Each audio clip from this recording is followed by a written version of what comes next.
My life and my world were destroyed, and it all began when mysterious towers started popping up all around the world. No one knew where they came from, or why they appeared out of nowhere, but they were later dubbed Nightmare Towers because of their creepy nature. That was the time the Nightmare Tower began choosing people randomly, giving them a chance to become tower walkers and save the world. Those who responded to the tower's call were instantly summoned inside. As a kickstart, they were handed battle gear by the interface system, which let them use unnatural strength and skills, the kind you usually see in RPG games. But the worst part is that it wasn't a game. For the people living outside, things quickly became nightmarish. The towers soon unleashed waves of monsters into the real world, and this phenomenon was later called a tower impact. Humanity fought back as best they could, but the first tower impact wiped out nearly 30% of the world's population. The tower walkers trapped inside the tower could do nothing but watch the catastrophe unfold and see their loved ones die. Since they weren't really killing any monsters within the tower, it became overrun with them, and eventually those monsters broke into the real world. But to make a change, they all decided to ascend and kill monsters with the help of the powers and skills they'd been given.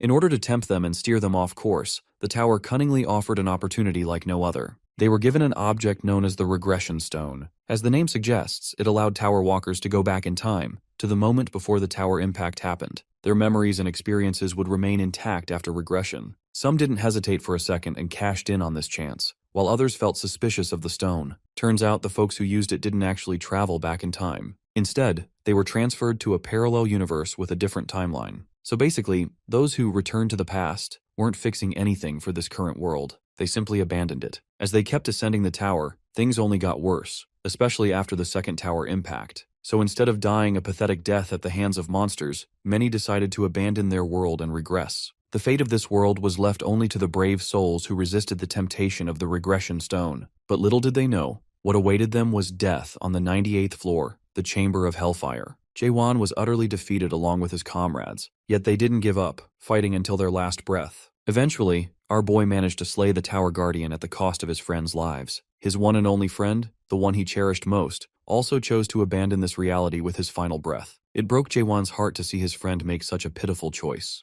But the protagonist didn't waver. He pushed forward and eventually reached the 99th floor, where he had to face the Guardian, the frostworm Velchisus. It's been 10 long years since he reached the 99th floor, fighting that monstrosity. Though the 98th floor nearly destroyed him, he knows that without the equipment abandoned by the other tower walkers, who were once his friends, he'd have been dead long ago. Right now, he's back in the lower levels of the tower, meeting a blacksmith named Jay. The blacksmith is shocked that our protagonist actually wants to challenge that monster again. But Jaewon doesn't hesitate before confirming it. He's not backing down until he finishes what he started. Here's a little context about this place. Some time ago, the Tower Walkers reclaimed a village on the 50th floor after finally defeating the dragon that ruled it. That village is now called a Topos. Of all the blacksmiths who once lived in a Topos, Jay is now the only one left. Jay is even sad because the demand for ore that had always came from the lower level floors has almost extinguished. Jaewon thinks to himself that this kind of outcome had been bound to happen sooner or later. After all, there are barely any survivors left.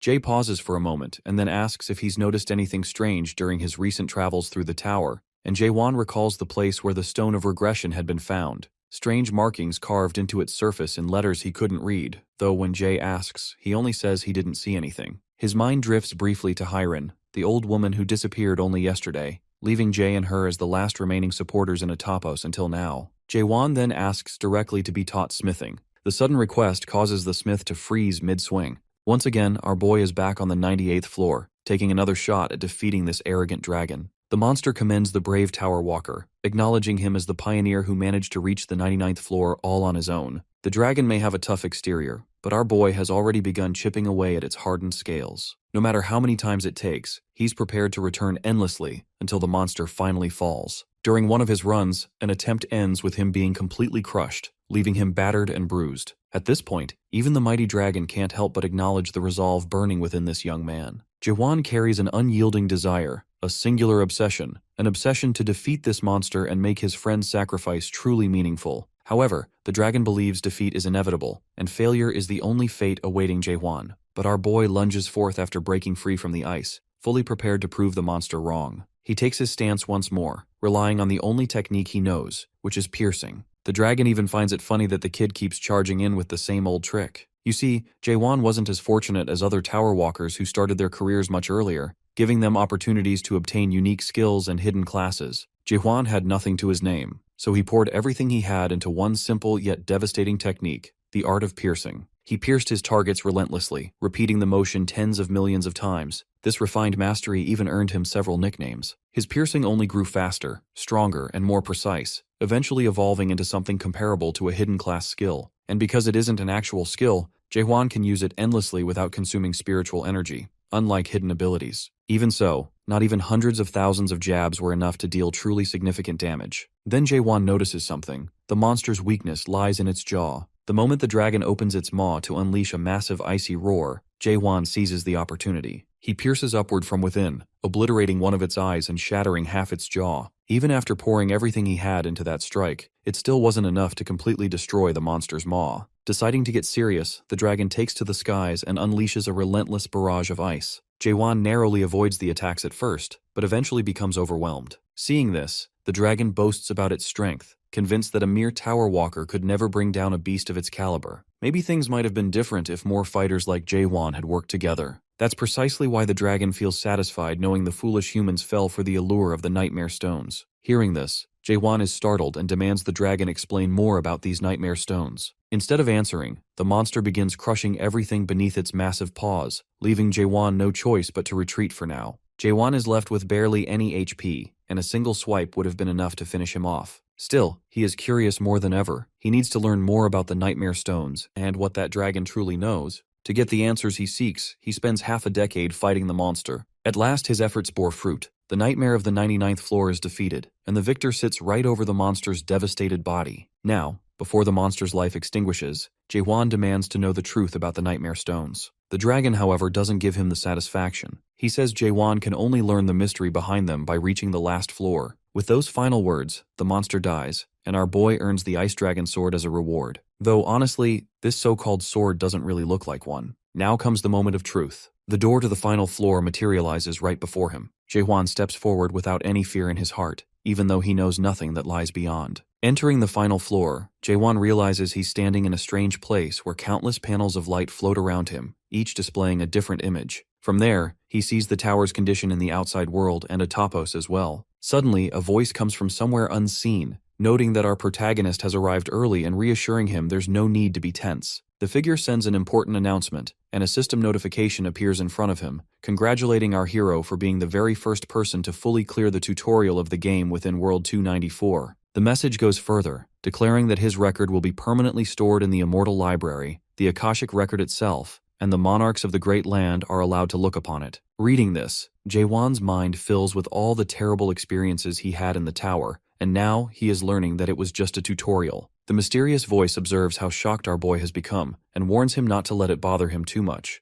or else he will face the consequences. A huge wave of water crashes into Jaehwan, as a beast with glowing eyes emerges into sight. The creature comments that he has already gone further than he should have, yet praises the amount of control he's shown for a human. The praise doesn't last, because the beast suddenly stops mid-sentence as our protagonist rises from beneath the water. The figure notes how quickly Jaehwan has recovered, much faster than expected. He doesn't waver as he demands to know who the being is. The figure only laughs in response, admitting it got too excited and completely forgot to introduce itself. It tells Jaehwan he should be proud of reaching the 100th floor alone for the first time in history. At last, it gives its name, revealing itself as Beastrain, the demon who rules over the Nightmare Tower. However, our hero can't ignore the thought that this was all just the tutorial, and then asks if there must be a real game waiting beyond. The demon confirms he's right, but insists that before they move forward, it wants to show him something. Beastrain snaps his fingers, and scenes from Jaehwan's journey flicker into view. Our boy watches the images unfold, starting with the moment Seoyul joins his party. He sees Seoyul and Yunhwan standing beside him as the three of them laugh together, introduce themselves, and fight side by side as a true team. Then some dark memories are shown, where Seoyul's body is lying wounded on the ground, and Jaehwan falls to his knees,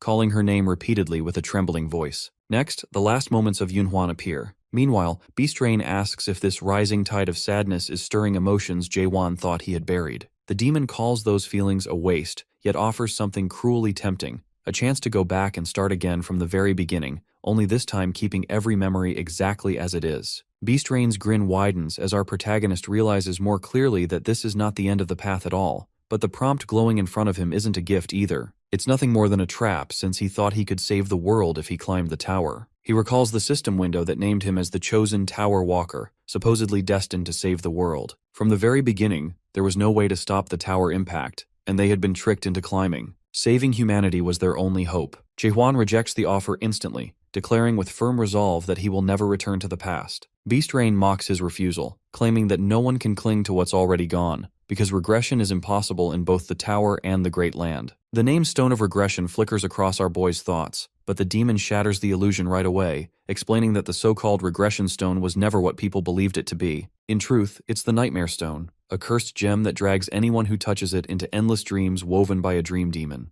Its words cut deeper as it laughs again, saying humans are probably the only creatures foolish and desperate enough to fall for such a trap. Our hero connects the pieces and understands the truth in full. The main game that Beast Rain spoke of is nothing but an endless loop, a cycle that repeats without ever truly beginning again. Without the slightest hesitation, Jae-hwan presses no, declaring firmly that he's already uncovered the real truth of the tower. The tower itself is just another dream. With his decision made and his path clear, our protagonist swears he will hunt Beast Rain down no matter what, and climb to the next floor waiting beyond. Beast Rain keeps pressing Jae-hwan and insists that the tower ends here, but our protagonist ignores him completely, refusing to even acknowledge the claim. The demon shifts to taunting, suggesting maybe he is only pushing forward because he is greedy and wants more than just memories as a reward, then tries to tempt our boy by offering hidden treasures. Still, Jae-hwan does not consider it for even a second. Beast Rain wonders if he wants to go back to his world, claiming he must have known this truth from the moment he realized the tower was only a dream, and then reveals that the tower's impact is not even real. Jae-hwan demands what he means, and Beast Rain responds by pulling up a vision that shows everyone outside alive and unharmed. He continues explaining how beings like him live in clusters, pointing out that this must all be good news for our protagonist, and flips the vision to another scene. This time, it is Jae-hwan in a hospital room,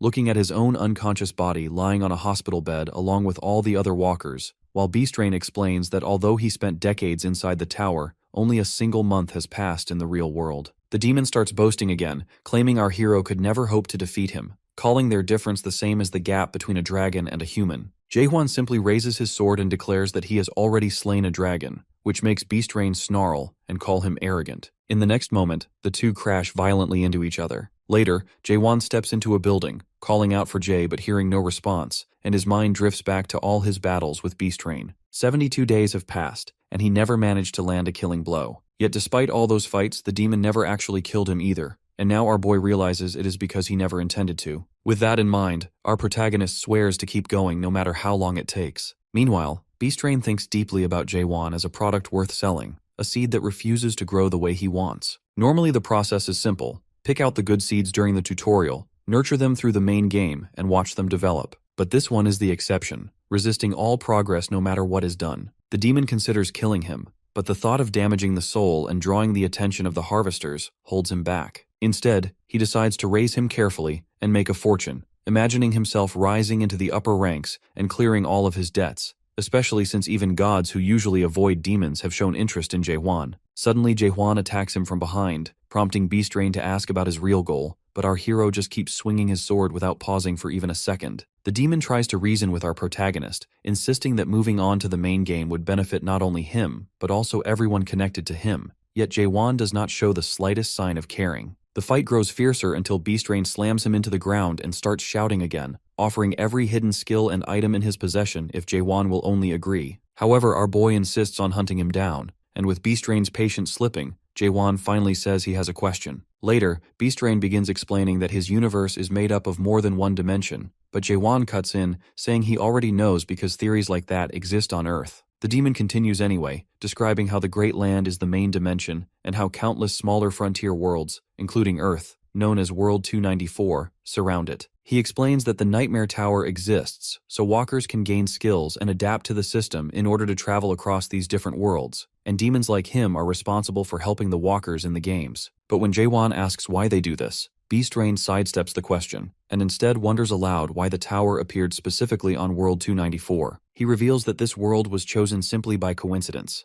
Our protagonist does not let up and cuts him off again, demanding to know the demon's true purpose in running it. Beast Rain tries to dismiss it by claiming he is only volunteering, but Jae-hwan refuses to believe it and pushes harder, wanting to know exactly what rewards he is getting out of it. The demon replies with nothing but vague excuses about different motives, but before the exchange can go any further, a red message suddenly appears above Beast Rain from the monarch, ordering him not to kill Jaewon and to end the conversation immediately. However, the unaware demon turns to him and asks if he believes him now, but Jaewon just stares back in silence. Jaewon's status screen is filled to the very top, every stat sitting at its maximum, and his level completely capped. And no matter how much effort he pours into it, nothing rises any further. He tips back a potion and gets up again. Even though all this power is his, the gap between him and Beast Rain is something he can't seem to close. Suddenly something hits his mind, and our boy starts getting a strange feeling. As he looks ahead, he observes bright golden particles floating in the air. He grabs one of the fragments and notes that sometimes they are smooth, fine particles,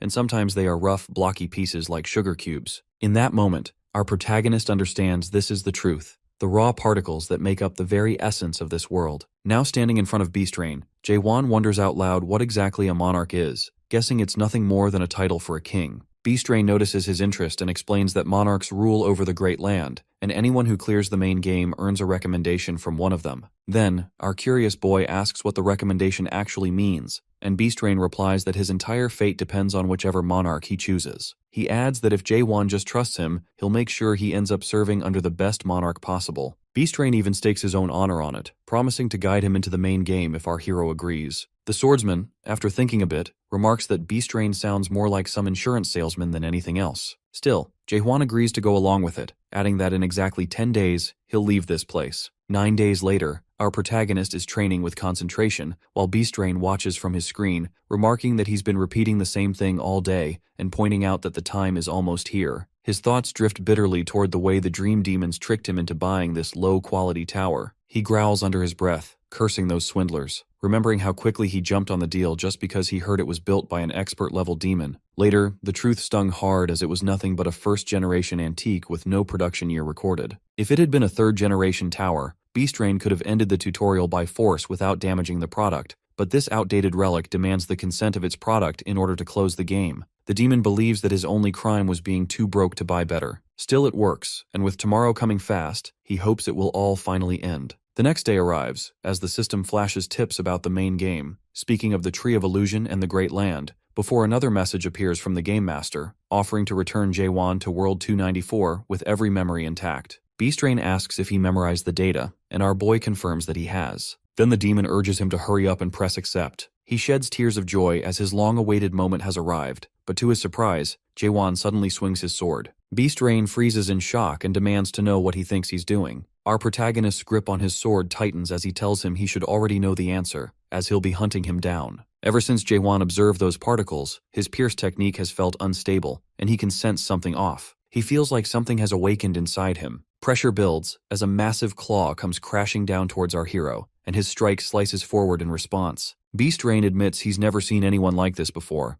and that things would have been much simpler for both of them if this had happened earlier. Tendrils lash out and coil tightly around Jaewon, locking him in place. However, our boy points out the game can't end without his approval. Beast Rain calmly reveals he gave up on getting consent a long time ago, then wonders aloud why Jaewon thinks the tutorial will never end. He explains that the Tower of Nightmares is built to automatically end 100 days after the tutorial is cleared. Therefore, Beast Rain decides to let our protagonist stay like that until it's time to play the main game. Still, Jaewon clenches his sword as he calls out to Beast Rain, then mentions that he knows he is the trickster, who is 784 years old and visited a total of 128 worlds, having spent his time cultivating the species in each world. The Tower Master gets stunned as he demands to know how Jaewon could possibly know all of this. However, our hero adds that he was going to hand him over to Harvester, the Monarch of Darkness. Beast Rain starts sweating in panic as he asks who Jaewon is. Our protagonist confidently explains he is the product Beast Rain cultivated here for decades. In the next moment, he unleashes a huge amount of energy, aiming to defeat the Tower Master. Jaewon pushes forward with full force as he swings his blade,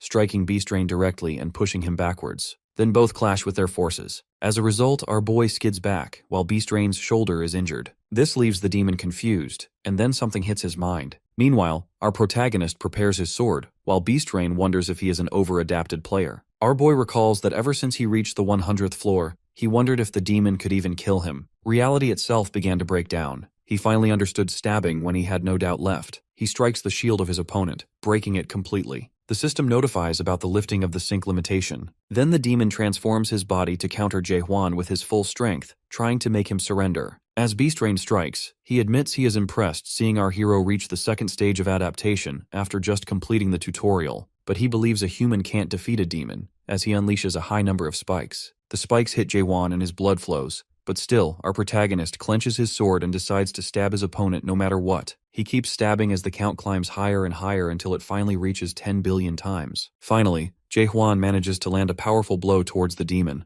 making his opponent realize something. However, it's too late for Beast Rain to do anything, as our protagonist successfully defeats him and points his sword towards the demon. He states confidently that humans are not just things for demons to trade and sell. With unshaken resolve, Jaewon declares he will destroy the tower and climb to the next floor, and then to the top. The ceiling begins to shatter as he declares that he will see the end of the world the demons have formed. A system window pops up with his info filled with just question marks. Beast Rain scrambles in desperation, pleading with him not to do this, claiming that there is nowhere left to go. However, our hero refuses to listen. His mind flashes to the carvings he found in the lower floors, which revealed that the Nightmare Towers are just imitations of the first nightmare at the top of the Tree of Illusion. He realizes these messages were left by the creator of the Nightmare Tower, Mulak. Now our boy knows that this place is just a root, and because a root exists, so must a branch. Therefore, he unleashes his power to completely destroy the ceiling. Then the prompt appears, declaring the tutorial over. However, he has failed to complete the game. After a moment, Jaewon wakes in a new place, which is kind of like a forest. He sees ahead, as he has finally found what he was looking for. Massive beasts burst through the thick leaves, growling heavily as they surround Jaewon. One leaps at him to attack, but he eliminates it with ease using his shallow stab. The ground suddenly rumbles as a towering beast steps out. Upon seeing it, our boy instantly notes that his shallow stab won't be enough against something like this. Using his normal stab, he eliminates the towering beast with a single strike. Later, he collects all of its horns. Unexpectedly, a yell rips through the air, and strange ant-like people appear from the trees, one of them shouting and pointing directly at him. Jaewon figures they came here for horns, so he holds out the horn as if offering it for answers, but no one reacts. Instead, the one in front charges with a blade, and our protagonist quickly dodges while warning them to chill out or he'll eliminate them all. When they keep attacking, he decides to strike them down. After a short time, all of the ant-like people are lying unconscious on the ground. While our boy is sitting on one's body demanding it to talk, the creature bites down on its own tongue, leaving him staring silently. Later, Jaehwan starts checking through their belongings and finds a small dimensional backpack, which the system explains will give him 70 cubic feet of space to store his belongings. He notes that the system hasn't worked right since leaving the Tower of Nightmares. He had assumed it would function the same across every world, even in the Great Realm,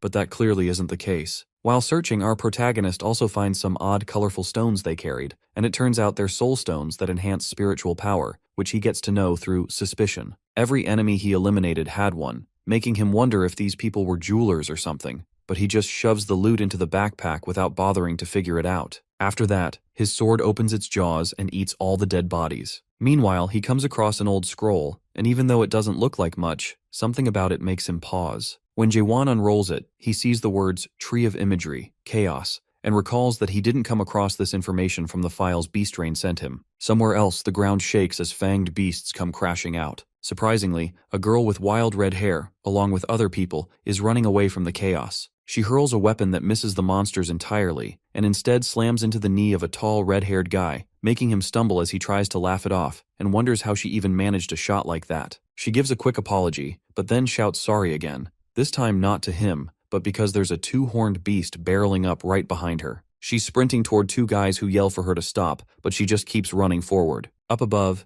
Jaewon watches the scene unfold from a rocky ledge and notices right away that the red-haired woman has the most power in her group. But their teamwork is a complete mess, and he can't help wondering how they even made it through the Tower of Nightmares in the first place. The red-haired warrior finally charges forward with flames bursting around him, and the girl joins him with a grin, but her first reckless strike nearly clips her teammate. He recoils and yells at her while she just shrugs it off without a care, and that's when our boy suddenly drops down from above. Jaewon drives his blade in one clean stab through the monster's skull, sending blood spraying as the beast collapses. When he steadies himself, he sees the red-haired warrior staring at him with a tight jaw and eyes locked onto him. Once the chaos fades, the girl's teammates walk over to Jaewon and casually ask if he's cool with them taking it. Her friend looks hesitant, quietly pointing out that maybe they shouldn't, since the horn is worth a lot. They explain that normally it takes 10 people to bring down a two-horned beast. However, our hero doesn't say anything, though he remembers that the one he killed earlier had 5 horns. He figures that monsters with more horns are stronger. The red-haired girl steps closer as she demands to know who he really is, saying that even across all of chaos, nobody could ever take down a two-horned beast in a single blow like that. She presses for an answer, wanting to know where he came from,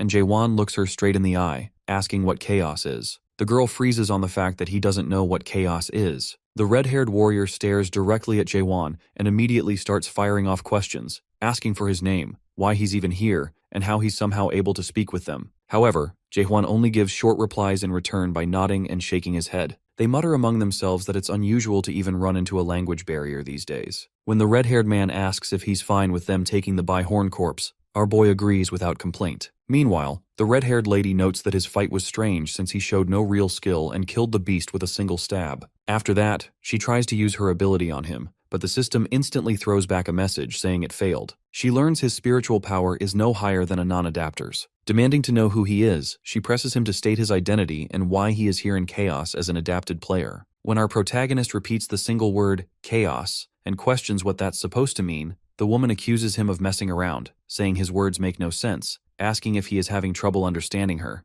But Jaewon calmly replies that he understands her completely. He falls into his thoughts then, remembering his old ties and affiliations back on Earth, but realizing that all of it lost meaning the moment he stepped into the tower. He made new friends inside, yet those memories were erased after the tutorial. Even though they're still alive somewhere on Earth, they most likely don't even remember him or anything that happened in the tower. He replies to the red-haired girl that he doesn't remember anything. The woman scoffs, questioning him if he is thinking that she will believe he has amnesia. Our protagonist sharply replies that he never said he has amnesia. She argues it's the same and keeps pressing anyway. Suddenly his sword starts to buzz, and then it opens its jaws. The red-haired girl suddenly recognizes it as a spirit weapon. The sword starts to eat the weapons Jaewon stored in his backpack. People around him mutter about him feeding equipment to his blade, while the girl gets stunned because he is showing off his spirit weapon to everyone, and he has no idea what he is doing. She is clearly frustrated that he ruined her mission for eliminating that red-haired man. Then an idea hits her mind, so she whispers to him, mentioning she has something to propose. After a short time, our boy comes to know her name, which is Mino. He also gets to know more about the people she is traveling with. Those people belong to the Red Fox clan.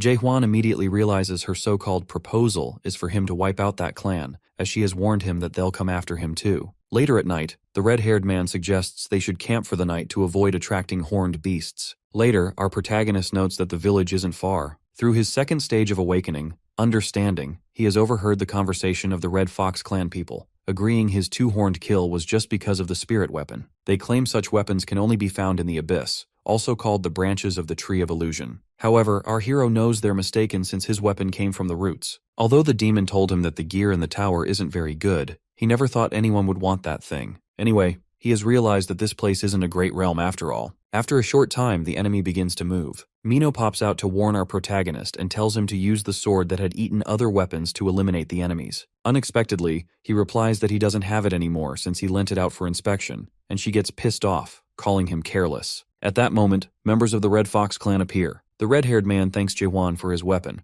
while the other members are surprised to be called on just eliminating 2 people. Mino spits back, cursing them, and as the enemies charge, she darts forward without hesitation. She slams one across the head and strikes another clean across the torso. She strikes down several opponents in rapid succession, then kicks one backward. After sending another dart, she lands back and apologizes for throwing her weapon so hard with a sly smile. Then she summons more daggers around her to eliminate the remaining enemies. The red-haired man says that from the moment Mino lured the monsters here, he had already suspected something was wrong, but now he is completely certain she is none other than the infamous Witch of Massacre. He demands to know who sent an assassin from the Dark Forest all the way to this place. She answers directly, saying it doesn't matter who gave the order, because countless non-adapters have already been slaughtered by the Red Fox clan, and many want them dead. He laughs, claiming there's no way the Dark Forest clan would ever move for something so trivial. Before he can continue, her daggers flash toward him in a sudden strike, but he counters the attack immediately. Then he declares this can only be a personal mission. Raising the spirit weapon, he tells her that if that's the case, then her life will end here. She narrows her eyes, and he calmly explains that he hasn't come alone since he brought backup. Looking around, she sees what he means, and quickly notices that every one of them is at least a first-stage adapter. When she counts, there are 40 in total. The red-haired man adds that facing both the Witch of the Dark Forest and a man who once killed a two-horned beast by himself required these numbers. Then he remarks that if he had known the spirit weapon would fall into his hands this easily, he never would have called his master. As soon as he finishes, a large clawed figure steps forward and tells her to see this as an honor. This new arrival is Clant, the Black Fox, master of the Red Fox clan and a third-stage adapter, who declares that half the Red Fox clan has gathered here to hunt her down. She gives a mocking smile in response and turns toward Jaewon, telling him to give her a moment. Tossing something his way with a quick instruction to run, he catches it and finds a stone of nightmare in his palm. Confused, our boy asks what it is. She explains it's actually a stone of escape that will teleport him to the nearest fortress, but she only has one. He stays silent for a moment, then asks if she'd go back to the past if she had the chance. She calmly says she would never return. If she dies here, it'll be all worth it, but she'd never go back. Jaewon looks at her and assures her she won't die today. Then he moves, striking the enemies with his second sword, and strikes them down in quick succession. Right after that, a heavy attack slams into the battlefield as the Fire King unleashes his technique. Still, our protagonist charges forward at full force, invoking Oblivion, the third stage of awakening. He slices straight through the incoming wave of flame and force. Their clash creates shockwaves that tear across the field as weapons collide. Even though the Black Fox presses his attack with overwhelming strength, the counter pushes him back. When the dust settles, Jaewon is the one standing, who gets his spirit weapon back from the red-haired man. A moment later, a massive blue slash rips across the battlefield, scattering the enemies that still remain. While Mino stands watching the scene unfold, she then calls his name. When he turns toward her, she steps closer and asks about his true identity, though he replies she already knows. Then he points out if she has also lost her memory, which makes her grow uneasy. Then she demands the return of her precious stone. However, he mentions he has lost it. Her voice sharpens as she questions how he could lose something so valuable, yet he simply tells her to search for it herself. Later, Mino does exactly that, overturning everything she can, but the stone remains missing, which makes her regret giving a precious stone to a stranger. Although our boy watches and tells her again that she already knows who he is. When she presses further, he finally says that he is a human. She looks at him and asks if he's being serious. He replies by asking if she herself is human. When she admits she is, he tells her that alone is enough for him. She sits beside him, admitting internally that maybe he is right, as it's enough that they both are humans. The next morning, Mino asks Jaewon if he truly doesn't remember ever coming to Chaos, or even setting foot in the Great Realm. When he answers that he doesn't, she admits she is envious of him. She also explains that most people who end up here feel the same way because their arrival is always tied to memories they would rather erase. He flips the question back and wonders how she came here. She suddenly stops walking and warns him he will regret asking this later. Eventually they reach Gorgon Fortress. As they enter, Jaewon notices a circular structure nearby and realizes it looks exactly like a summoning circle he saw on the first floor of the tower. He moves closer, and right then a red light flares. A crowd of terrified people appears inside, screaming and begging for help. Mino glances at the group and remarks how many have come at once. She mentions that's how she ended up in Chaos, and not to ask anyone in Chaos how they arrived. Then she welcomes him to the world of the dead, Chaos. Jaewon connects the dots and concludes that those who die in the Great Lands end up either chosen by the gods of the Abyss, or they are chosen by the masters of the Great Realm. The chosen ones achieve glory in battle, but most fail and end up in Chaos, the stem of the Tree of Illusion. Next, Mino explains that if someone dies again in Chaos, the death becomes permanent, and they get absorbed by the Tree of Illusions for nutrients. Those who die don't spill any blood as they are already dead. Our boy realizes he has ended up living with the dead. Mino explains further that nightmare towers are the roots, Chaos is the stem, and the Abyss is the branches. These are all the places of the Tree of Illusions. With this information, Jaewon recalls that this tree was mentioned by Mulak, who explained that the roots only exist to support the very top of the Tree of Illusions. Turns out he is really not in the wrong place, and aims to go to the higher place. Not long after, uniformed soldiers rush in and start taking control, ordering the newcomers to line up and head to the speech hall. One officer hands out clothes, pointing out a man for looking too weak and skinny. Mino walks up to the officer, James, and he questions her about being at the North checkpoint. She responds that she was only passing through and just wants entry. However, he tells her new rules now require a certificate. When she looks at Jaewon, she asks if he has his certificate. Surprisingly, he nods, which clicks something in her mind. Therefore, she claims to James that she has forgotten her certificate. To cover for herself, she shows James a two-horned beast horn and asks if that works. After a moment, he agrees. James then demands Jaewon's certificate, but he tells him straight up that he doesn't have one. Mino hints that she could help if he asked, but James cuts her off and insists no one gets in without papers. Jaewon acknowledges and starts searching for something in his backpack. This makes Mino think he must have decided to kill the guards to get inside. Therefore, she immediately comes between our hero and James as she is about to explain something while panicking. However, a commanding voice cuts her off, asking what's happening. The soldiers all freeze as a man in uniform appears. Chief Carlton, the one managing the checkpoint. He walks up to James and demands an explanation. James points at Jaewon and says he's trying to enter without a certificate. Carlton doesn't hesitate and says entry is impossible without proof of identity. He explains the inspector is allowed to refuse anyone who lacks it. He even starts reading fortress laws and uses his legal code to make everyone kneel down. Then he also brings up the Restraint Act. However, Jae-won uses his blade to slash his legal code skill barrier from himself and Mino. He interrupts Carlton and asks what's actually on the certificate. Carlton says it lists one's identity, records, and skill data.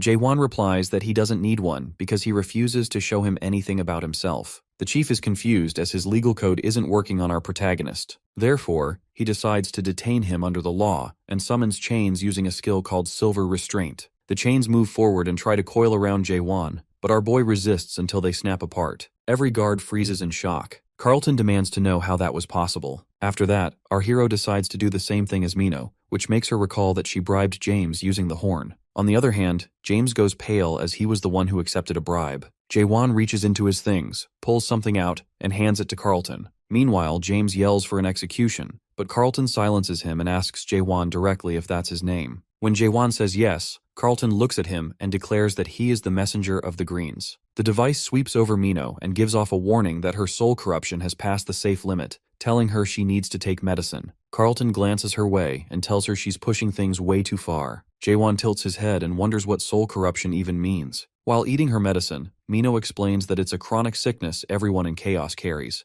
the kind that grows worse simply by existing here, and says that's the reason the horns of horned monsters are worth so much, since they're the only medicine that slows the spread. Mino adds that she managed to get one for free thanks to him. Next, Carlton steps up to Jae-won and says it's time to check his corruption level as he pulls out the scanner. The machine flashes green, then orange, and finally red before the reading suddenly fails. Right after that, the number on the display drops straight to 0. He and James get stunned and then he hands back the soul stone. Our boy asks if he doesn't want it, but Carlton calls him the messenger of the green and warns him never to give such stones away lightly. Our protagonist replies that he's not anyone's messenger and not part of the greens at all, but Carlton responds that he already knows. Later, Mino and our hero head toward the fortress. James watches them from behind and asks if letting them pass was really wise. The captain turns to him and questions if he even knows what a soul stone truly is. James responds that it's valuable and boosts an adapter's spiritual power, but Carlton tells him that's not the whole story. He removes his one glove and shows his burnt hand, which was the effect of the magic stone that our hero gave him. He explains that only a green can carry one without falling into corruption, while anyone else is consumed by it. He points out that Jae-won doesn't seem like a green at all, yet he handled the stone with no problem. James asks if that means he trusts him. Carlton says he doesn't trust the man, but only his soul, since the device never fails. The only time it can't read is when a soul is completely pure. He states that our protagonist's soul is the purest in all of Chaos, so whether he's a green or not doesn't matter because what they need is simply someone who can handle the stone. When James brings up their master's condition and asks if it's connected, the captain says he doesn't know. However, he brings up rumors of someone at the gate taking bribes, and James freezes, realizing he has been caught. Meanwhile, inside the gate, our boy thinks about the process of getting Mino inside,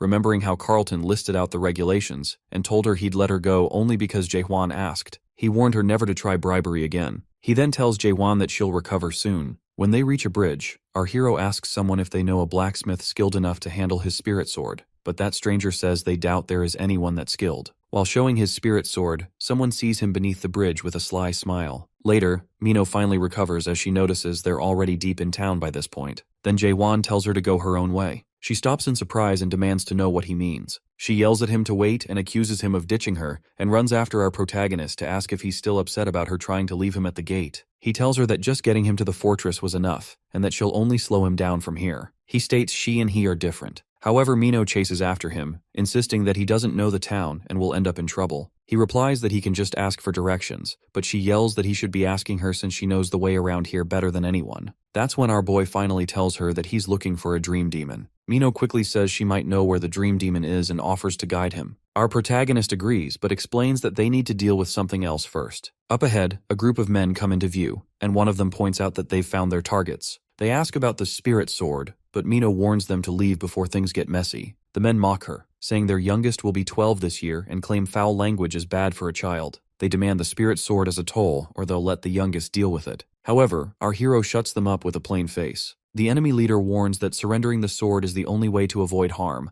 but before he can complete his speech, Mino shouts back at him, pointing out their youngest one who is actually a giant man. Ignoring her totally, the giant stomps down and raises his axe, but our boy's blade slams into him, cutting off his arm. Jae-won tells them if they're really going to fight, they should hurry up. One of the men shouts in outrage, another accuses him of cutting off their youngest's hand, and the third yells that they'll never forgive him. The whole group charges forward, and our swordsman moves at once to eliminate them all. Jaewon wipes his sword while Mino just stares at him, struggling to understand how he beat them all by just stabbing them. He simply answers that stabbing is the only skill he has, which leaves her more confused than before. She blinks and wonders if he's messing with her, but then he actually starts explaining his different kinds of stabs: slight stab, regular stab, and strong stab. That only makes things stranger. The whole thing reminds her of someone who also uses only one technique, although that person uses slashing instead of stabbing. Next, she asks why his strike had missed before and ended up blowing the roof apart. She figures maybe he just lost control for a second, but he tells her he sensed someone using hidden skills in that area and purposely blasted the roof to scare them off. She asks if wrecking rooftops is really how he intimidates people, and he just shrugs, wondering if everyone doesn't do that. Then Mino starts tossing out dramatic names for his stab skill, but he ignores all of them and keeps walking. She keeps trying with more names as they move, but our boy only tells her to keep walking and doesn't bother entertaining it. Eventually, they arrive at Twilight Smithy, and Mino explains that the place is actually owned by a dream demon. She leads him to a heavily reinforced door, and a worker comes out to tell them that if they're here to submit anything, it's going to take some time since the main workshop manager isn't around. All that's left is the vice manager, who's busy running a test for the other workers. Inside, a massive man stands by a table surrounded by apprentices,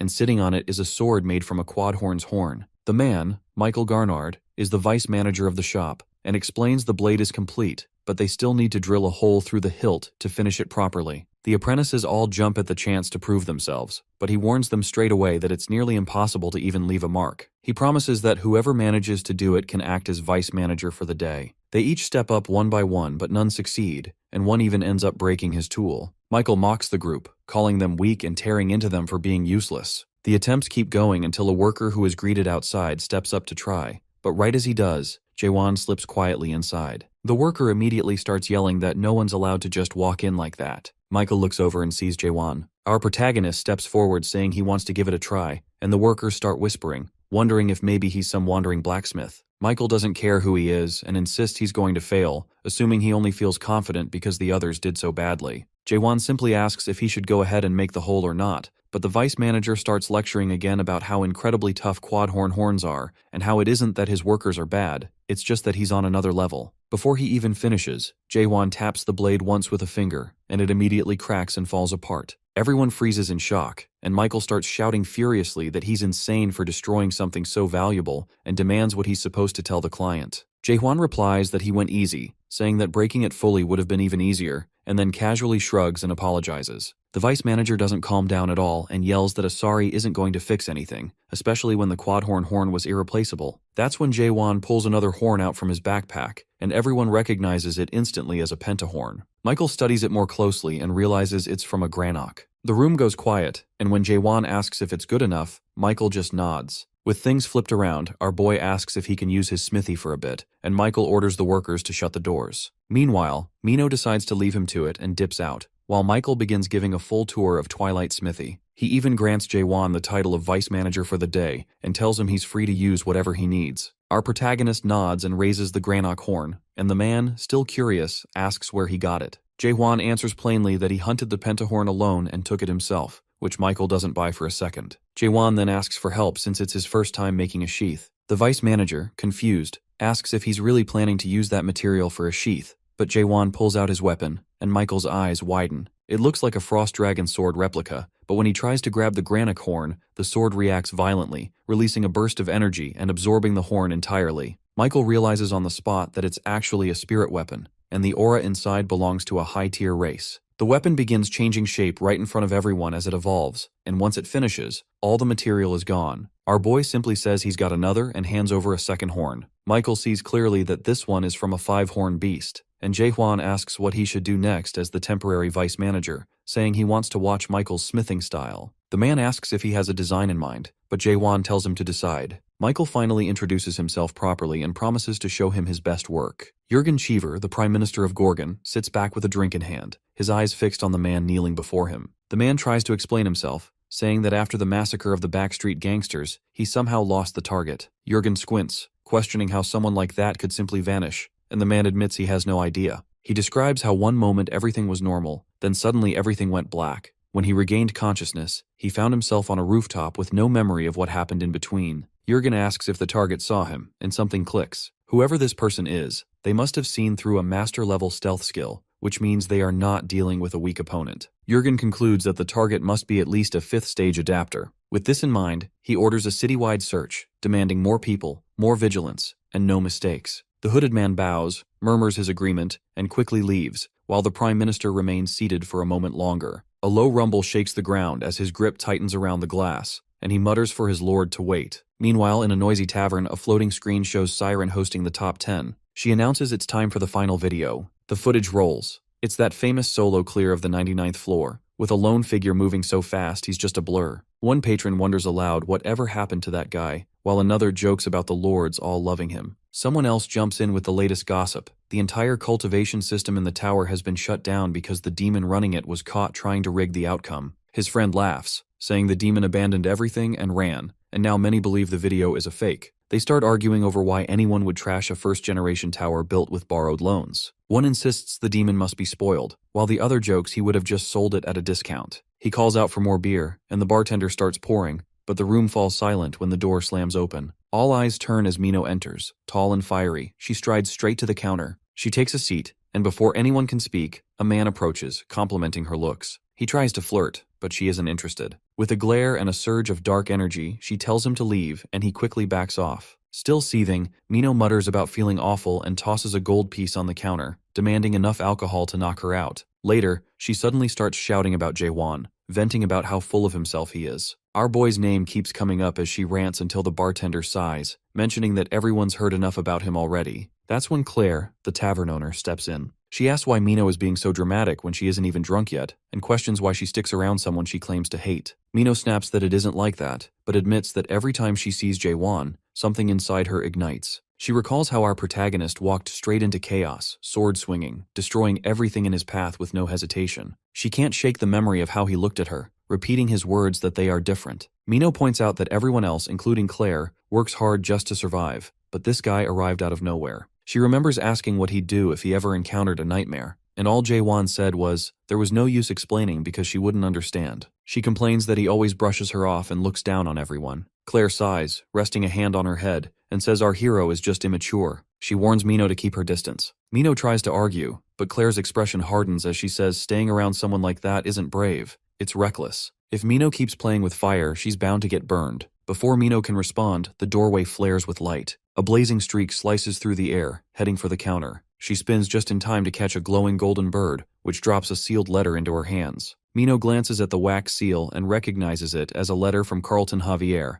addressed to the Mind of the Dark Forest. She wonders why he would contact her, but before she can open it, a massive figure steps out of the crowd. He locks eyes with her and asks if she's the Witch of Massacre. Her eyes widen as his sharp, clawed hand shoots out, grabbing her wrist. Mino smirks, admitting that's her, but the man yanks her closer and tells her he has a job for her, and she's going to listen whether she wants to or not. Elsewhere at Twilight's Fall, the ground trembles as an explosion of energy blasts outward, sending dirt and rubble flying while Michael is hurled back. A booming voice roars through the chaos, warning that he isn't allowed to enter this place. Michael struggles to lift his head, dazed and shaken, just in time to see a monstrous figure rising before him, a terrifying beast radiating overwhelming presence. Frozen in place, he cannot move. Before he can gather his thoughts, Jaewon's voice cuts through the air. Our protagonist looks down at him, reminding Michael that he was supposed to be smelting the sword, and that if he truly wants to help, he had better follow through. Michael slams his tool against the horn again and again, but no matter how hard he strikes, it doesn't leave even the faintest mark. He finally admits the truth,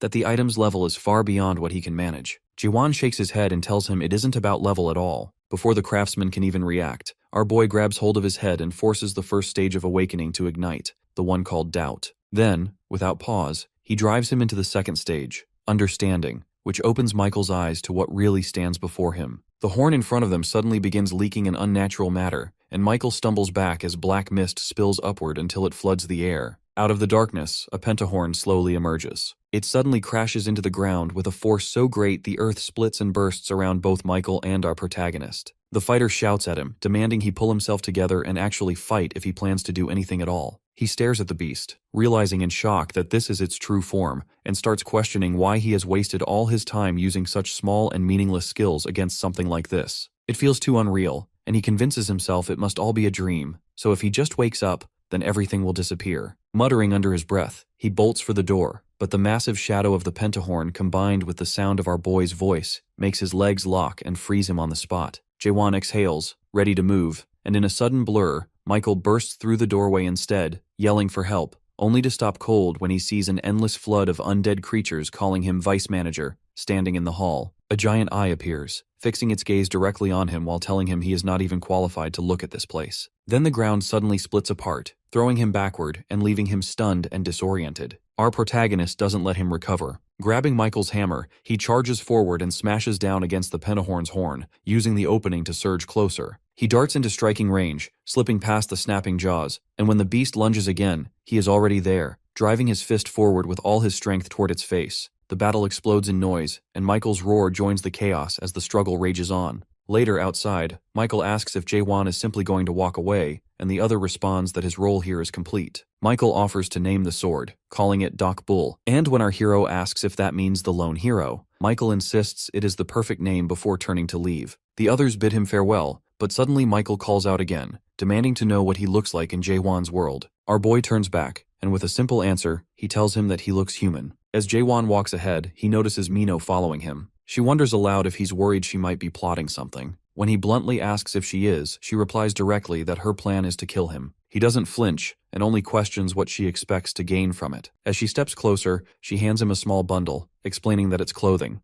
partly as an apology, and partly because she's tired of seeing him dressed like that. She then asks what he intends to do now that he's failed to track the dream demon. Our boy mentions that Michael once brought up a way to trace it, and once he does, his plan is to head to the Tree of Imagery and search for the path into the abyss. She presses him again, questioning why he would go that far, and he simply asks if she's really that curious. Mino warns him that even if he reaches the abyss, those who return are forever marked as warriors of the abyss. Our protagonist says he has no intention of coming back. She grows uneasy and demands to know who he thinks he is to even try. She accuses him of moving forward without caring about anyone else, calling him inconsiderate, cold, and worse. Mino adds that he doesn't see the people here as human. Maybe they aren't as strong or brave, but they're still human, just like her. Jaewon recalls his moments with her, and using his awakening skill, he notices a message above her warning not to get any foolish ideas, and threatening the life of an old woman if she breaks their promise. He wonders if those people have hostages to get their hands on him. Meanwhile, a hooded figure watches. Our hero considers whether saving the hostage is worth the risk, then decides it's meaningless since saving them would change nothing. Because suspicion shows him the truth of this world, where numbers and data control everything and people sell their souls for higher numbers, our boy decides to leave Mino and continue searching for the dream demon. Unexpectedly, she smashes the wall between them and reaches her hand out to him. Mino declares that they're finished working together, saying she won't follow someone with a purpose like his. Jaewon stares as she turns and walks away, admitting to himself that she seems human now. Afterward, through his awakening skill, our protagonist listens to the speech of the cloaked figure behind him, who mutters curses at Mino for betraying them, and admits they brought the dream demon for nothing. Our hero feels a surge of excitement as he realizes they have a dream demon with them. Later, Mino walks alone through the streets. After some time, she pushes open a door and steps inside the tavern, apologizing to someone for making them wait. A voice responds, and inside, a man stands while Claire is held by a strange individual. A man named Janya, eldest of the Janya trio brothers, asks why Mino came alone and why their deal fell apart. She tells him the person they're waiting for won't come, since his goal is to destroy the world. Suddenly, she launches forward. Spears of light shoot toward him, and Janya laughs, calling her insane as shadows rise beside him. One lunges to attack, but she blocks with a spear and retaliates, forcing it to swing and knock her across the room. He orders his ally to seize someone, but she warns they'll be hunted by the dark forest if they do. Janya replies that there's no branch here to stop them, and says she and Claire will be dead before anyone even finds out. Blue energy bursts in her hand, forming 7 pink spears that spin together as the 7 daggers of Akaram. She attacks, but unfortunately Janya blocks and sneers that it's just another trick, promising to tear her apart. Then he pauses, and she remembers when Jaewon once asked if she would go back to the past. She knows she would, if it meant ending up with him again. Janya raises his weapon high, while she wonders if she would have lived long enough to see the world fall. Before his strike lands, it's blocked. Jaewon appears. Shocked, she asks why he came. He answers that the clothes she gave didn't fit. She asks if that's really the only reason. Our boy grips his sword and demands to know if they have the nightmare, then orders them to bring it to him. The enemies nearby begin whispering among themselves. One wonders if Jaewon has completely lost his mind, while another recalls rumors that he once defied the fortress and insists he can't possibly be thinking straight. Meanwhile, Mino warns our boy that the enemies in front of them are fourth-stage adapters, opponents too dangerous to take lightly, no matter how confident someone might feel. Still, she admits she doesn't actually believe he'll lose this fight. The leader of the enemy group, Janya, lunges forward with 2 of his men, declaring they will teach him a lesson. However, our protagonist instantly swings his blade forward to meet their attack, then sidesteps smoothly to avoid the next strike. The men hesitate in disbelief, muttering in shock about how he was supposed to be a non-adapter and questioning whether he could really be the warrior of Abyss. Janya tries to reason that a fourth-stage adapter should be about the same level of threat, though at least the beast had managed to withstand an attack like this before. Claire suddenly cries out in pain. One man urges his comrade not to hesitate and to finish it, striking the captive hard while ordering her to stay quiet. Mino turns to Claire, urging her to hold on just a little longer and promising they will save her. She then looks directly at Jaewon and asks if he can do it. Our boy wonders why she's even asking, since he came only for the nightmare and nothing else, but still shouts for them to attack quickly. Skeletal figures rush forward while Claire roars for them to move faster. Jaewon raises his glowing sword, and as he does, a brilliant blue beam shoots into the sky. Far away, soldiers spot the pillar of light, and Carlton recognizes it immediately, ordering his men to move out. Back at the tavern, a man bursts in, shouting about the barrier breaking. Orders fly as Janya is told to surround the place. Soldiers scramble into position. An armored squad pushes inside and Carlton steps forward, calling out to Jaewon, who replies that the timing is perfect. He points directly at the enemy group and accuses them of breaking Gorgon Article 276, Paragraph 4, by using the tavern as a base to try to destroy the world.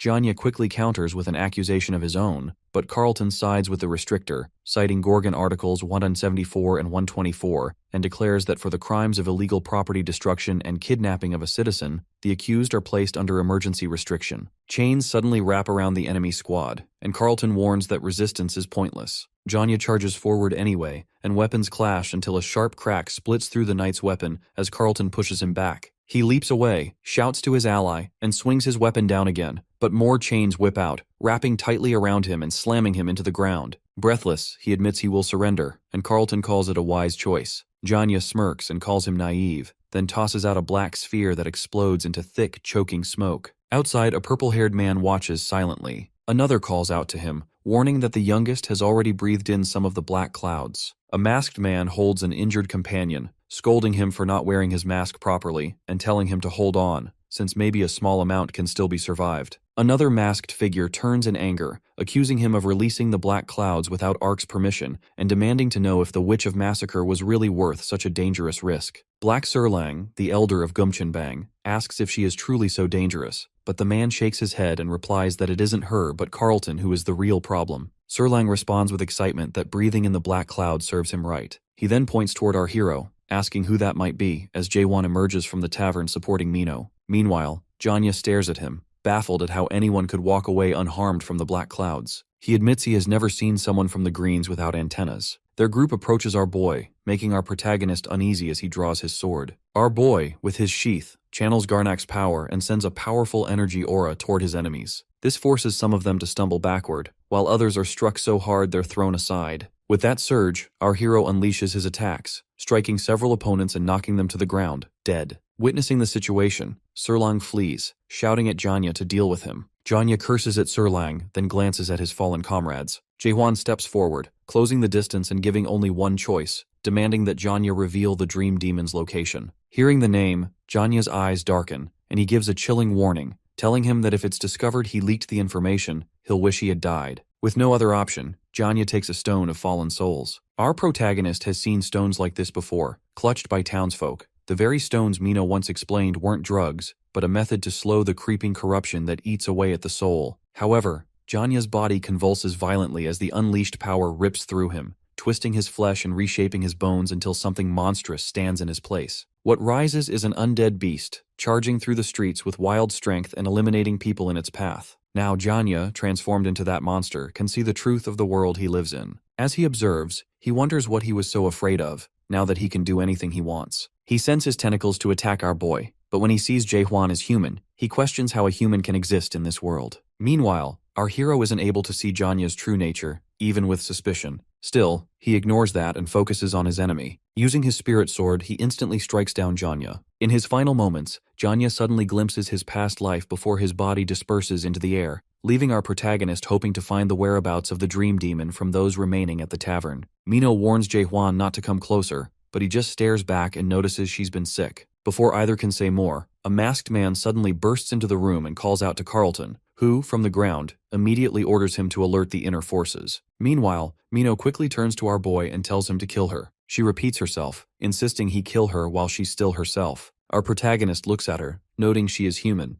yet he can't understand why his oblivion doesn't work on her. Still, he reminds himself he doesn't need emotions on his path, so he won't hesitate. Just as he's about to act, someone shouts for him to wait. Claire rushes forward, grabs his wrist, and insists there might still be time. They need to bring Mino to the medical facilities right away. He asks if she can actually survive, but the answer is grim. If the corruption keeps spreading, her chances are almost non-existent. Before he can respond, an alert blares through the fortress from the four Gorgons, announcing that an undead man has been discovered inside and ordering an immediate evacuation. Fear instantly spreads as people panic and shout, and then a man wearing a hat appears with twisted, monstrous features that prove he is no longer human. The creature lunges and snatches up a citizen, and almost immediately, another one charges into the area. A man in a red robe steps in to annihilate the undead. Inside the medical facility, Claire turns to Jae-hwan, wondering aloud if he is the man Mino mentioned, the one who ignores every rule, judges only by his own standards, and decides for himself what it means to be human. She says she knows people like him because she's seen them before,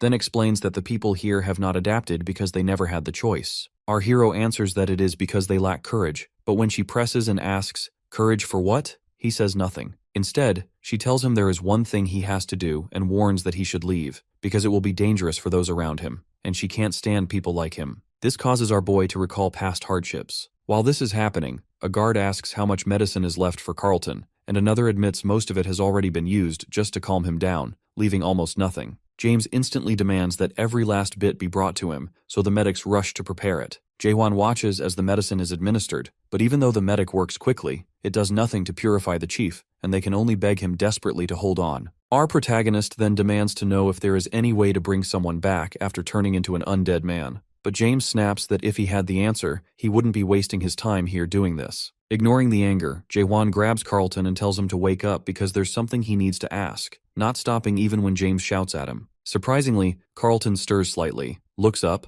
recognizes him, and then grips his hand tightly to ask for a favor, to be killed. He insists our boy is the only one who can do it, but Jae-hwan asks why he isn't asking to be saved instead. Carlton explains that it is the law for those losing their soul. The corruption meter suddenly spikes to 94%, and at that moment, Zahir, the chief exterminator of the Great Deadman Extinction Force and a 5th stage adapter, steps forward while drawing his blade. James immediately shouts for him to stop, but Zahir ignores him and declares that under Article 1, Paragraph 4 of the Gorgon Special Act, Carlton, chief of the North Checkpoint, will be executed immediately. Basically, chaos is a spiritual world. People here cannot usually endure the idea of endless time for too long, and eventually start losing their memories, becoming the monsters known as undead. It's essential that they consume pills regularly to maintain their sanity. If they don't, the risk becomes too great. Even the weakest undead is at least as strong as a 3-horned beast. Whenever something like this happens, all 4 fortresses of chaos have a single top priority: bring the undead down. Back to the story, where Jahir announces a farewell to the Northern Checkpoint Inspector Khalfan Javier. However, as soon as he is about to swing his blade, Jae-hwan stops it with his bare hand, shocking everyone. Jahir stresses the urgency of the matter to our boy, explaining that Khalfan Javier is already a 5th-rank adapter and, if he turns into a monster, the consequences could be catastrophic. Hearing this, our protagonist offers the horn of a 5-horned beast. An officer is shocked, unable to believe he actually possesses such an item.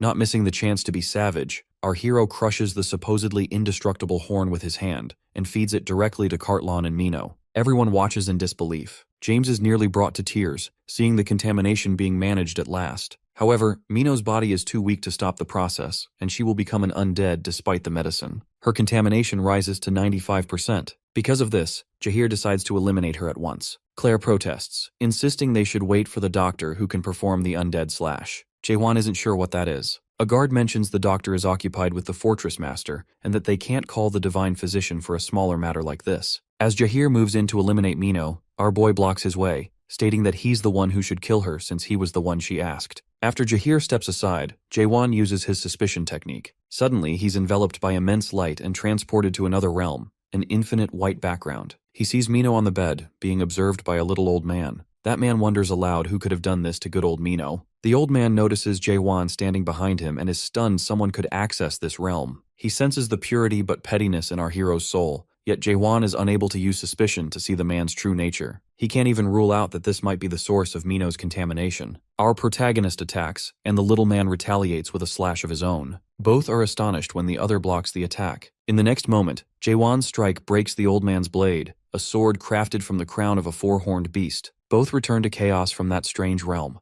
Seeing the old man cry, Jae-won remarks that he's pretty sure he broke the sword himself. It turns out the old man's name is Chung-heo, the Doctor of Doom, also known as the Divine Physician. Jahir recalls that the doctor was supposed to be occupied in the castle, but Chung-heo admits he doesn't care what happens there. He just can't let a beauty like Mino die. Furious at our boy, Chung-heo blames him for failing to perform the undead slash, and for losing his four-horned beast sword, meaning he now cannot save Mino. Suddenly, the doctor's eyes fall on our hero's spirit sword, and he's instantly excited, praising its appearance and asking where it came from. Our boy grabs his arm and asks if, by letting him use this sword, he will save Mino. Chung-heo is completely confident, though he's baffled that someone would trust such a valuable sword to a stranger. Taking the sword with its sheath, he marvels at its power, so similar to its owner. Then, the sheath begins to emit an aura, and the doctor is thrilled to show his skills to our protagonist. The doctor uses something very similar to our boy's suspicion to uncover the true nature of things. Unfortunately, the doctor collapses before completing the undead slash,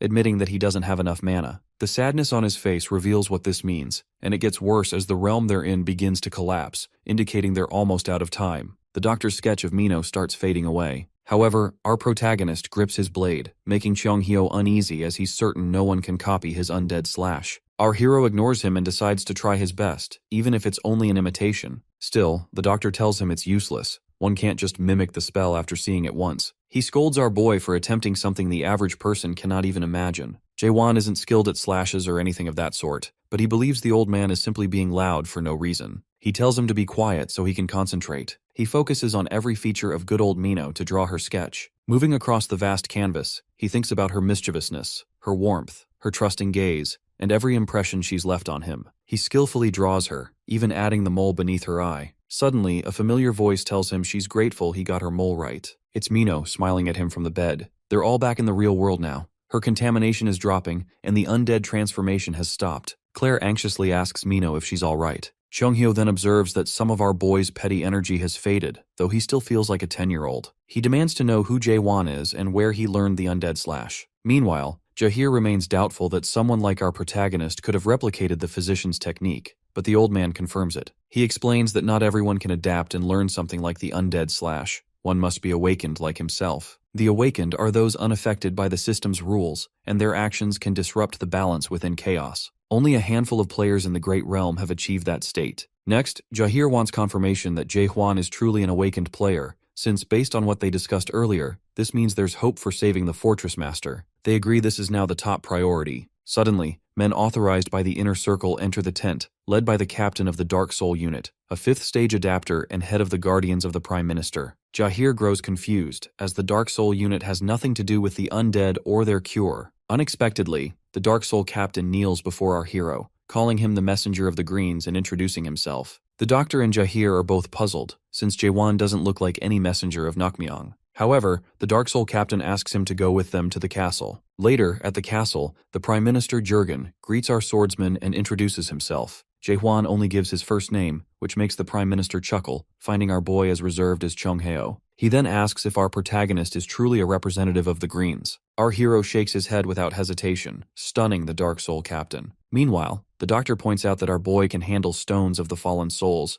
something only those from the Nakmyang clan can do. He wants to know how Jae-won is able to handle the stones and where he found them in the first place. Jae-won simply says he found the stones somewhere and never had trouble handling them. Captain Jahir, now curious, asks what happened to the people from whom these stones were obtained. Jae-won withholds nothing, revealing that they are dead. Jahir is stunned, wondering what could have happened, and adds that those individuals are members of the Great Realm's great families. Our protagonist calmly states that he is the one who killed them. Jahir erupts in outrage before the Prime Minister asks him to calm down. Jae-hwan explains they attacked him first to take his horn, so he fought back in self-defense. That explanation makes perfect sense to Prime Minister Jurgen Cheever, who notes that the Nakmyang clan has always been quite greedy. He then asks our boy what he's been up to, and what his plans are now that he's entered chaos. Moments later, the Prime Minister processes what he just heard, repeating what he understands from Jae-won's account. Basically, our protagonist was brought into chaos by chance, encountered one of the great families, and by another stroke of luck, stole their soul stones. Through that same chance, he entered the fortress and continuously encountered stories of fighting and combat that others had only heard about. Our boy's most recent feat involved conveniently mimicking the divine doctor's master undead slashing as well. The story seems highly unlikely, and the doctor wonders if the Prime Minister actually believes him. Chung-hyo remarks that if the Prime Minister believes what Jae-won is saying so easily, he must be under the effects of being away from the Fortress Master for so long. The Prime Minister then asks whether his physical body is alive. Jae-won is stunned. He now realizes that after escaping the tower, he was essentially a spirit, so chaos must have taken him for someone who just died, landing him in this place. He's curious how Shiver figured it out and how he knows he isn't dead. Shiver's thinking is straightforward.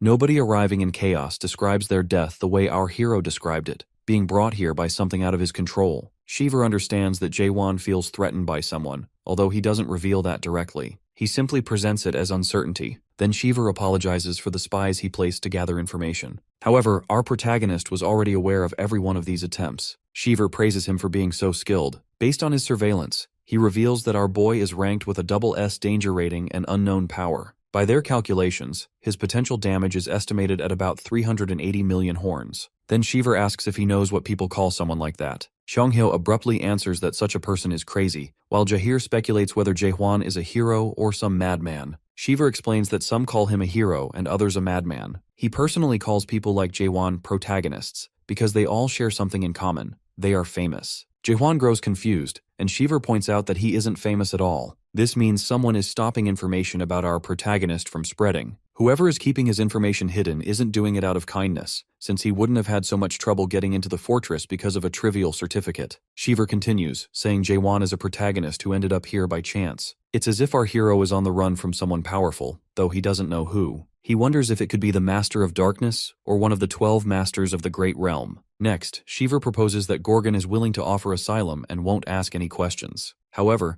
Jae-won suddenly asks if Gorgon Fortress is strong enough to withstand the wrath of the 12 Masters. Shiver senses an opportunity and asks if that's who he's running from. Our boy only replies that it might be one of them. This turns out to be good news for Shiver, as the Masters are not allowed to interfere directly in anything that happens in chaos. Then Jae-won wants to know what price he will have to pay. Shiver only wants him to save the castle lord. About 2 hours later, Chung-hyo, our protagonist, and a Dark Shadow Guard are going downstairs. The Dark Shadow Guard mentions Kalfon, Javier, and Mino are recovering in the medical room, then turns to confirm if Jae-won really prefers to stay at the training grounds instead of a VIP suite. Chung-hyo, however, wants to fight our hero to see which is better, his slash or Jae-won's stab, but our boy doesn't take him seriously. Seeing Jae-won's lack of interest, the old man changes tactics and mentions the expert tower he cleared. Jae-won pauses, then asks if he knows something. The old man, though, isn't giving anything away for free, and says he'll only talk if Jae-won can beat him first. Chung-hyo doesn't believe our protagonist has any chance of winning. Later, Jae-won secures a decisive win.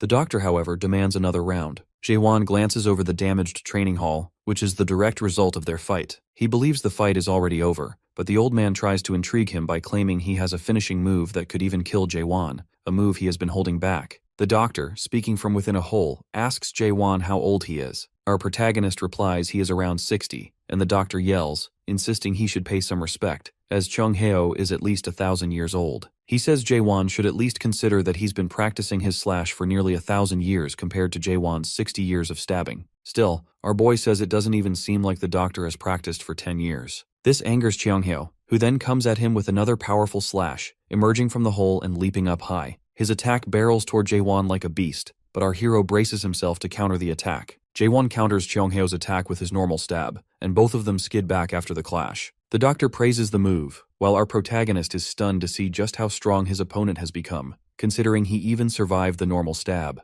Chung-hyo, filled with curiosity, asks the name of the technique Jae-won just used. He calls it the normal stab, though Chung-hyo thinks the name sounds arrogant and suggests it implies Jae-won has an even stronger technique. Our boy then reveals that he actually does possess a stronger move. Chung-hyo is momentarily stunned, since the technique Jae-won is about to unveil reminds him of the lone king of chaos. He wonders if this attack could be anything like the real king's, and he isn't sure if he would be able to block it or not. As soon as Jae-won prepares to unleash it and announce its name, Chung-hyo abruptly declares him the winner, a crazed look on his face. Meanwhile, in the 5th zone of the Great Realm, Unbendable Steel, Master of Steel, Haoyu, demands to know what the Master of Darkness is doing. His aide, nervous, reports that the Master of Darkness is currently in contact with chaos. Heoyu is surprised, since all the masters had agreed to stay away from chaos. The aide, trembling, suggests Heoyu see it for himself. He presents footage of Jae-won clearing the 99th floor alone. Heoyu acknowledges hearing about the boy who beat an expert tower, and assumes the story is fake, but soon learns Jae-won is the product of the Master of Darkness. That product didn't follow the rules. He refused to finish the tutorial and begin the main game, instead breaking through the ceiling and entering chaos. The Master of Steel is curious how a mortal could do this with a cultivator waiting at the 100th floor. What captures his interest is that Jae-won killed the cultivator in order to escape. Heoyu finds it unbelievable, but the aide insists the Master of Darkness from the 9th realm swears by it. It turns out this has been happening for some time. The Master of Darkness has been meddling with chaos, and several zones have secretly been in contact with him. Curious about the 9th realm's actions, Heoyu instructs the aide to notify those in chaos that he wants to visit, though he makes it clear he has no intention of interfering. He also orders 10 gold-level elite guards to be assigned, and wants Heoyu's own warrior to join. The aide, relieved not to have been yelled at, hurries to make preparations. Heoyu, meanwhile, thinks of Cheonghyo and his reckless ways. Back in the training hall, the old man begs Jae-hwan not to use that attack, even going so far as to hug Doc Bull in desperation. Although annoyed, our protagonist wants the old man off his blade. When Cheonghyo finally steps back, he remains deeply concerned about how a move like that could be mastered in just 40 years. Jae-hwan simply states he has stabbed 10 billion times. Cheonghyo finds this ridiculous, pointing out that it would require practicing 80 times per second without sleep or rest for 40 years. However, that isn't what our boy did, since he can stab 100 times per second, and he doesn't even need a sword to do so. He could stab without one. Cheonghyo is utterly dumbfounded. He sensed something different about Jae-won from the very beginning, but he never realized the extent. It isn't just his aura. Each time he stabs, it feels like every motion is filled with hatred for the world, channeling pure rage into the attack. It's difficult to describe, but it seems as if our hero is stabbing the world itself, even without a blade or movement, having become a stab in essence. Jae-won notices Cheonghyo's expression, and repeats that he has done 10 billion stabs. After that, he shows Cheonghyo the oath they signed before their spar. It turns out the doctor had sworn on every beautiful girl in the world, and on his own honor to grant Jae-won a wish if he beat him. Cheonghyo is certain the kid will ask for something odd or quirky, but all our protagonist wants is for his questions to be answered. The doctor suggests they walk outside to talk. Once outside, Jae-won begins by asking what an expert tower is. Both of them are familiar with the dream demons who create these towers, and Cheonghyo explains the tier system. Typically, towers are ranked between S and F, but some dream demons can build S-rank towers even as apprentices. These individuals later become masters known as experts. However, not all towers made by experts are classified as expert towers. Only truly special ones, completely unrelated to cultivation, count as such. No one really knows the true purpose of these towers, but one thing is certain. Expert dream demons are curious about the true nature of the world. A small percentage of those who clear these towers are known as awakened ones. Out of curiosity, Jae-won asks if Cheonghyo is one of them. The old man explains he's from the 4th tower of Expert Melville, a tower named Moby Dick. Even the early levels forced him to fight whales, and he barely made it through. Many great warriors perished there. He laughs about it now, though he admits it was a nightmare. Cheonghyo feels like our boy has survived a tower like that too, so he wants to know whose tower Jae-won conquered. It turns out it was Mulak's. Cheonghyo stops walking the moment he hears the name. He never thought he would meet an awakened one who cleared Mulak's tower. Jae-won, curious, asks if he knows Mulak, and Cheonghyo nods, as Mulak was one of his teammates. It's rare to see any surge of emotion on Jae-won's face, but even he looks intrigued when he learns Cheonghyo has walked with Mulak. Since that story is a bit long, Cheonghyo suggests they take a walk. Eventually, both end up in a tavern. The one serving them is Claire, who grows visibly annoyed when asked if she's now running an outdoor food stand. She's a bit irritated to see our boy and reminds everyone that a certain someone took out her good old tavern. Jae-won, ever observant, notices things as beer is served, a fact not lost on the doctor. Chaos is a world full of dead people, yet food persists. Jae-won and the doctor share a common trait. They perceive a reality in chaos that most others cannot. Cheonghyo explains why food exists in a land where no one hungers. The original chaos wasn't always this bleak. It was once a blessed place, a refuge where people could escape war and live in peace, even celebrate life. Suddenly they hear men fighting like outside any typical bar, and the doctor smiles, asking what our protagonist thinks is happening. Jae-won suggests it's probably just drunkards brawling. However, after taking a sip, he realizes there's no alcohol, it's just water. It turns out that in chaos, people cannot get drunk, feel hunger, or die. All they do is imitate the rituals for the sake of culture. In a place like this, humans still yearn for their past lives, the sweetness of limits, getting drunk, and even feeling pain. They've started to act as if they're hungry or inebriated, pretending to have living bodies and beating hearts. But that's not all. Some wanted even more. There was an expedition, famously called the Abyss Expedition in Chaos. This journey was a quest for the Fruit of Resurrection, a prize said to restore true life. Jaehwan is stunned and even a little interested to hear about it. The only way to obtain the Fruit of Resurrection is to travel through the abyss until one reaches the end of its branches. At the time the expedition began, Cheongheo had already awakened and was younger, about 150 years old. Unexpectedly, Mulak led the expedition. A flashback unfolds as Mulak speaks to Cheongheo, praising him for awakening without losing his emotions. Cheongheo, however, is angry and even hurls his blade at Mulak, insisting that demons have no business being here. They should stay in their rooms building towers. He's upset about the whole cultivation system. Mulak, for his part, apologizes repeatedly for all the demons who made towers, then reveals his real reason for joining the Abyss expedition. He wants to reach the end, find another tower, and put an end to cultivation. Cheongheo is utterly shocked. It's bizarre to hear a dream demon speak of ending cultivation, the very business they are known for, the only thing they truly do. Jaehwan questions the doctor again about what happened to the expedition. Cheongheo admits he didn't go any further than the entrance to the abyss. He fell behind. Mulak, however, is rumored to have reached the top of the illusion tree, from where fruit began to fall, allowing others to return to chaos. Jaehwan wonders why the old man remains in chaos since he supposedly got the fruit. Claire returns to serve more food and gives the doctor a pointed look as he twists the story. She explains the expedition was never actually successful, but the doctor disagrees, insisting Claire wasn't there and didn't witness its glory. He maintains they succeeded in collecting the fruit and that he is proud of it. However, when they were returning, the patriarchs, the lords of the almighty lands, lay in wait to take all the fruit. The fortress masters and leaders of the 10 factions stood no chance against the overwhelming force those entitled rulers brought. They weren't a match. The fruit was taken back, stolen from them. Yet the monarchs still use the fruit when they die and have continued to do so for over 9 centuries. Our protagonist figures this is probably why everyone looks so defeated all the time. No matter how much they pretend, they know they can't have real life for themselves because the lords have claimed the right for themselves. Thinking of Mulak sparks an idea in Jaehwan's mind. Before he can ask the old man, Cheongheo is already passed out. How is that even possible? They were only drinking water? Claire clarifies that Cheongheo has been acting drunk for 1,000 years. She then adds that Mulak was never seen again after that. He simply vanished. As Claire explains, James walks in, eager to thank Jaehwan personally for saving his captain. Our boy remains expressionless. James even has to reintroduce himself. Just then, the Demon Extermination Squad captain Jahir arrives looking panicked. He reports that a major problem has arisen. It turns out that Jahir is here to deliver an update on the condition of the fortress master. Moments later, Jahir and Jaehwan are seen traveling together toward the castle. The fortress master is kept hidden somewhere beneath the inner castle, deep in the basement. Jaehwan's mind instantly recalls the Prime Minister's offer.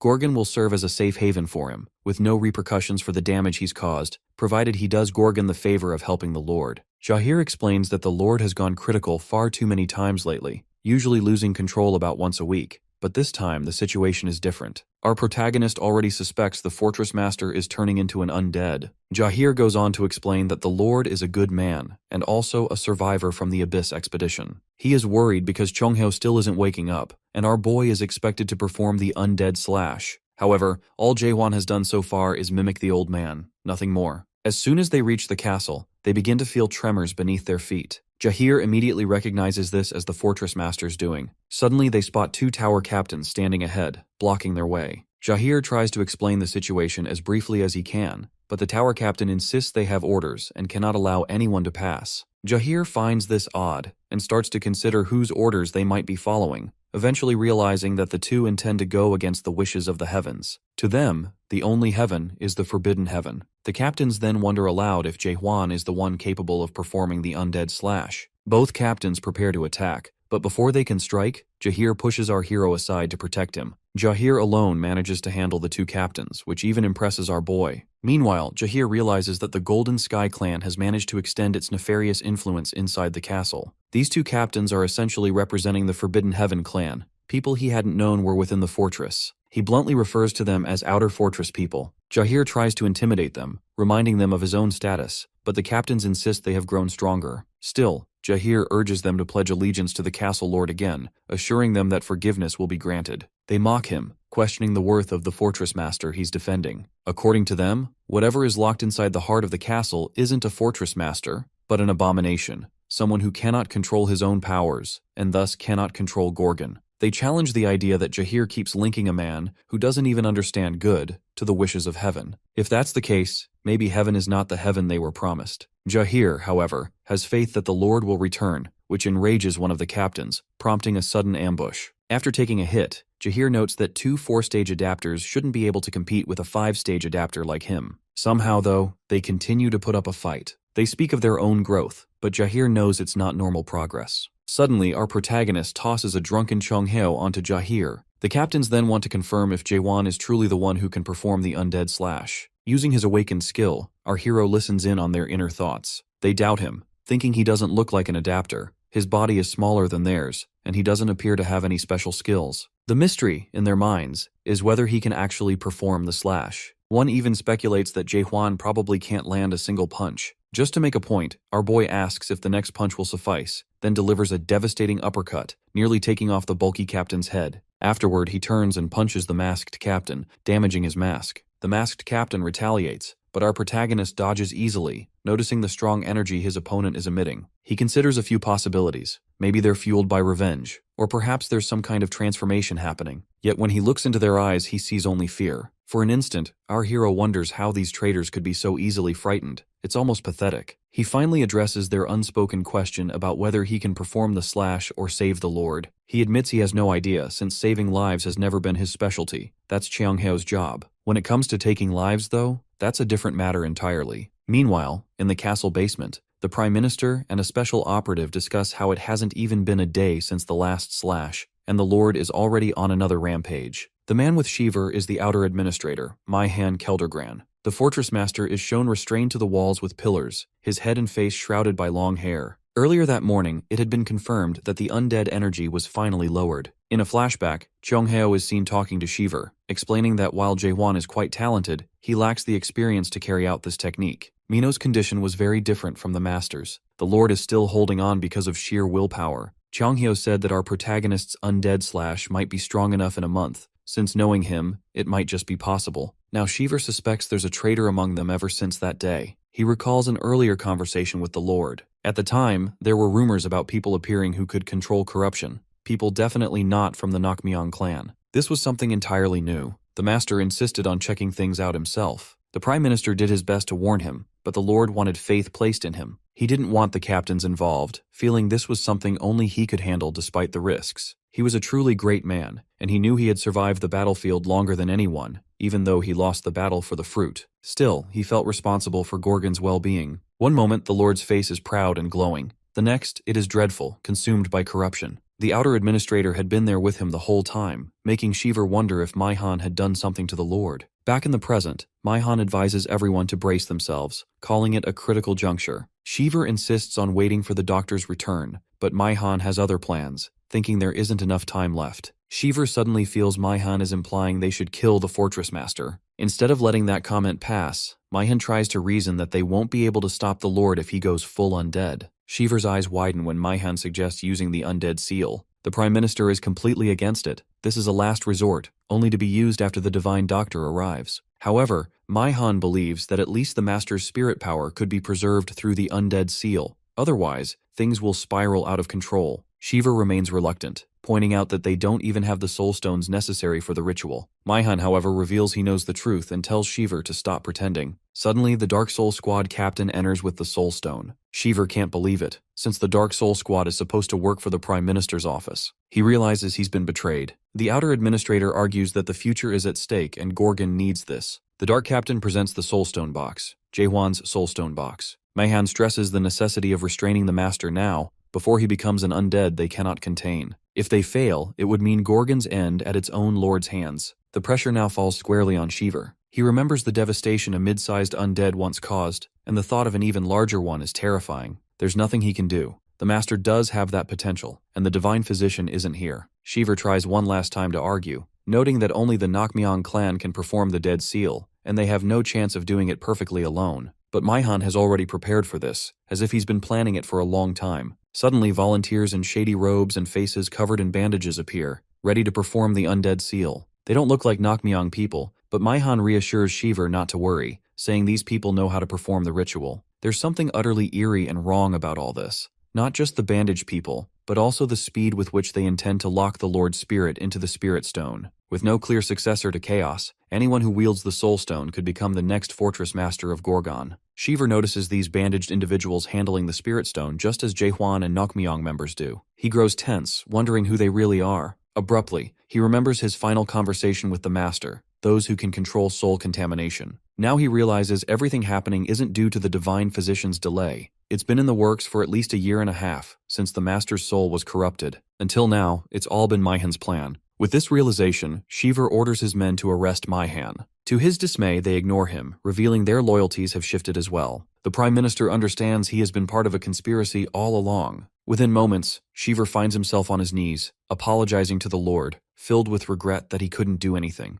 The light has faded from his eyes as the ritual is about to begin. He sees flashes from the Fortress Master's glory days. Suddenly the ground shakes and the roof of the basement splits open. A massive section crashes down on most of those present. Leading the way through the chaos are Jaehwan and Jahir. The Prime Minister's eyes widen in pleasant surprise as he sees the two arrive. The outer administrator demands to know what is happening. Jahir immediately cuts him off, telling him to stop pretending ignorance. They are fully aware of the Forbidden Heaven clan's conspiracy. Those two captains have already confessed everything. The captains outside express deep apologies to the outer administrator, but before anything else can happen, their bodies suddenly explode, leaving Jahir stunned. Maihan quickly claims no responsibility, stating the captains took their own lives. Jahir now understands clearly that this is not a misunderstanding. It is outright rebellion. If they don't stop the outer administrator and halt the seal, these traitors' intentions will become reality. Suddenly, Jahir is shocked to find every sword in the room pointed at him. With Cheongheo still over his shoulders, he demands an explanation. He's told that they won't let him defy Minister Maihan, the Golden Sky clan, or the outer administration. He must stay put until the seal is complete.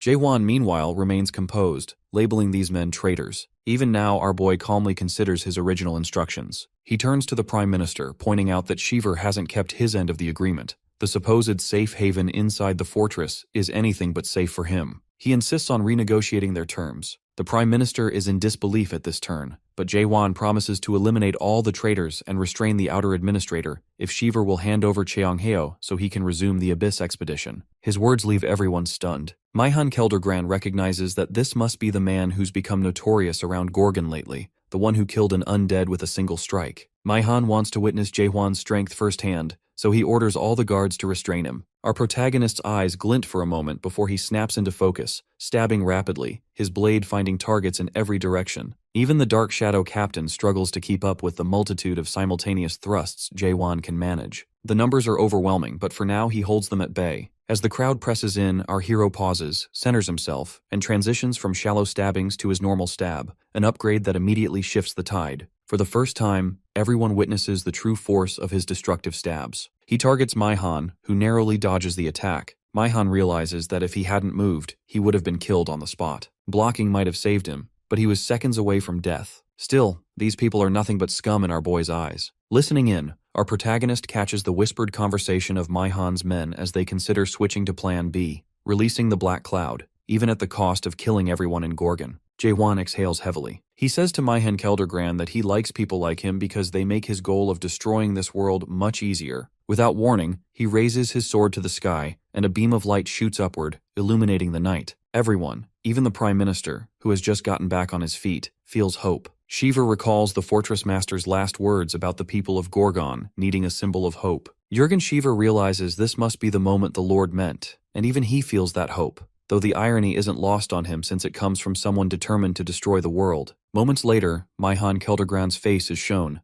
Then the view zooms out to reveal his limbs and body severed. With his final breath, Maihan insists there's no point in trying anymore, as the Fortress Master is beyond saving. Jaehwan checks with Jahir on Cheongheo's status and what's happened so far. No matter what they try, Cheongheo won't wake up. With no patience left, our hero grabs Cheongheo by the white hair and slams him into a wall, waking him instantly. Everyone is shocked by this method. As he's coming around, it becomes clear. The Fortress Master is no longer restrained and is now at 99.9% contamination. Before Cheongheo can make sense of the situation, the system starts processing updates on the Fortress Master. After the contamination reaches 99.9%, it becomes unable to make any further estimations. As everyone watches in horror, the system announces its verdict. A super huge undead is emerging, and Gorgon's automatic alerts are triggered. Warning sirens blare, and the evacuation protocol begins, with professionals rushing to get people to safety. However, this time things won't be so straightforward. James witnesses the horrible aura radiating from the castle. Darkness and tremors spread outwards, sending chills through the air. The Demon Extermination Squad captain, Jahir, is assigned to escort the Prime Minister to safety, while Cheongheo turns to our boy, Jaewon, for help creating a path. He draws his brand new sword, remarking that Jaewon's thrust is too sharp to save anyone, and reminds him that he had to get a new blade because our protagonist broke the old one. Moments later, Jaewon and the old man step into the drawing world, where the doctor attempts to sketch their lord by recalling times spent together. Memories like these prove crucial in performing the slash to reduce contamination. Once enough memories are gathered, Cheongheo can attempt to halt the undead transformation's progress. Suddenly, the doctor spots a figure he believes to be the fortress master, only to realize that this is not his lord, but something infinitely more terrifying and deranged. He freezes, sweat beading on his face. Jaewon, usually unfazed, is also a bit shaken by the old man's reaction. Cheongheo is seized with panic. The being before him is not the fortress master. Even our protagonist's ever-calm face shows some confusion. Soon, the fortress master's body morphs into a truly monstrous form, and Cheongheo finally comprehends the horror standing before him. A chilling voice echoes. The creature growls about how unexpected it is to possess this body since entering chaos. This being is unmistakably a master from the Great Realms. He even recognizes Cheongheo as the man who went to the abyss 900 years ago. Cheongheo's body trembles. He knows exactly who stands before him. The Lord of the Undead Palace, the only being capable of opening the gateway to the abyss. Catastrophe, the lone king of chaos. Our protagonist, on the other hand, is completely in the dark about the entity's true identity. His suspicion only grows. This is definitely an undead, yet not an undead. While Jaewon is left pondering, the supernatural being asks Cheongheo what business he has in chaos. The Lone King bursts out laughing at the thought of anyone still remaining here to protect the world. Cheongheo is nearly paralyzed by fear, knowing this being could destroy everything with a mere snap of his fingers. With just a wave of his hand, the Lone King erases the entire world Cheongheo created. Suddenly, the king points at Jaewon, noting he still has a human heart even after awakening. Cheongheo realizes the Lone King has used his undead incarnation, taking over the body of their lord, meaning this is only a clone, while the real catastrophe is even more dreadful. Our boy wants to know if Cheongheo succeeded with the undead slash, because he's determined to take out the Lone King himself. Jaewon's murmured intent is audible to the king, who is visibly amused that someone is considering trying to kill him. Cheongheo urgently warns him to reconsider, insisting he should not entertain such a thought. After all, not even Mulak could match catastrophe. Even as a clone, the Soul King is an entity no one there can handle. Nevertheless, Jaewon remains confident that he can eliminate the creature. The king responds with a mocking, thunderous laugh. Then, he draws his sword from his mouth, inviting our protagonist to attack, calling him an awoken with the mind of a human. Cheongheo recognizes immediately that the clone has summoned the Void Sword, the very weapon that wiped out half the expedition last time at the Abyss entrance. The king lunges at our boy, who barely manages to dodge the strike. The Lone King observes him, and notes that he's seen that determined look before, concluding Jaewon is heading for the Abyss. Cheongheo is stunned. He never imagined our protagonist would go this far. The Lone King muses that people are still searching for the end of the world, but insists Jaewon is still too weak. The Soul King grabs his head, remarking that he isn't even as strong as Mulak from 900 years ago. Yet Jaewon breaks free from the grip, pulling off a daring move to sever the king's arm. In his mind, our hero feels a flash of gratitude for managing to land that blow. But immediately, a massive hand snatches him back and crushes him, followed by a blade aiming for the kill. Not backing down, our protagonist stabs the king at close range, but in the next instant, the king tries to slam him into the ground. Fortunately, Jaewon skids back, though one arm has taken damage. The king remarks that corruption will eventually consume even the strongest, and the Void Sword's specialty is to hasten that fate. Even a single touch of it can strip away centuries or millennia, corrupting someone in an instant. Surprisingly, our boy slashes his own arm to remove the contamination. The king admires his willpower, noting that only someone like him could do such a thing. The Soul King then summons numerous blades, launching them at Jaewon. He notices that the sword in our hero's hand is an imitation of Mulak's blade. It's not bad, the king admits, for a mere toy crafted by a dream demon. Their fierce battle continues, and Cheongheo tries to warn Jaewon about something, just as our protagonist slashes at his own soul to purge more corruption. But the king warns that Jaewon's soul won't last much longer. Our boy acknowledges this internally, realizing that even with all his suspicion, he can't find a single weakness in the Lone King, and those strange particles continue to disrupt his concentration. He recalls Cheongheo mentioning the White World, a special domain. It's a realm where he remembers those who are gone, bringing them back with imagination. Apparently, all awakeners have such a world, invoked by a special keyword upon awakening, a landscape shaped by their emotions and desires. The stronger the awakener, the more beings are drawn into that world. Suddenly, Jae-hwan seizes on an idea. His eyes widen as he conjures his own world through oblivion. Cheong-hae watches in awe, recognizing that Jae-hwan's world is a literal hell, an inferno born from pure loathing and rage. A massive eye appears in the sky above the lone king. The king acknowledges that this ideal world of Jae-hwan's is quite fascinating. Now, our protagonist has the upper hand, and the particles that once clouded his mind stop bothering him. But the clone remains hideously powerful. It seizes Jae-hwan with its tentacles and pins him to the ground. The king remarks that our boy has been lashing out with random attacks, fighting without calculation. He gets right in Jae-hwan's face to taunt him before slamming him again. The ground cracks and shatters from the force. After a while, the lone king stands over our hero, pinning him with his foot. He notes that Jae-hwan still clings to his hatred and admits that he hasn't met anyone like this in ages. Unfortunately, he decides it's time to end things. The void sword rises, poised to strike Jae-hwan's face, when suddenly, our boy's eyes snap open.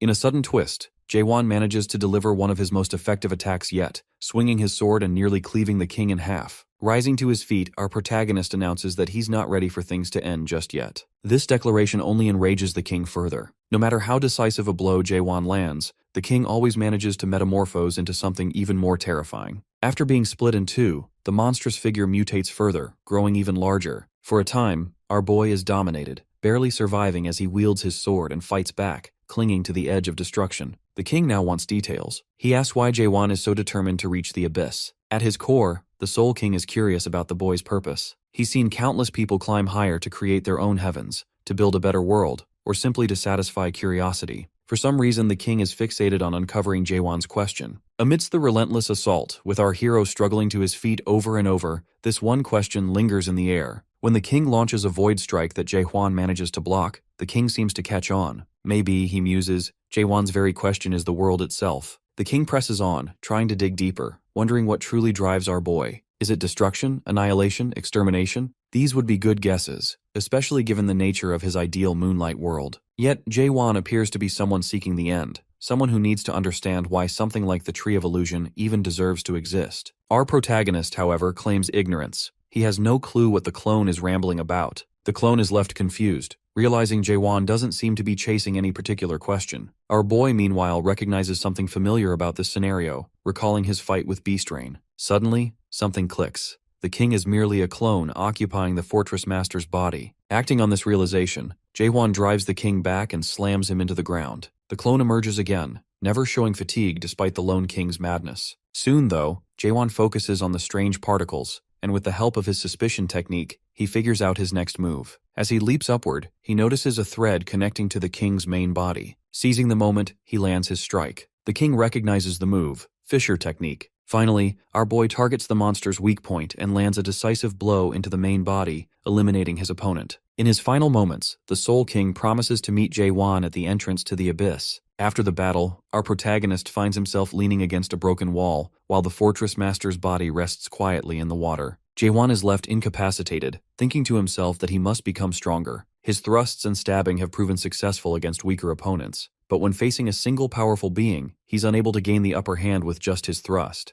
The damage radius is simply too limited. His signature move in battle, the thrust, was only useful to distract the king's clone. Realizing he can't depend on this technique any longer, our boy knows he needs something far more powerful to face true villains in the future. In the aftermath, Cheong-hae is pulled from the rubble, while our protagonist continues his self-analysis, replaying the fight in his mind. He eventually pushes himself to his feet, looking over at the Fortress Master in his final moments. The dying master gestures for him to come closer. Despite being undead, the elder has witnessed the remarkable courage Jae-hwan displayed and wishes to reward him. With a frail grip, he clasps the arm wounded by the Void Blade, telling him that Gorgon is about to see change. Our hero is puzzled until the master transfers something into him. Light streams from the elder's hand, enveloping Jae-hwan's arm and healing it. With his last words, the Fortress Master acknowledges a familiar power in our boy, the warmth of cherished memories. He urges him never to forget what it means to be human, then passes away peacefully. Soon after, the Prime Minister and James notice Jae-hwan approaching them. There's something different.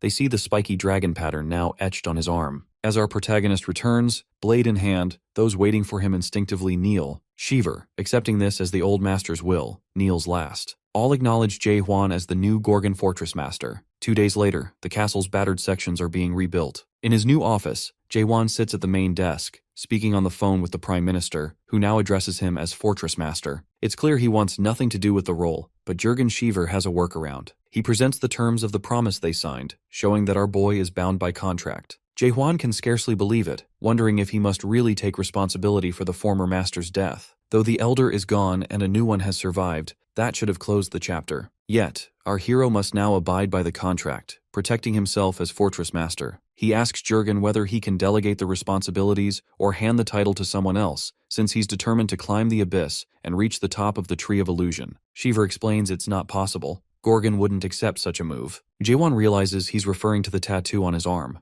The only way there's ever a new Fortress Master is when the old one dies. Annoyed, our protagonist watches as a thick stack of papers, his first duties, lands on his desk, courtesy of the Prime Minister. Jurgen adds even more, expecting him to memorize the Constitution on the go. Among the documents, Jae-won finds laws forbidding any bad talk about the Fortress Master or negative propaganda, which explains the silence since his arrival. Before leaving, Jurgen suggests our boy check the desk drawer. He opens it to find a curled-up piece of paper left for the 17th Fortress Master. Before he can unroll it, the paper transforms into a talking figure, origami brought to life. The message begins with congratulations and addresses him as the new Fortress Master, whoever he might be. The Origami King delivers unexpected advice. Don't stress about being Lord. Delegate wherever possible. Let the inner minister, prime minister, or outer administrator handle matters. Let councils make decisions. The main point? Enjoy yourself if you can. All Jae-won can think is that Fortress Masters sound like spoiled lords. But there's more to it. The message is from not just his predecessor, but all 16 previous masters. Flashes of an overstressed, partially corrupted former master appear, writing for whoever would come next. Not out of laziness, but survival. The core message: don't get greedy, don't make unnecessary changes. People just need stability, a way to keep moving and survive a little longer. Jae-won hears repeated advice: don't get too passionate, don't make drastic changes, and don't lose yourself to stress.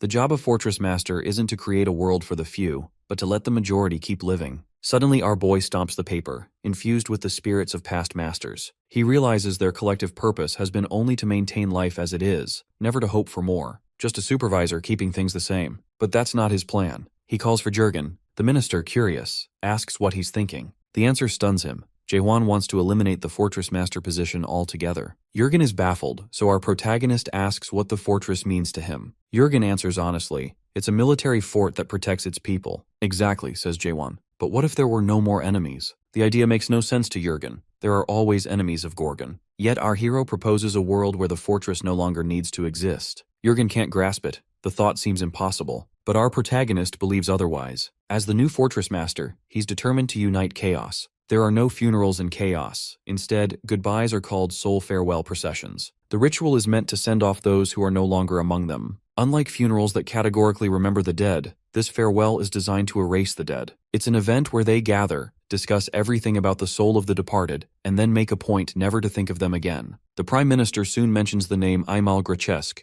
reflecting on the memories he left behind. There's no burial in chaos, as everyone eventually becomes nourishment for the illusion tree. So, instead of vowing never to forget, the custom is to promise to forget Emil Grachesk. During this week of the Soul Farewell procession, they'll talk about him for the last time, until there's nothing left to say. Ironically, this is the first time Jae-won hears the name of the previous Fortress Master. While everyone eyes our boy with skepticism, it's understandable. How can someone who hasn't even lived 100 years be named Fortress Master? Some suspect Jurgen Schiever is playing politics. Others think this must truly be the end of an era. Suddenly, his chain of thought is interrupted by a veiled lady trying to meet his gaze, but an old, spry man reaches him first. The elder greets the new Fortress Master, while Cheonghyo engages the lady, who turns out to be the priestess of the Faith Clan. Cheonghyo observes that the Servant Clan elder beat her to the meeting. It's not just them. Everyone is openly discussing which side they'll choose when the time comes. Cheonghyo isn't worried about alliances right now. The Servant Clan elder, however, wants to know Jae-won's age. When he hears he's just 60, he jumps to various conclusions. Maybe the old master had a son, or perhaps there's some secret institution that produced this newcomer. People take note. It's not the sort of question you'd pose to the Fortress Master, especially since the elder already knows how our protagonist came to chaos. Nevertheless, he extends a hand of cooperation. This is Jang Il-han, vice clan leader of the Servant Clan. In his mind, he notes that the new leader doesn't even look like an adapter, something he plans to use to his advantage. Il-han remembers being turned away by a stubborn inspector at the northern gate. Sir Carlton Javier had restrained him for causing trouble, and the Fortress Master at the time saw him as a nuisance, especially since he'd tried to enter illegally and violated internal rules. Il-han was left bitter by their stubbornness. a feeling that lingered for a decade. Now he wants to exploit the opportunity created by the dead fortress master and the still recovering Captain Javier. Ilhan is quick to act. As he shakes Jaewon's hand, he draws our protagonist into the highest level illusion skill, the 8 Gates of Hell. Instantly, Jaewon finds himself trapped in an inferno, facing a fierce fire dragon. Meanwhile, in reality, people notice his strange behavior, realizing that on his very first day, the new fortress master has been ensnared by the most powerful illusion,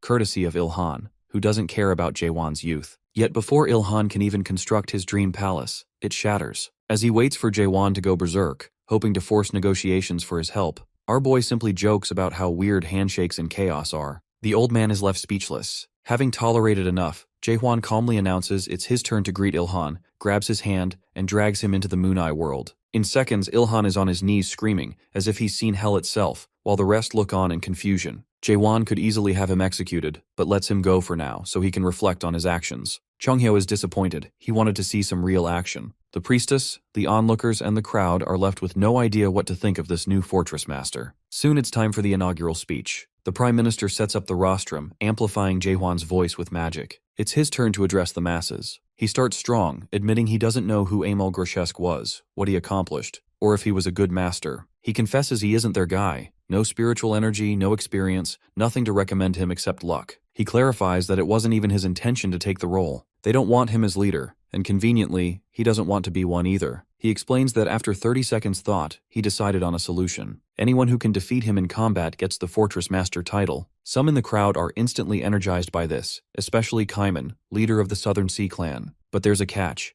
Only those who take him on within a month will be eligible, and after that, the offer expires. There's another twist. Anyone who loses to him will automatically join his Abyss Expedition Squad, leaving within 2 months. The crowd, Priestess, Ilhan, Jahir, Cheongheo, stands in shock at this unexpected announcement. The Prime Minister had accepted Jaewon in his heart as the Fortress Master the moment he saved Gorgon from the Forbidden Heaven clan. Even when he considers relinquishing the Castle Lord title or uniting Chaos, his conviction remains. Jurgen felt uneasy when our boy went on stage, but ultimately, he would never jeopardize Gorgon's future. Meanwhile, some are speculating that the new Fortress Master might be from the Resurrection Palace, with no clue how he suddenly claimed the position. Crowds press against the castle entrance, forcing James to struggle to keep order. Jahir then informs the Prime Minister about Cheonghyeo's recent interview, where Cheonghyo claimed that even if all 10 clans gathered, none would be able to defeat Jaehwan. The minister freezes in his room, tea spilling from his cup as he processes the news. Moments later, an angry Prime Minister storms toward the Fortress Master's office. Upon entering, he finds piles of unattended paperwork and questions how long our protagonist intends to delay his responsibilities. However, instead of Jaewon, he is greeted by a still-recovering Sir Carlton Javier at the desk. The minister, beside himself, wonders what Carlton is doing there, as he should still be hospitalized. Meanwhile, our hero is elsewhere, blowing up statues as part of his training. They observe various versions of Carlton immortalized in stone, and seeing them shattered feels like a waste. Chonghyo, ever practical, calculates the lost fortune. Those artifacts are highly valued in Chaos, and he could have easily impressed someone with them. Suddenly, Jaewon mentions to the old man that he's been working on a new technique, immediately sparking Cheonghyeo's interest. Soon, the Fortress Master prepares his sword to demonstrate the attack, earning Cheonghyeo's admiration even during the setup. It's as if he's about to imitate one of Cheonghyeo's legendary lashes. The old man jokingly suggests calling it Cheonghyeo's thrust in homage, but warns that if he insists, Jaewon might just make the name famous by attacking him. Before Cheonghyo can scold him for such an absurd idea, Jaehwan launches the attack at him. The old man is stunned, unable to believe the Fortress Master actually struck him. It seems that ever since our boy took the position, he's lost what little restraint he had. However, the attack doesn't hit Cheonghyo. Instead, it lands on the Lightning God clan leader Wung Yong, who had been lurking nearby, ready to ambush them. A flashback reveals that Wung Yong had been asking around for the new Fortress Master's whereabouts. Once he discovered the training grounds, he planned to attack and claim the title for himself, preferring assassination to a fair duel. In his mind, such an approach still counted as a one-on-one assault. Moments later, as he regains consciousness, Wung Yong finds himself face-to-face with the Fortress Master and the Divine Doctor. He's shocked to see Cheonghyo present, confused about the situation. The lightning upstart hadn't even recognized the Fortress Master, surprised to learn that it was the black-haired man beside Cheonghyo. The old man points out Yong's scheming nature while introducing him to Jaewon, but Yong feigns ignorance, insisting he's never met either of them. Still, something about our protagonist unsettles him. Nevertheless, with the Fortress Master right there, Yong stands up and declares he'll return soon to challenge Jaewon again, insisting this encounter doesn't count as a loss. The irony isn't lost. He accuses the fortress master of cowardice even after attempting an ambush himself. Chung Hyo can only marvel at the audacity of this kid, yet Jae-won pays it little mind, ready for another match if necessary. Soon, Yoon-yang charges up his lightning, preparing for battle, while the fortress master readies his weapon. True to form, his opponents always attack first, and Jae-won dodges their blows with ease. Yang is impressed by how quickly our hero evades, warning that nothing, not even the swiftest, can match lightning, or so he believes. After several exchanges, Yang notices that the fortress master remains unscathed. Finally, he resorts to the lightning god attack. Yet before he can complete it, Jae-won coolly observes that channeling all that energy into a single blow is far too slow. As the fortress master prepares his own move, the next thing anyone knows, Yoon-yang sits with a fresh bump on his head, vowing to spread the rumor that Jae-hwan barely defeated the Lightning Clan leader. Though this is a bit of comic relief, it's also a calculated move to keep his reputation intact. Chung Hyo recognizes the opportunity. Stronger opponents will now be drawn to face the fortress master, which is exactly what they hope for. It took Yoon-yang 100 years to reach his current position.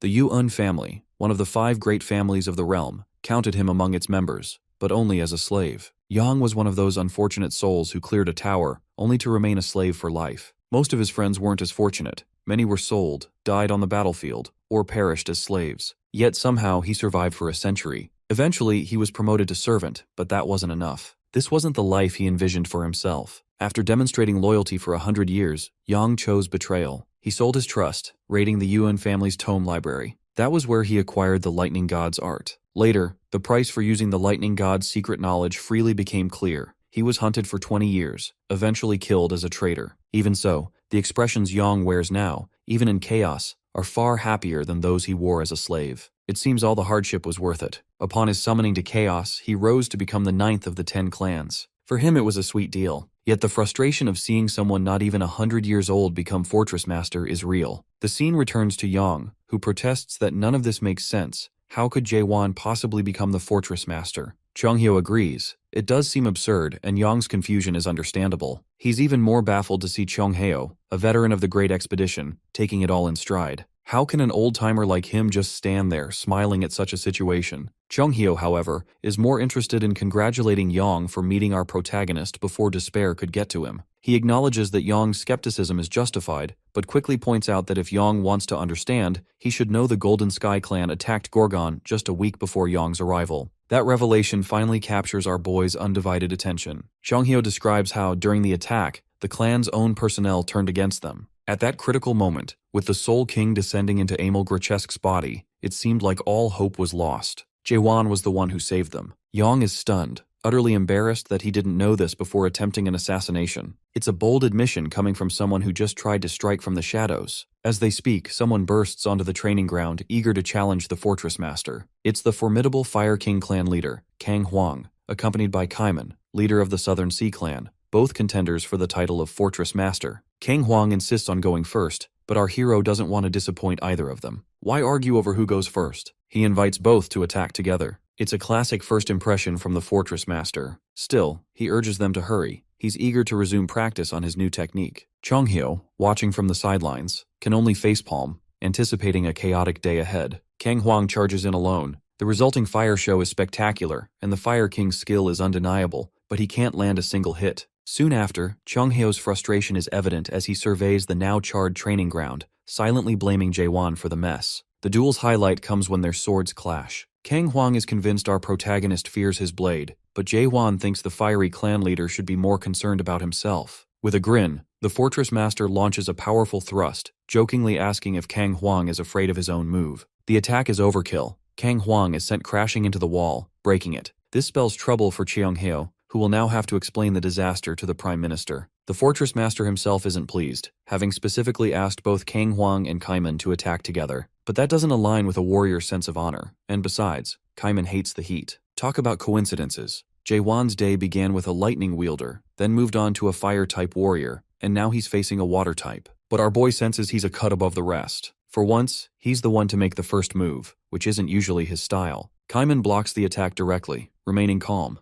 a trait our protagonist finds unique. Kaiman stands out. He isn't trying to show off or dominate, just maintaining control. When Kaiman finally counters, Jae-won swiftly dodges and leaps down from above. The Southern Sea Clan leader barely manages to evade and immediately admits defeat. Our hero feels a bit disappointed that Kaiman didn't show his full strength, but Kaiman isn't bothered. With just that brief sparring, he knows he wouldn't have stood a chance. He's one of the clever ones, more focused on the upcoming Abyss expedition than on winning a match. Meanwhile, the Fire Clan leader and the Lightning Clan leader start bickering about who lost worse. Changhyo quickly intervenes, reminding everyone to focus on the real significance of their defeats. The Southern Sea leader, on the other hand, remains unfazed. He never came to win a fight. His only interest is the Abyss expedition. It turns out he was close friends with the last fortress master, Amal Grochesk, and had wanted to join the previous Abyss expedition, but wasn't strong enough at the time. He confides to Changhyo that witnessing the previous failure firsthand left him desperate to join this time. Changhyo then wonders aloud about Kang Huang's decision, prompting the Fire King to declare his participation in the expedition. He knows he has no other choice after losing. Just then,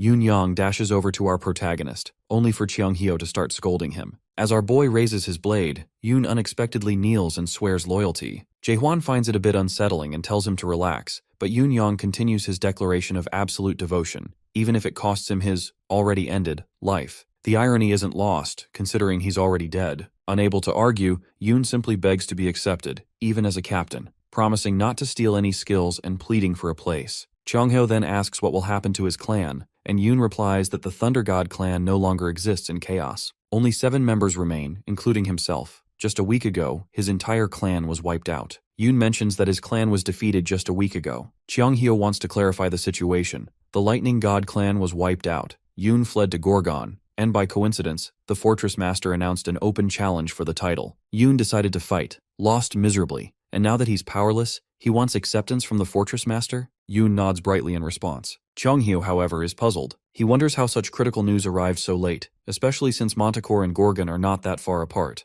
A week should have been enough for word to travel. Before they can dwell on it, Yoon realizes the others have no clue about what's really happening. He asks Changhyo to repeat how our boy saved them. Changhyo reiterates that the Golden Sky clan had tried to bring down Gorgon. Just saying these words makes him pause. A new realization dawns. The same Golden Sky traders who attacked Gorgon must have been behind the ambush on the Lightning God clan. He wants to confirm his suspicions, and it turns out the Lightning God clan wasn't the only target. The operation was far more systematic. Both the Rank 3 Dark Forest clan and the top-ranked Heavenly Dragon clan were also destroyed. Kang Huang, Kaiman, and Changhyo immediately grasped the implications. The entire Manticore fortress has fallen to the Golden Sky clan. The fog of confusion begins to clear. Only by blocking all communication could such widespread news be suppressed. Manticore Fortress must have sealed off all channels. The Fire Clan leader struggles to process this. Essentially, Yoon is explaining that 3 of the 10 clans were overthrown overnight, allowing the Forbidden Heaven to seize control. Worse, they also took over the communication system, manipulating messaging skills to suit their needs. Kaiman is stunned as well, but he starts connecting the dots. He'd long heard rumors that the Forbidden Heaven clan was amassing power for something big. Taking over Manticore Fortress in just a few years is a shock. Meanwhile, our protagonist is quietly working through the details that interest him,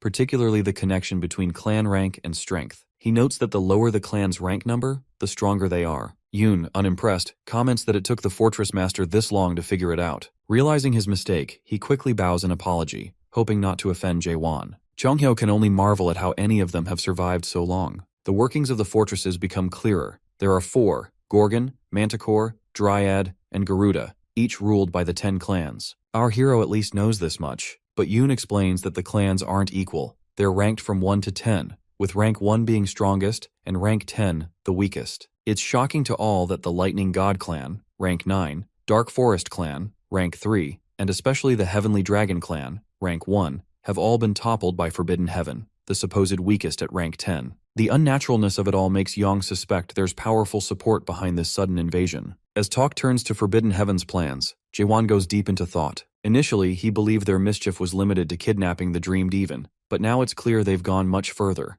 attacking Gorgon, seizing Manticore, and pursuing goals eerily similar to our boys, the destruction of this world. He wonders if they've hidden the mayor in Manticore Fortress, remembering Janya's refusal to disclose the mayor's location even after being decisively defeated. It's clear Janya fears someone, preferring silence, or even death, over revealing the truth. The scene shifts abruptly. A figure lounges on a throne, surrounded by severed heads strewn at his feet. This is the brutal first appearance of Lim Jinhong, the leader of the Forbidden Heaven clan. Lim Jinhong is soon told by his men that the Heavenly Dragon clan leader has been apprehended and is now in prison. He also receives an update about the Dark Forest clan leader, who is still resisting. Jinhong throws his knife at one of the corpses for amusement, laughing at the pointless efforts. It won't be long before they dominate that faction as well. He is a bit more interested in what happened to the Lightning God clan leader. One of his men replies that they haven't apprehended him yet, and suddenly a knife is thrown at the man's shoulder for that news. Trying to control the pain, the man apologizes to the clan leader, and the clan leader acts as if he has shrugged it off, following it up with a question about the Lightning clan leader's current whereabouts after they annihilated his entire clan.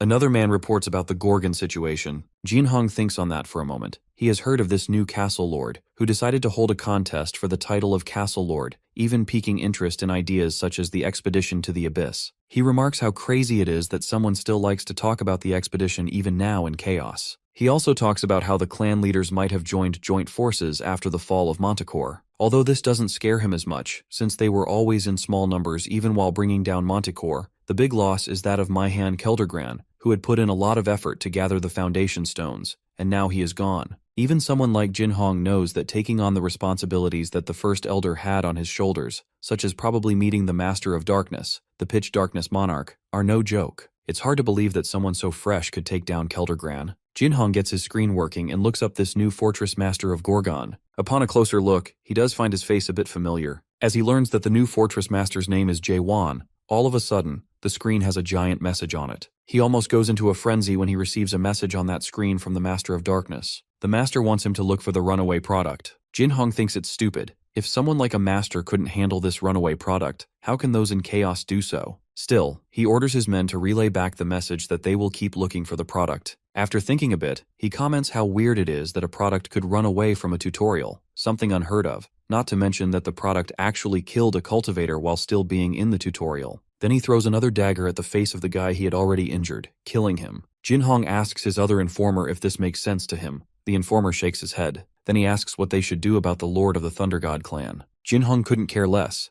In his mind, what has happened for the best. All of the clan leaders have stupidly come together under the Gorgon roof, hearing about the Fortress Master position being up for grabs. It's quite simple. They now have just one bullseye to focus on in their pursuit of unifying chaos. He suddenly focuses on Emil Grachesk's demise, when there was an extreme evil surge from the castle grounds. He has no doubt that this was none other than the Soul King catastrophe. It's common knowledge that a catastrophe's energy soon fades away, but now they have new information. They now know that the undead can summon other undead. Jin Hong declares that those in Gorgon have no idea of a catastrophe's powers yet, and laughs crazily. Back to Gorgon, the talk among our heroes is about the Forbidden Heaven clan, and who could be backing it up. It only makes sense if one of the 12 Masters of the Almighty Land is involved. Even though Yun Yang makes a very good point that the Masters are not supposed to interfere in chaos, since they have made a pact about it after all, even he knows that no one other than the 12 Masters could rival the 10 clans. Kang Huang, on the other hand, has heard that the Almighty Land is right now a battlefield of war, and someone can obviously take matters into their hands, intervening in chaos due to the attention being elsewhere. Kang Huang thinks it's wise if they first contact the Resurrection Palace, the place where all the chaos fruits went and the monarchs reside. Obviously, what's happening means that the treaty has been broken. Even Changhyo agrees on that. Kang Huang motivates the idea that they should point this out in the Resurrection Palace. Kamen doesn't like the idea of trying to invoke help from the bastards at the Resurrection Palace. He gives a wise take, considering that they don't even know if all of them are in on this. They wouldn't stand a chance if the entire Resurrection Palace is plotting to break the treaty simultaneously. It's up to Jae-Wan and Changhyo to decide. The fortress of Manticore is already down. If they proceed with the necessary action, that would mean an all-out war. What Changhyo thinks is simple. They'd have to face certain people eventually. A flashback shows Shiver and Changhyo talking to each other about the position of the Fortress Master being up for grabs, and the purpose that Jae-Wan really has, which is to unite chaos in a way that the Fortress Master position wouldn't even be needed. Changhyo gives his opinion that our boy's ideas of uniting chaos are utterly ridiculous. The 10 clans and the 4 fortresses are nothing compared to the Resurrection Palace, and despite his accolades, our protagonist or anyone else in chaos is too weak to take them on. He shouldn't even dream of taking on the Resurrection Palace, and at least not plan on doing this all on his own. But the new Fortress Master knows this, and he doesn't plan on doing everything alone. This is probably why he has Changhyo with him. Hearing this, Changhyo's jaw drops. He cannot believe Jae-Wan has included him in such a ridiculous plan. It's been obvious from the start that our protagonist is the inexperienced one, while Changhyo, with his 1,000 years of wisdom, is meant to serve as his counsel. Besides, the elder never actually said he wouldn't be part of it. Changhyo feels dumbfounded that this 60-year-old kid is bossing him around with just a play on words. Now, our boy decides it's time to clarify everything for the others. His top priority isn't the Abyss expedition. Everything else comes after uniting chaos under a single banner. For that, he needs dedicated people by his side, true comrades. Kaiman is quick to raise a point. What if nobody is willing to go with him? Jae-won falls silent for a moment, then replies that he'll do it alone if he has to. Kaiman, though, thinks that's impossible. However, our hero simply states that he's come this far on his own. Kaiman erupts in laughter at that, finding it amusing. Then, Kaiman steps forward and declares that, whether it's the Resurrection Palace, the Abyss Expedition, or even the end of the world, he's going to follow him. Yoon Yong echoes the sentiment. Kang Hwang, however, remains awfully quiet. They want to know his stance, but he hasn't given one. It turns out he hasn't decided yet. Everyone looks at him, puzzled,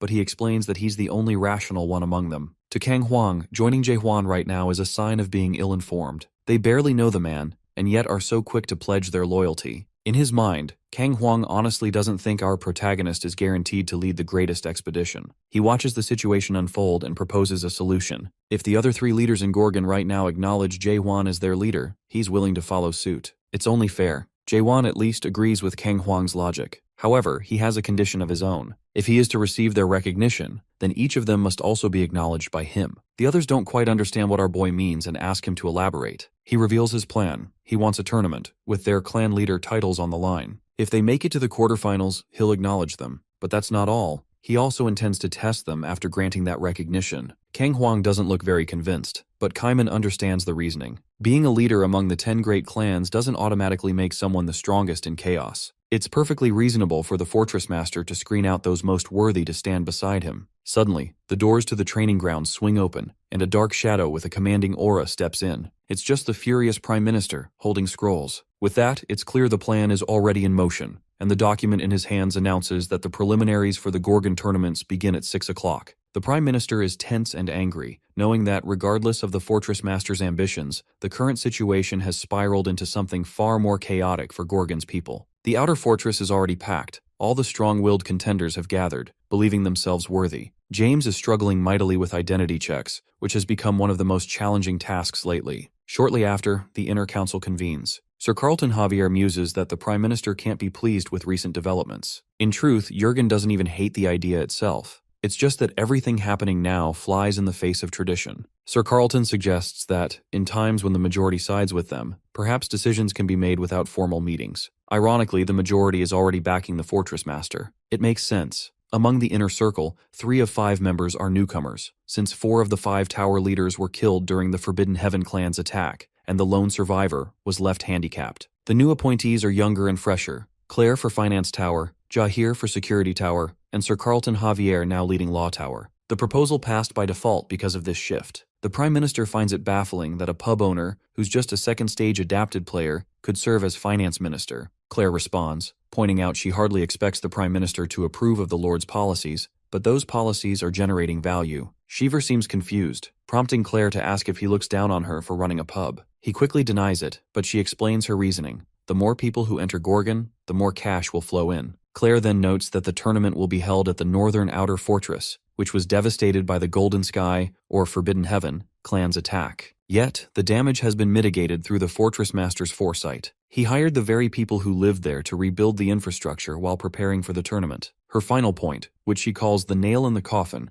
is the financial loss caused by the Forbidden Heaven clan, 1287 billion horns. However, Claire informs the Prime Minister that projected revenue is 13.28 billion horns, and she has intentionally set this lower bound to ensure they break even after recent losses. Seeing Jurgen's shock, Claire immediately understands what he's thinking. How does someone without government finance experience know all this? She reveals she has handled money in both her former life and the afterlife, so her credentials are sound. Claire admits she has no idea what the Fortress Master will do about the expedition, uniting chaos, or even the challenges he's announced in the training grounds. What she does know, though, is simple. The steps Jae-won is taking are about to change chaos forever. At the southern chaos, the Great Sea, lies Dryad, the southern fortress. Dryad, a plant-type guardian horn beast, forms a natural fortress from its branches and secretions, drawing water from the Great Sea to sustain itself. Isa Landcroft, idly playing with one of the fortress's vines, senses something is wrong. This is the Dryad Fortress Master herself, Isa Landcroft. Using her advanced scouting skills, she learns that the undead are moving toward Gorgon, and she soon detects the presence of one of the 3 great undead,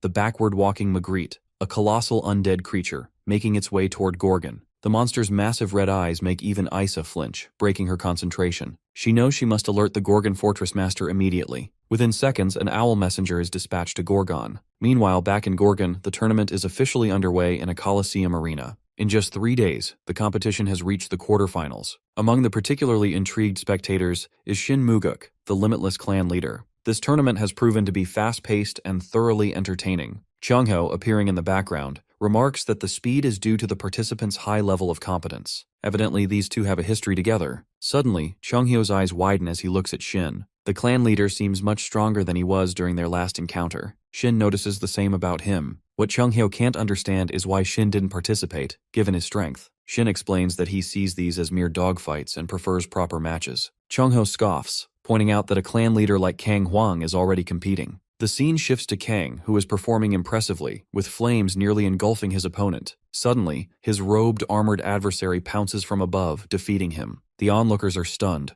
unable to believe Kang has been eliminated so abruptly. Shin and Chung-hyo find this odd until Chung-hyo recognizes the technique used, the Steel Monarch's Azure Cloud Mystic footwork. That means this fighter is one of Haoyu's warriors. The implication is clear. The Monarchs are interested in this tournament and have become involved. With this decisive match, the pre-quarterfinals conclude, and the quarterfinals are set to begin. Shin wonders why the tournament is so rushed, but the answer is straightforward. Chung-hyo's friend, the Fortress Master, is just impatient by nature. Soon the crowd erupts in cheers for the Savant clan, and a man in a distinctive white uniform with a feathered gown appears. The chants reveal that this is Jaegul Miyun, the Savant clan leader and top military advisor in Chaos. Like everyone else, he knows Chung-hyo, and he winks as a greeting to the elder. Chung-hyo doesn't appreciate the gesture but decides to wait until the tournament ends to address it. Shin suggests letting it go, saying it's not worth holding a grudge. It sounds ironic, but it's true. Jaegul is just a 400-year-old kid. Chung-hyo should act his age instead of harboring resentment. However, Chung-hyo won't have to wait long. It turns out Jaegul's next opponent is none other than Master Jae-hwan. The identity becomes clear when the Gorgon seal, that elegant tattoo, appears on his arm. Perhaps Chung-hyo will see his grievances settled sooner than expected. On the field, the two engage in a notable exchange about geopolitics.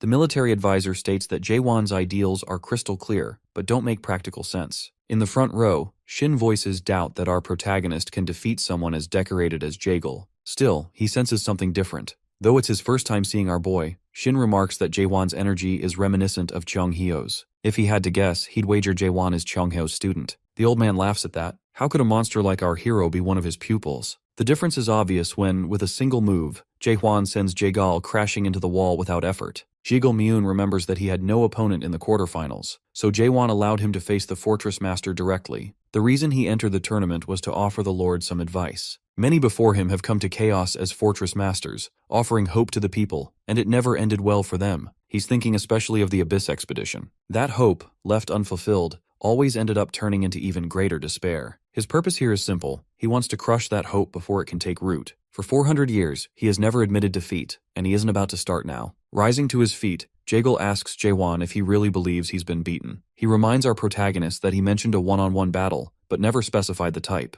So he proposes a battle of wits instead. The crowd grows restless. They want Miyun to concede his loss. Chung-hyo saw this coming. It's just a way to avoid admitting defeat directly. Muguk points out that there's a problem with a contest of wits. It's hard to determine a clear winner. Meanwhile, Jae-hwan wonders aloud what this game even is, making it obvious he's willing to participate. Instantly, the environment shifts around them, bit by bit, until suddenly they're in an entirely different place. Now, our boy finds himself inside a military strategy formation world. A notification window pops up, warning that he's a rookie here and offering a manual. He quickly realizes this is just a fancy strategy game, inspired by a frontier game created by one of the 13 masters, Maris. It's a favorite pastime in the Almighty Land. Miyun brags that he's practically the best in Chaos at this game, and offers Jae-hwan some time to learn the rules, since he's new. But our hero thinks it's much simpler than everyone says. He's familiar with this scenario. 3 races fighting, collecting resources, and training troops in real time to destroy the opponent's building. He spent thousands of hours playing this exact game at the Power PC Zone back in Korea. It's almost as if these mares are just plagiarizers, stealing technology from Earth. Since Jae-hwan is so eager, the clan leader suggests they play in the Lost Garden setting, a battlefield designed for this military strategy formation world. In moments, Jae-hwan represents the human race, while his opponent takes the undead. The Undead Master assumes our protagonist is a complete novice for picking humans, widely considered the weakest race. The undead grow stronger with time, so the advantage should be his in the early and mid-game. His plan is straightforward: rapidly construct buildings, lay foundations, and train workers to mount an all-out assault. But almost immediately, he's blindsided.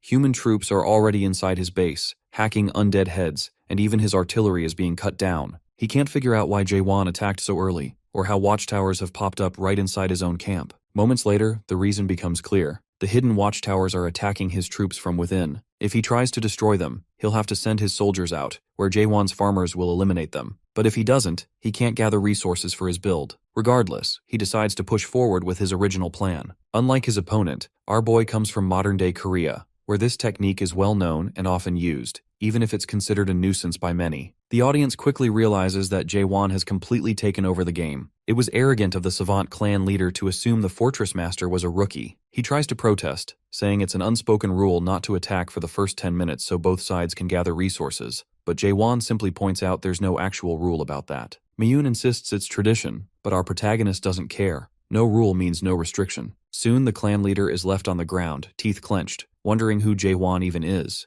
There's no reasoning with him. He's demolishing his opponent at his own game using tactics the strategist never even imagined. There's no catching up to our hero now. Eventually, the truth sets in for the Savant clan leader. He can't win. It took 400 years, but maybe this is the moment he was waiting for. He kneels and finally concedes defeat before the master. After the match, Cheonghyo is curious about the move Jae-won used against Jaegal Myun. Jumping down from the audience with Muguk, he heads over to see our boy. Cheonghyo points out that our hero always claimed he only did thrusts, but now he's pulling off slashes as well. He jokes that our hero must have been inspired by his own style, and adds that what Jae-won just used, the spiral slash, was clearly based on his technique. Jae-won doesn't hide his annoyance at hearing spiral slash. He reminds Cheonghyo that he hated names like Cheonghyo Thrust or Cheonghyo Slash, and now Cheonghyo is even changing the title they all agreed on. It was supposed to be Fatal Spiral, as suggested by Kaiman. Cheonghyo is shocked, saying he thought Jae-won didn't care about naming moves at all. Turns out our protagonist actually prefers that name. But enough about that, he's more curious about the skinny guy Cheonghyo brought along.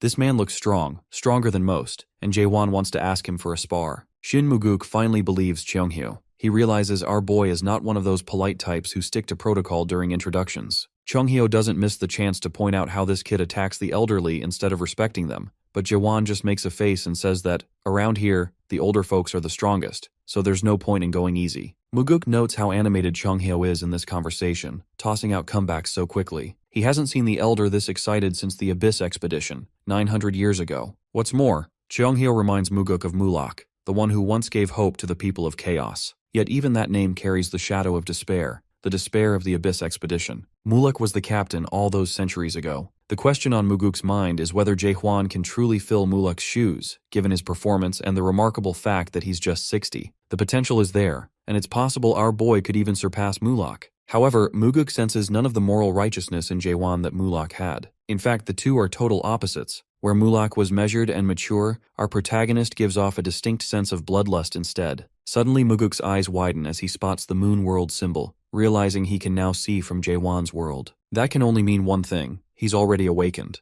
Cheonghyo picks up that Muguk has figured out our hero is fully awakened. Muguk suspects Jae-won might even be a rank higher than the Third Awakening. Before this goes any further, it's already time for the quarterfinals, which will be filmed live on stage for everyone to see. Hearing this, Cheonghyo suggests they return to the front row, but our protagonist isn't interested. He heads straight for the arena instead. It's not his turn yet, but his impatience is at an all-time high. He surveys the remaining competitors. If he sets aside Kaiman and Yoon-young, the rest are genuinely powerful, especially the one Cheonghyo and Muguk had discussed earlier, the Steelmaster, Haoyu's subordinate. The woman with the chain sickle catches his eye as well. Before he can think more on this, Jahir steps onto the stage, reminding the Fortress Master that it's not his turn. Jae-won's sudden appearance makes the crowd buzz with excitement. Grabbing the two-horned mic, he starts to announce his intentions. He's too bored and things are moving too slowly for his taste. So, he declares a change of plans, even throwing out the one-on-one rule. One of the opponents is in disbelief at what the new Fortress Master is proposing. We learn this is Ja Gokryong, the Priestess clan leader. She immediately criticizes his move, questioning what right he thinks he has at this stage. To her it sounds crazy. How would a group fight even work? How would they determine a winner? But our boy corrects her. She's assuming he wants teams, but what he's actually proposing is that all 6 of them team up against him instead. The contestants are stunned. Before they can think too much about it, he offers that whoever brings him down first can claim the Fortress Master position. After a brief silence, the Colosseum erupts in cheers. This is about to get real. The girl with the chain sickle finally speaks up, saying she'd been waiting to hear what Jae-won would suggest, and she's genuinely excited by how wild his challenge is. After making his announcement, Jaewon tosses the mic back to Jahir, fully aware of the importance of securing the attention and trust of the audience, the people of chaos. He understands how things work here. The stronger the trust, the deeper the connection, and that connection can be built over time. It's a simple equation, but when time is short, there's another way. By displaying overwhelming, undeniable strength. He's still thinking about this when the only truly free-spirited fighter, the girl from earlier, suddenly gets right in our boy's face and shouts that she likes his way of thinking. Her boldness stuns everyone. She even openly considers not killing the fortress master. The crowd is left confused. It only becomes clear after she leaves that she's just forfeited. Before departing, she whispers something odd about not wanting to get caught up in trouble with that thing coming.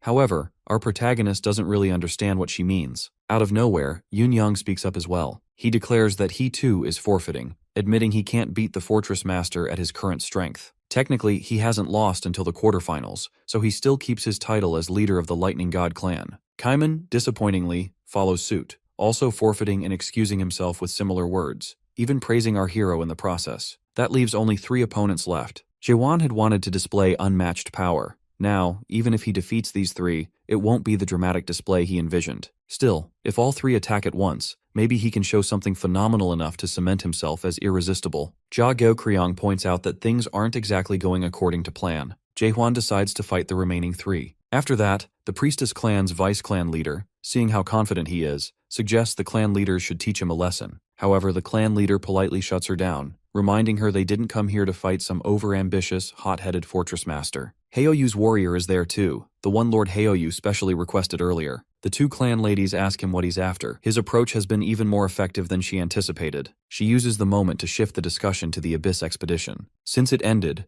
no one has had the drive to revive its legacy, but she genuinely believes Jaewon is the right person to lead it. She supports him openly, throwing her full backing behind him before the entire audience. Then she redirects the crowd's energy, reminding them that they didn't come just to see a new fortress master crowned. They came for something more. At that moment, she removes the veil that has always covered her face, unveiling massive, hypnotic eyes. Instantly, the entire atmosphere changes. A strange illusion sweeps through. Glowing butterflies begin to drift across the already enchanted audience. People's eyes go wide. Her gaze can dig into emotions, hidden thoughts, and their deepest righteousness. But our hero remains unfazed. He sees through her so-called righteous eye magic, recognizing that she's twisting the crowd's perception with talk of hope and desire. For a moment, he seriously considers ending her spell with a stab. But looking around, it's already too late. The crowd is fully under her control, chanting along with her. Just then, an unexpected voice cuts through the noise. It's the gentleman's sword. He has no sides, no bias, and he's just arrived all the way from the south, not for a fight, but just to observe. He makes it clear he's not interested in watching people bicker over a title. Apparently, Myung-Gwan, as he's called,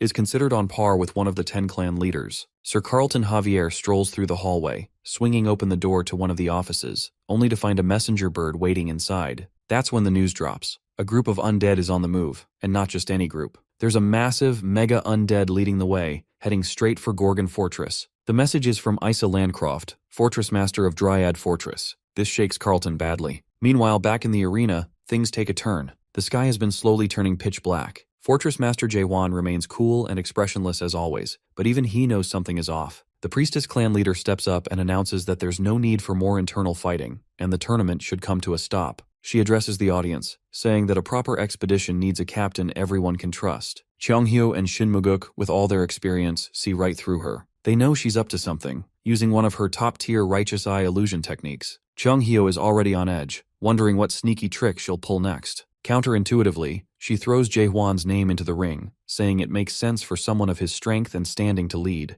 The crowd is fully convinced, eating up her dazzling performance. But it's only when the gentleman's sword responds that the real angle becomes clear. He reminds everyone that being a captain isn't about being the toughest in the arena or the smartest in the Colosseum. The swordsman says the priestess could easily test whether Jaewon is even fit to lead. That's when she announces her righteous audit. To everyone else, this sounds like a perfectly fair idea. Even Jahir, who's usually level-headed, is swept up in her spell, clearing the stage and announcing that the priestess will test the mortality of their fortress master. Up in the sky, she conjures huge magical arrows, aiming them right at our protagonist. She turns to Jaewon and directly asks if he's ready to be audited. That's when it clicks for Cheonghyo, who facepalms, knowing exactly how the clan master operates. Many people take this test to see if they're ready for the next step, but he's stressed, gritting his teeth, aware she's setting a trap. She's about to gaslight our boy, trying to shake his confidence and make him seem unfit. After all, Who wants to follow a captain into the abyss if he might just turn on his own squad for the greater good? One bad answer, and Jae-won could lose everything. Chung-hyo knows him well. He's never been the graceful, noble type. But before the elder can figure out how to stop this, the fortress master has already taken the bait. She even double-checks with him for a verbal yes, making sure no one can claim it was a setup later. For a moment, everything goes dead silent. The pause lasts long enough that someone in the crowd finally snaps, complaining about all the buildup. Suddenly the scene flips. Now our protagonist is in the middle of a storm, stuck on a ship in an ocean simulation. According to the clan leader, storms like this are normal in the ocean region. She points at a floating rescue board gliding towards some people.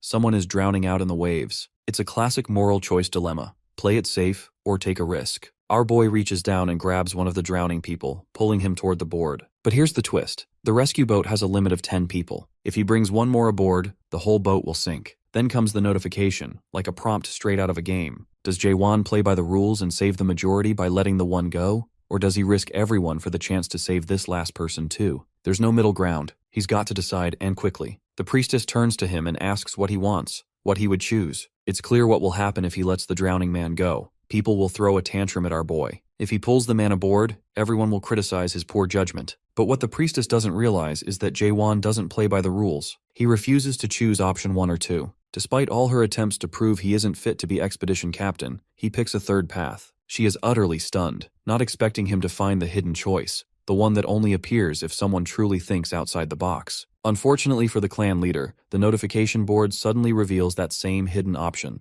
It reads, they'll rotate, each taking turns on the support board, with only 10 people at a time and one person in the water for a brief period. It's a price everyone is willing to pay so no one becomes fish food. This is probably the best judgment anyone could hope for, and it doesn't strip away the humanity from our protagonist. She realizes he's come up with this solution and it's genius. All signs point to a win for our hero, at least that's how it appears. She notes, however, that he still hasn't spoken up. The priestess clings to a last hope, wishing he'll try some other clever trick instead. But the fortress master surprises her by focusing on the real problem. It's the sea itself. So what does Jae-won do? He declares he'll split the sea since that's what's swallowing his people. It works out for the clan leader, except of course it really doesn't. Chung-hyo is the first to catch on to what he's about to do, realizing our boy is about to go way off script. And then, Jae-won literally splits the sea in two with Dokbol. The clan leader's entire setup crashes down. Jae-won's solution is so far outside the box that he straight up solves the dilemma. Not long after, the people in the simulation are clapping for the fortress master, cheering him for the slick move he's just pulled. Meanwhile, the notification panel glitches like a cheap knockoff game, then crashes entirely, announcing the audit is over. That's when the clan master breaks character. For a moment, it looks like she's about to curse out loud, unable to believe she's been beaten at her own illusion-ridden game. Before things can escalate, a sharp alert slices through the moment. This isn't a drill. Gorgon has made the call. Everything is shutting down. No more fights, games, or dramatic speeches. The fortress is locking down, and everyone, especially the crowd, needs to evacuate immediately. At first, people file out in a civilized way, confused by the sudden order. But once word spreads, there's an incoming undead attack. Not just any, but a massive, terrifying one. True panic erupts. The reality sets in. The sky is darkening not for drama, but because an undead army is coming. Yoon-yang can only whine about his fate, how he was the Lightning Clan leader and sole survivor, yet will now die in the Gorgon undead attack. As usual, Kang Hwang and Yoon-yang start bickering, tossing insults as nerves get the better of them. In truth, Kang Hwang's legs are shaking just as much as Yoon-yang's. In the midst of the emergency, Chung-hyo and Shin Muguk focus on bigger issues. Shin is amazed that this kid, Jae-won, not even a couple centuries old, is leading as if he's some kind of caped crusader. It's enough to put some of the old-timers to shame. Chung-hyo wants to focus on the present. He admits he never thought he'd see a situation like this again, not even after 900 years. Muguk completely understands the déjà vu. 6 of the 10 clan leaders are already here, and the situation mirrors that old death wish from their visit to the undead palace. Whatever they saw there, something they still don't talk about, might just be about to repeat itself. There's an old rule the veterans have spotted. When there's a medium threat, smaller undead follow. When a giant one appears, so do the medium ones. But this time, King Catastrophe, the ultimate boss, has shown up in Gorgon. The Soul King was one of the main reasons they built the fortresses to begin with. As the story unfolds, the true horror of the Soul King and the monstrous abomination he is comes into view. Following him is an undead beast, a megadead-level threat. The situation is beyond dire. Among the chaos, they see the creature with huge red eyes, the terrifying, backwards-walking Magritte, poised to unleash havoc upon Gorgon. The scene twists into a waking nightmare. Death spreads everywhere, devouring the place alive. Civilians scramble in panic, but most aren't fast enough to escape the horror rolling through Gorgon. In the middle of the chaos, the priestess stands completely frozen, her body refusing to move. She watches, helpless, as nightmare undead rip through people, tearing limbs and snuffing out lives without mercy. All her confidence is stripped away. Everything around her is sucked into a darkness that keeps spreading. There's one moment she can't shake. A monstrous, twisted undead snatches up an old man right in front of her. This isn't cinematic drama. It's cold, suffocating, and revolting. Though it seems impossible, her trembling is real. Her wide eyes are stretched even wider, but they're useless now. Her scream comes too late, just noise, powerless to change anything. She's left pleading for reality to give her a break. Suddenly, the gentleman's sword, Myung-gwan, slices into the fray like a last hope. He hurls himself between the monster and the clan leader, but even he can't change what's happening. He doesn't save the old man. He can't even save himself. He's just stalling doom for a few seconds. The priestess screams again, watching the undead's claw nearly tear into his face. Then her world collapses into slow motion. She's caught on the fact that nothing matters anymore. Every action feels meaningless. Every what if is a joke, and she knows it. That realization breaks her worse than the monsters do. Watching Myung-gwan's fate, she understands something bitter. Free will means nothing if the universe is just mocking you. Hope is a scam, drowned by the same outcome: death. Just as she's surrendering to being swallowed by the nightmare, giving up because even fighting back feels like lying to herself, an explosion of blinding light rips through the massive monster, slicing it clean in two. The shock is sudden and sharp. There's the Lightning Clan leader, Yoon Yong, utterly fed up with the chaos. He's trying to snap the priestess out of her trance, but it's not working. The girl's still locked in her own shock, frozen and unhelpful. His tone is anything but gentle. The nightmare situation keeps spiraling, and her wide-eyed existential paralysis is just making it worse. Yoon Yong turns his attention to the rhythm of the battle. Kang Hwang, Kaiman, and Yoon Yong himself are working like clockwork, fighting for their lives. The priestess, rigid as a statue, watches them with confusion. She can't understand why they're pushing so hard. She thinks hope is long gone, buried under death and ruin. Watching them fight through the madness only baffles her more. We get flashes of Yoon Yong pounding the ground, forcing monsters away from her, while Kaiman's blade cuts down anything that gets too close. Kang Hwang is in the mix too, patching up gaps in their defense. To the traumatized priestess, it looks like raw courage or maybe recklessness, but for them, it's just survival and sheer willpower. Yoon Yong, alert even in the chaos, knows the truth. They're barely holding on. There are too many monsters, and they're only getting nastier. Just when it feels like they'll be overwhelmed, a new focus emerges. The Gorgon tattoo on our protagonist flares up, a warning, a signal. He's cutting a path straight for the Magritte undead.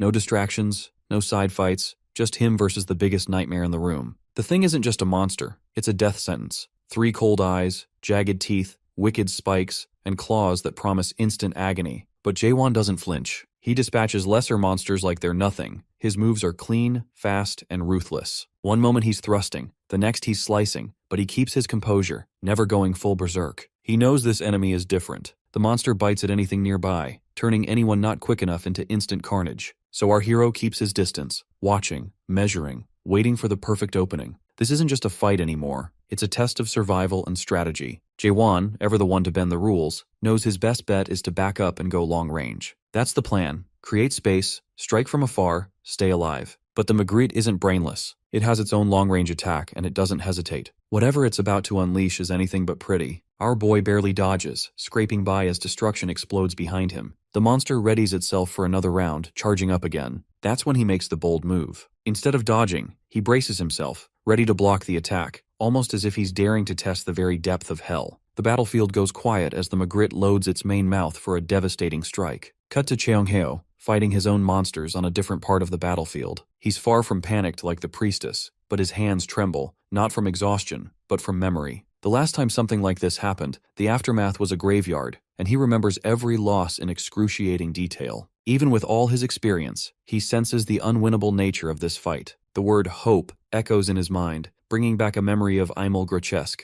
the old fortress master. He remembers Aimul saying hope isn't some flowery ideal, it's a necessity. Sometimes people need hope that's so bright it drowns out even the deepest darkness. With all this talk of hope, we're shown Jaewon in action. Our protagonist is already deep in the fray, charging straight at the beast as it charges up. No hesitation. He knows exactly where the blast is forming, and he plunges his blade right into its core. He's done testing. He's aiming to end the nightmare before it can even finish its attack. Moments later, a blinding flash slices through the battlefield, forcing everyone nearby to shield their eyes. It's coming from the exact spot where Jaewon has been locked in combat with Magritte. Cheongheo's gaze tracks the light, and what he sees next nearly freezes him in place. Our boy is standing there, grinning like a madman, fresh off landing a heavy blow on the creature. The monster looks even more grotesque now, somehow more revolting than before, as if the hit peeled back a layer too far. Cheonghyo watches, already past the point of trying to make sense of whatever Jae-hwan is. The guy just doesn't fit any logic. But the Magritte isn't done yet. It lunges, its nasty tongue whipping out, rib-like spikes wrapping around him, trying to end things on the spot.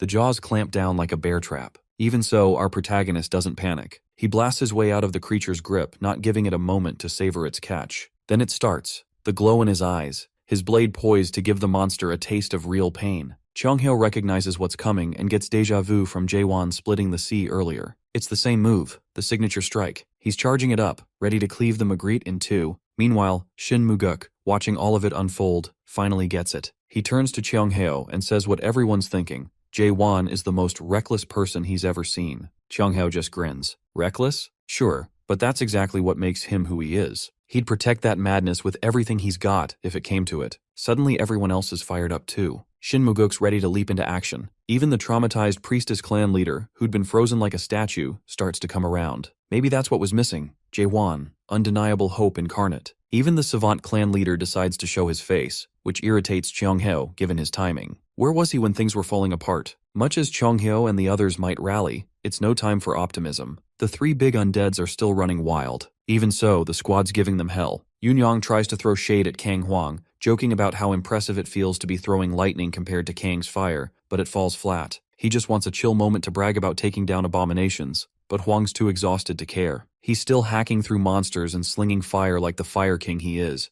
but it's tough to feel invincible when nightmares keep coming, teeth bared, while fatigue keeps creeping in. As long as the three big undead are standing, there's nothing to celebrate. Suddenly, a random girl shows up out of nowhere and throws a rock at one of the monsters Huang's fighting. She's got guts but no sense at all. The massive undead locks its blood-red eyes on her, a puzzle of horror, and lunges. But golden chains snap around it just in time. That's Sir Carlton Javier making his entrance, and he's not alone. He's brought Prime Minister Jurgen Schiever and the rest of the gang. Kang Huang finally lets himself relax and even cracks a smile. Backup's arrival gives him the boost he needs. He's not alone. Shin Muguk is already tearing it up. Everyone in Gorgon is out there, showing what it means to have real heart. We swing back to our hero. He's not just fighting, he's rewriting the rulebook. He carves a hole straight into the Magritte, then finishes it off with a gravity-assisted strike. His blade glows, lighting up the whole Gorgon fortress as if announcing exactly who just dropped the hammer. Fast forward 10 days. The smoke has cleared, damage is being tallied, and there's a wild buzz on the streets. Chaos is alive with the news. 3 of the great undeads, including the dreaded backward Magritte, were taken down by the heroes of Gorgon. The entire population is alive with energy. The scene shifts to Mitchell, who's having a one-on-one with a trainee, or maybe a friend, breaking down what's happened in Chaos, especially in Gorgon. He gives off this vibe that things are improving, but he challenges the other guy to think deeper. Mitchell asks what's really changed since the epic battle 10 days ago. The trainee doesn't get it at first. Mitchell points out that sure, the monsters were beaten, but the aftermath is still rough. Infrastructure's a mess, and life isn't easy. He's not just talking about the clan leader's base being there or the resources pouring into Gorgon's market. It's subtle, but below all the victory headlines and political reshuffles, people on the ground are struggling. The hero wins narrative isn't as clean as it sounds. The real shift is in how people act. There's a bit more cheer, like hope is allowed again. People seem alive, the opposite of what chaos usually is. But Mitchell isn't buying it. He shuts it down quickly. The boy's so focused on the future, he probably didn't see the path of devastation. Mitchell references that wild moment, the black sea of undead sliced open by a single sword. But that spectacle cost real lives.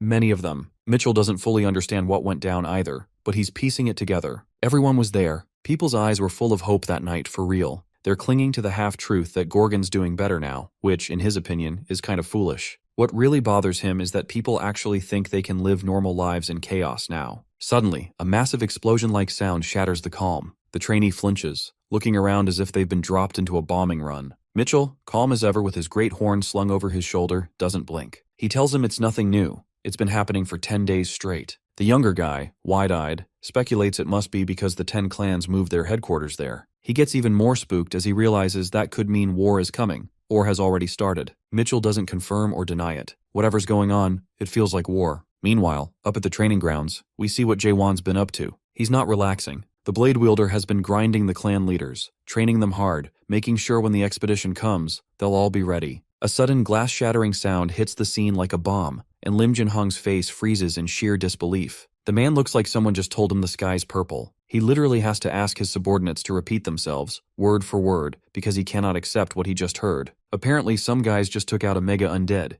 There are only 3 of those monsters in all of Chaos. Slaying one isn't something you do casually. It's only supposed to be possible for someone ranked above a lieutenant general. So no, he's not buying it. He immediately orders his men to dig deeper and figure out what's really happening. Still stuck on it, he's convinced this is one big mistake or some kind of misinformation. What he doesn't know yet is that in 4 days' time, he'll be staring at the complete wipeout of the North Branch of the Forbidden Heaven clan. Not just defeated, but decimated. Meanwhile, over in Gorgon, it's a different kind of chaos. All the clan leaders are gathered, looking like they just walked out of a bar fight. Bumps, bruises, and the whole mess. And there's Jae-won, absolutely unloading on them. Yoon-young, who usually jokes his way through trouble, is on the verge of tears. He mutters something, and our protagonist snaps, calling him out. The fortress master wants to go around the room and give every one of them a reality check. Yoon-young? Fast, but that's all. Kang Hwang? Strong, but moves like a rock. Jagal-myun overthinks everything and reacts too late. Jagu Kryong is agile and sharp, but her stamina is trash.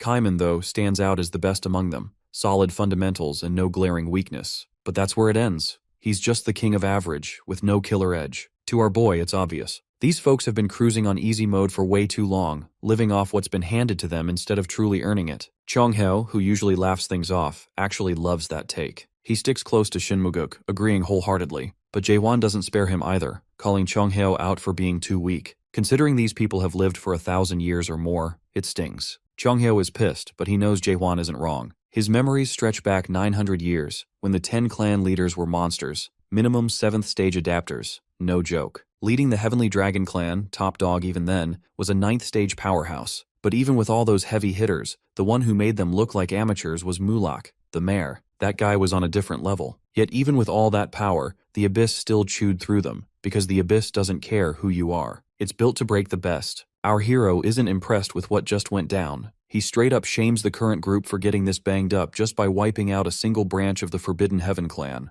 If this is their state now, how are they supposed to face the real HQ in Montichor? Forget the Abyss. They'd get destroyed just knocking on the front door. The Fortress Master's patience runs out. He decides right there and then, it's Hell Week. Hardcore special training, no breaks, no excuses. That's when Jagal-myun jumps in, trying to inject some reason into the room. He gets the sense that maybe the Fortress Master is out of the loop about how adaptation works. So he dumbs it down for everyone. Everyone here is an adapter, but the real grind starts after that. Going from non-adapter to first stage takes about 10 years. First to second? Try 20. Third stage? 40. It just keeps scaling up, like some never-ending staircase. Living humans can't even begin to dream of reaching the 4th stage. Most would be dead before ever getting there. Meanwhile, Jae-won has that mischievous glow in his eye, like he's plotting something wild, and the strategist is starting to sense what's up. He suspects our boy is trying to push them all toward awakening. If that's the case, he's got bad news for him. That's not how awakening works. You can't just train for it like earning a gym badge. It hits you out of nowhere, sudden and brutal. Our protagonist is actually stunned for a moment, like he hadn't expected that. But there's still one thread he can hang on to. There's a consistent pattern for those who awaken, and he knows it firsthand. You have to give up your world, not metaphorically, literally. That's when Chong-heo steps in, laying it all out like a prophet. There are 3 stages to becoming awakened, but for now, only the first matters. You destroy the world you came from, the world of adaptation. The life you've lived so far, that home's gotta collapse. Not everyone gets it right away. It's too abstract. So Jago Kryong spells it out. Let go of your status, your systems, all the nonsense you've been conditioned to believe. Forget everything you thought was true about power and progress. Yoon-young, for once, finds her words surprisingly insightful. She wonders how a guy like him ever became a clan leader. He doesn't get offended. He's already back to chilling. The man's an overcharged adapter, his potential nearly unlimited. He's got natural ability with everything. When Yoon-young puts it that way, he sounds like some next-level prodigy, especially since he can grow 100 times faster than your average adapter. That's no small feat. Overcharged adapters are rare. Even the 12 lords are part of that group. Kang Hwang rolls his eyes at this. Half of it, he claims, is just good marketing. He points out that everyone here is an overcharged adapter too. Except, here comes the shocker. Kaiman isn't. Out of everyone, he's the odd one out. No special engine under the hood. That's wild, considering how skilled he is compared to the rest of the clan leaders. The thing is, Kaiman doesn't care about any of that. He's ready to toss away all his talent, his world, even his sense of self, just for power. The only thing he's determined to hold on to is his burning hatred for those 12 lords. That obsession fuels him. Jia Gukryong steps in and tries to talk some sense into him, reminding the Southern Sea Clan leader that he's talking about wiping out everything. Gone, vanished, erased. She brings up the Great Disappearance, which is yet another can of worms our boy hasn't even heard of yet. By now, Jaewon's used to this kind of lore surprise. He raises an eyebrow, curious about what's coming next. She explains that around 700 years ago, cracks began appearing all over the Almighty Land, back when everyone was locked in battle with cultivators. The cracks weren't just phenomena, they were more like a rogue terrorist group with a clear message: reject the current world, awaken yourselves, and head for the Forgotten Land. The monarchs responded by agreeing to wipe them out. The philosophy those rogue adapters preached? It matches up a little too well with what the Fortress Master is now suggesting. Jaehwan wants the crew to let go and aim for true awakening. That same message. Back then, the cracks managed to rally thousands of adapters to their cause. The wildest part is that no one knows where those people ended up. It's like they disappeared from reality. Poof, gone, as if they never existed. Jia Gokryong isn't just sharing this on a whim. She's narrating because some of the returners were her friends. A handful made it back, claiming to be awakened, at least first stage, but they were never the same. Whatever they saw, wherever they went, it changed them fundamentally, and that mystery is still unsolved. They came back deeply damaged. Our protagonist isn't in this for drama. He genuinely wants to know what happened to those who called themselves awakened, because, from his perspective, there haven't been many around lately. That's when Jia Gukryong drops the real bomb. Every single one of those who returned eventually killed themselves. Straight up, they couldn't handle it. Some suffered complete mental breakdowns, others faded into madness, and a few lost their memories entirely. No matter what form it took, amnesia, insanity, unbearable knowledge, it all ended in the same place: identity collapse. Existential nightmare territory. They all ended up claiming, in some way, that they no longer knew who they were. Our boy gets it now. He draws a clear line. He's not part of the Cracks movement or any cult, but he won't pretend this new road is safe or easy. It's as dangerous as it gets,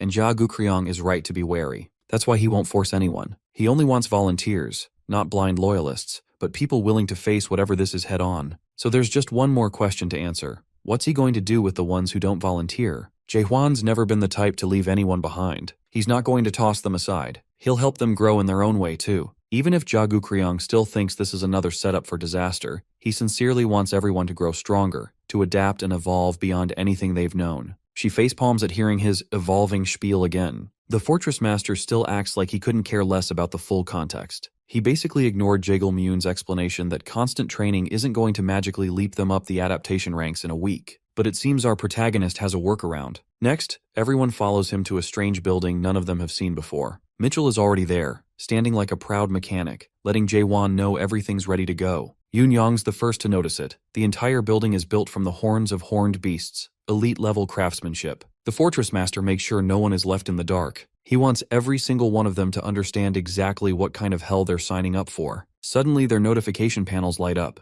A prompt flashes. Do you wish to become tower walkers in the Tower of Nightmares? Chung-hyo stares at the screen, his eyes wide, jaw dropped. He knows exactly what that means. So yeah, it's only a matter of time before the tower properly welcomes our squad. They're already picking up on the vibe, a genius move in the making. Chung-hyo is especially impressed, quietly wondering how a human managed to pull off something only Maris are known for. It doesn't take long before the group starts pointing out just what kind of place this is. Kaiman notices right away. There's nothing above the second floor. That's exactly why our boy brought them here in the first place. Jaegil-myun finds the whole setup both amusing and kind of an honor. He's already planning to break through, no matter what. Even Yoon-young looks more serious than usual. Everyone's in because they want to level up. Enough with the admiration. According to the Fortress Master, if they want to stand around gawking, they can do that on their own time. Right now, it's go time. Here's the deal. The training happens in a time-dilated environment where everything moves at 100 times slower than the outside world. 7 days outside means 700 days inside,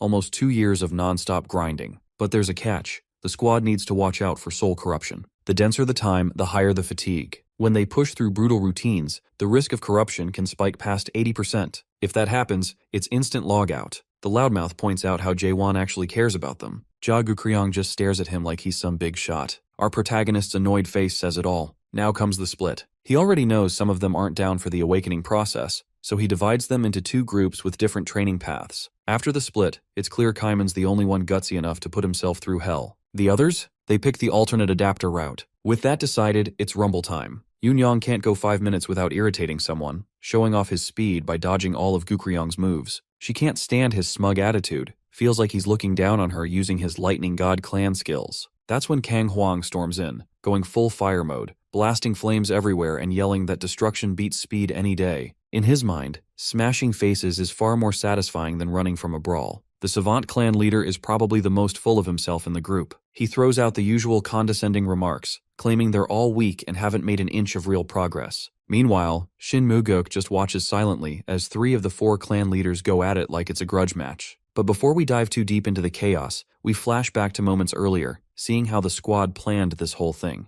Kaiman was always going to choose the awakening process, but Gukryong doesn't get how the rest are going to use this tower to level up when everyone else is already maxed out as adapters. The clan leaders are way ahead of non-adapters, and climbing higher isn't exactly easy. According to her, they'd need a god-tier skillbook or some divine revelation to make even the tiniest bit of progress. Naturally, Yunyang chimes in with his usual shady idea, just steal the skillbooks. It's hard to tell if he's joking, given his sketchy past, but no one is shocked. Our hero, though, has a different plan. He doesn't want shortcuts. Gukryong watches his calm, unreadable face and guesses maybe he wants to play sensei, but that's not it. He wants them to teach each other. Sounds cheesy, but Shin Mugok, of all people, actually thinks it's genius. Not just clever, but the kind of thing that makes you wonder why no one thought of it before. The thing is, these clan leaders are all proud pricks. Never would have come up with something so cooperative on their own. Even now, learning each other's skills is a long shot because they just can't stop arguing about who's the strongest. But even with all that dysfunction, Shin Mugok's got a gut feeling these idiots will level up. Somehow. Miraculously. At least he hopes. Meanwhile, his thoughts drift upstairs to Kaiman. If anyone's really suffering right now, it's him.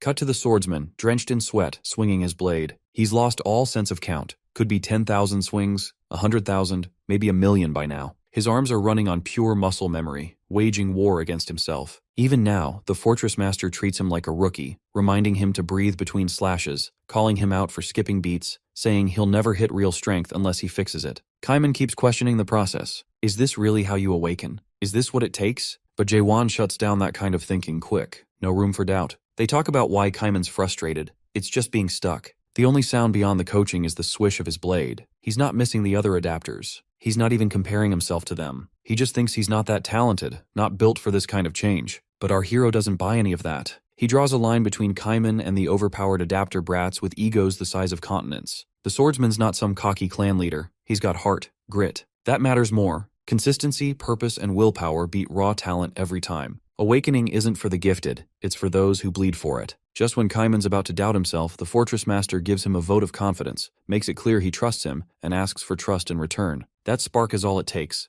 Kaiman doesn't just swing, he shifts, now hitting with real power. If she didn't know before, she would now. Chung-hyo made up his mind ages ago. He's done with the crack's inhuman psychopaths. That doesn't stop Seola from trying. She's determined to convince him he's got it all backwards, that the cracks are actually fighting for humanity. They're the only ones left who still care. But the mayor isn't buying it. To him, the whole thing's broken. The cracks drag people down, use humans as fuel for a twisted plan, all while acting like saviors. As if anyone with sense would fall for that. In his eyes, the cracks don't matter anymore. Their time as a real force is long gone. Now they're just clinging to cult glory. Even the lords once marked them as a threat, but after the Great Disappearance, that faded. Seola laughs at that, soft but sharp. Hypocrite much? She hasn't forgotten. Chung-hyo didn't just support the movement leading to the Great Disappearance. He helped lead it. 700 years later, and now he wants everyone to forget? Not likely. That one lands harder than the old-timer lets on. Chung-hyo tries to keep her composure, but she's clearly twisting the story to suit herself. He remembers things differently, and points out the intentional gaps and misrepresentations,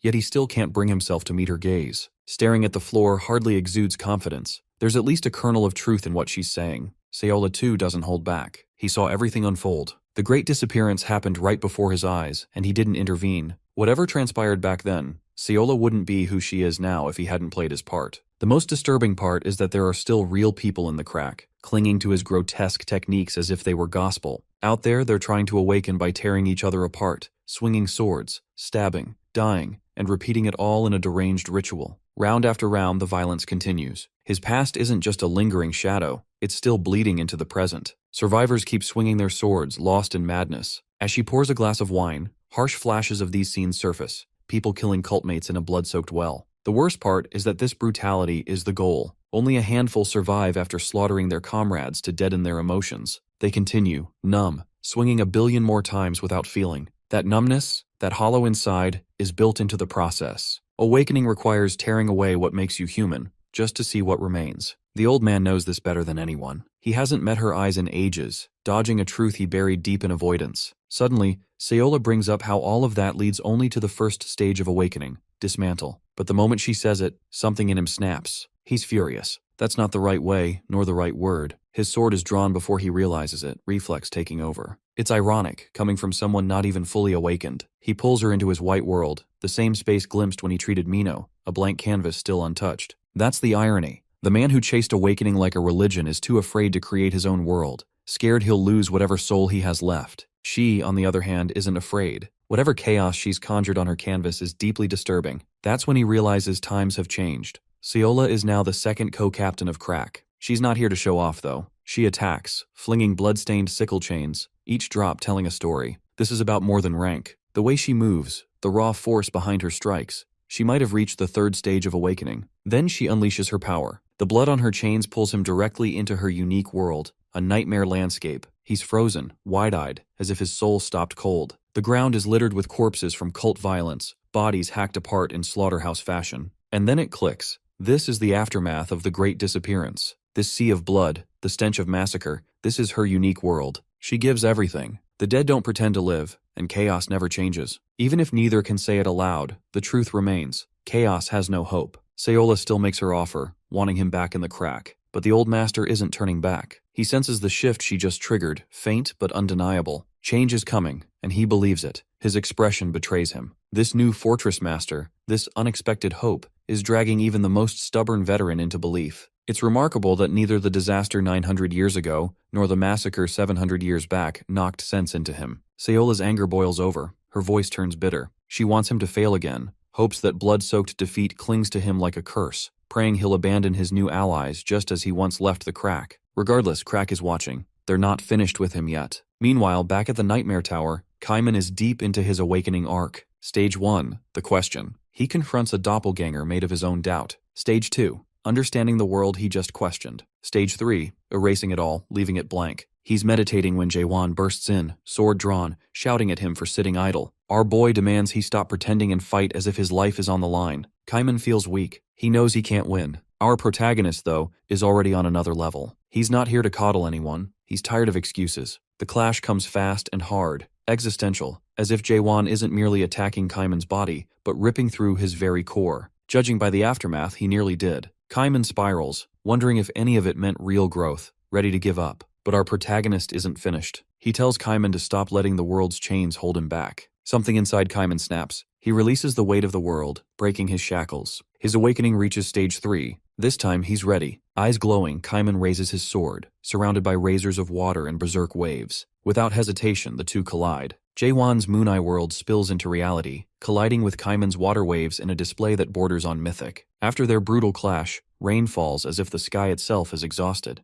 Kaiman drops to one knee, only his grip on the sword keeping him upright. Jaewon calmly walks over, offering congratulations for reaching the third stage. Kaiman, still dazed, wonders if he's truly grown stronger. Our hero smiles knowingly and nods. The scene pulls back, revealing the devastation left in their wake. Kaiman's realization lands hard. He's nowhere near Jaewon's level. Not yet. Not like this. Our boy's third stage awakening stands leagues above the rest. Cut to the inner fortress. The expedition is back on, but this time it's everyone except just Jaewon. Someone finally calls out the system for what it is. Unstable, broken, riddled with nepotism. The so-called four-fortress treaty to avoid the abyss? Ready to be buried. The catch? It's a three-fortress meeting, thanks to Lim Jin-hong's takeover of Manticore. For now, Gal Huidong represents Garuda. Dryad brings Isa Landcroft. Shiver is stuck managing Gorgon. The adaptation team of clan leaders is present. The Prime Minister likely regrets letting our protagonist step away to train, because right after that, the emergency meeting was called, and Garuda's fortress master wasted no time making demands. Typical. Kang Huang and Yun Yang are already fed up with the delegates. After ignoring everything, these people now want to lead the Abyss expedition? Not a chance. Meanwhile, Shiver tries to steer the discussion back to the original issue,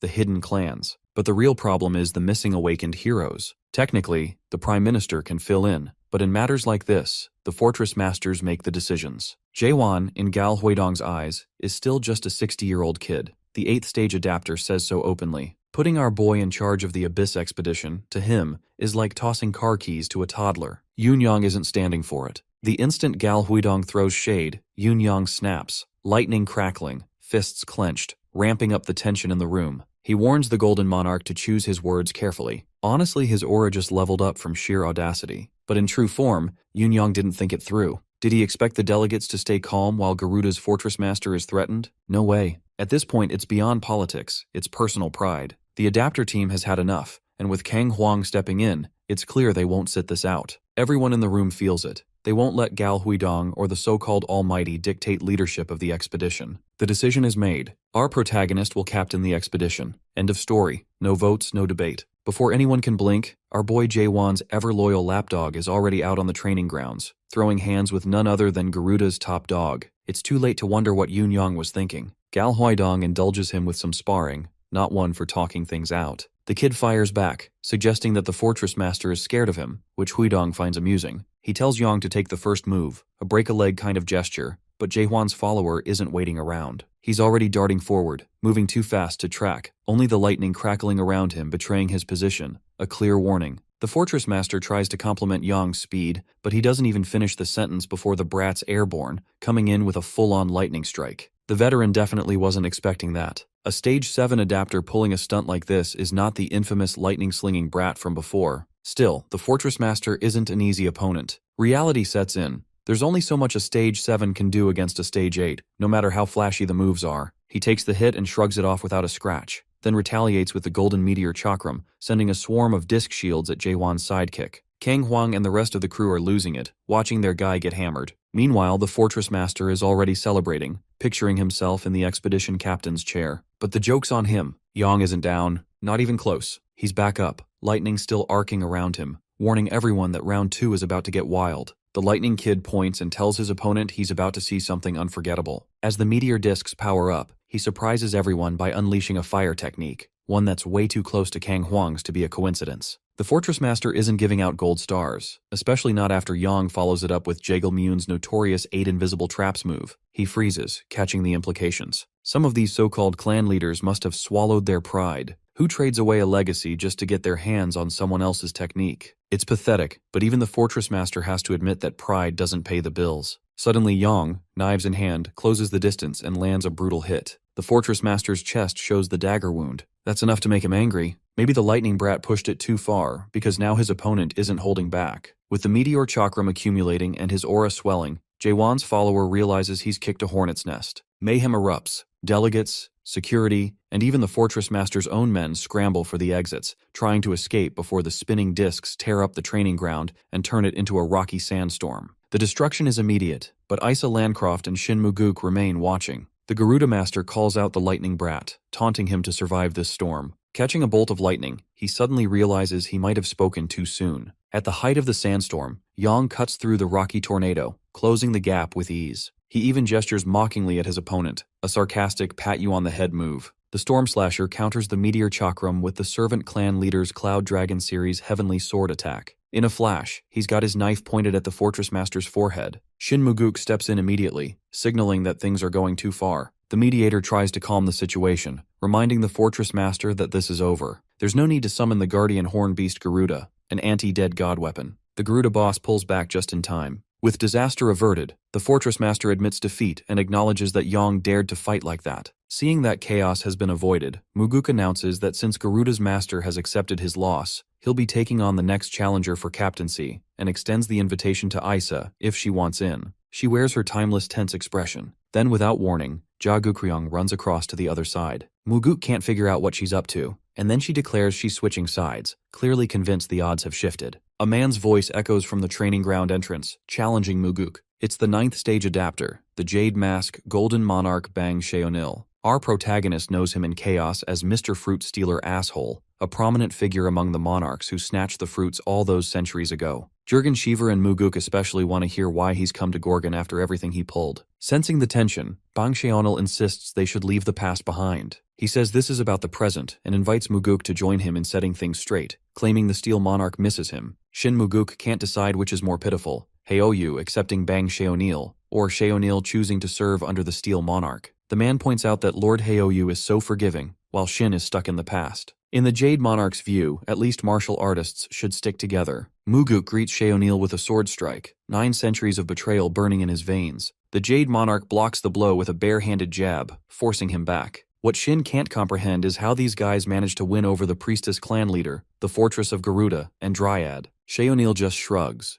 calling it mere homage in exchange for advice, more of a display of cooperation. He blocks another swing with just his hand, making it clear that the Gorgon fortress master and his loyal followers are the ones causing trouble by chasing a deluded dream. Truly pitiful. For the first time in a long while, Muguk loses his composure. He's been the calm voice of reason, but now he can't stop himself. Isa Landcroft observes, thinking his outburst is more than justified, yet she experiences a flashback of a conversation with Heoyu's warrior, who emerges from the shadows to speak with the Dryad fortress master. Isa appears torn, caught between doubt and a sense of justice, but Heoyu's warrior reminds her that the Forbidden Heaven nuisance isn't the real threat. The bigger danger is the new Gorgon fortress master. This isn't just a gut feeling. If the Steel Monarch himself thinks Jaewon is dangerous, there's weight to the warning. Our boy has been striving to unite chaos for reasons nobody but he understands. And as ever, with every new threat, there's that persistent, senseless hope of something grander. When our protagonist moves to bring chaos together, bloodshed will follow, unavoidable.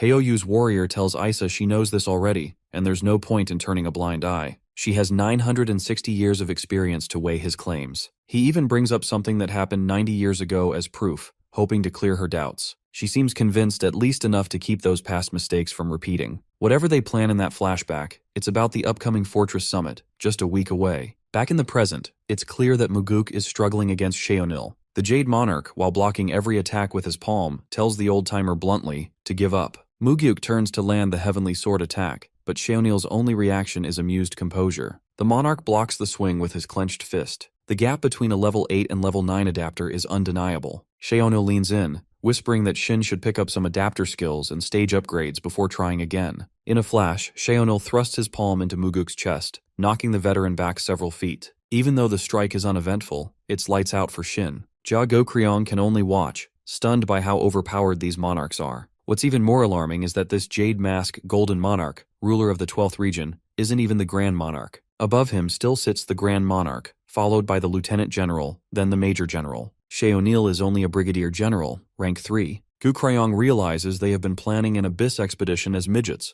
facing giants they can't even reach. Chaos never had the odds on its side. Sheonil turns to a speech, saying these Chaos upstarts are in desperate need of a reality check. They might earn their ranks and throw parties down in chaos, but compared to the Monarchs, they're nothing. As he's talking, an attack nearly grazes him. Muguk, battered but far from finished, is back on his feet, surprising even Sheonil. All he manages is to stab the Monarch's hair, though. The Jade Monarch warns him not to press his luck. Staying in the fight will only get him killed. Shin refuses to back down, spitting that the Monarchs only won last time by stealing the resurrection fruits. Chaos lost comrade after comrade, and no one from that day has ever truly moved on. Sheonil watches his old friend's persistence and considers that perhaps Shin has finally chosen death. Muguk charges, fury blazing, aiming to cut him down with a sword strike that's noticeably different. Sheonil's face finally changes as Muguk switches to the Heavenly Destroyer form. Still, the Monarch neutralizes it with his bare hand, activating the bottomless pit technique. Maybe they really are not worthy of reaching for the stars. Sheonil grabs Shin's face, reminding him that they couldn't change anything 900 years ago, and they're sure not going to change anything now. Jiggle-Moon's look makes it clear that Shin is in serious trouble. Sheonil tells him to blame their new master Jaewon for what's about to happen. Suddenly, a figure emerges from the shadows, apologizing for arriving late. It's none other than the ever-drenched awakened one, Kaiman. He steps forward, announcing that the fortress master will be late, and maybe it's best if the fighting is left to him. Water drips steadily as the new Kaiman draws his sword. Prime Minister Jurgen Shiver, hearing of Jiwon's delay, already doubts the squad will even make it past the starting line. Still,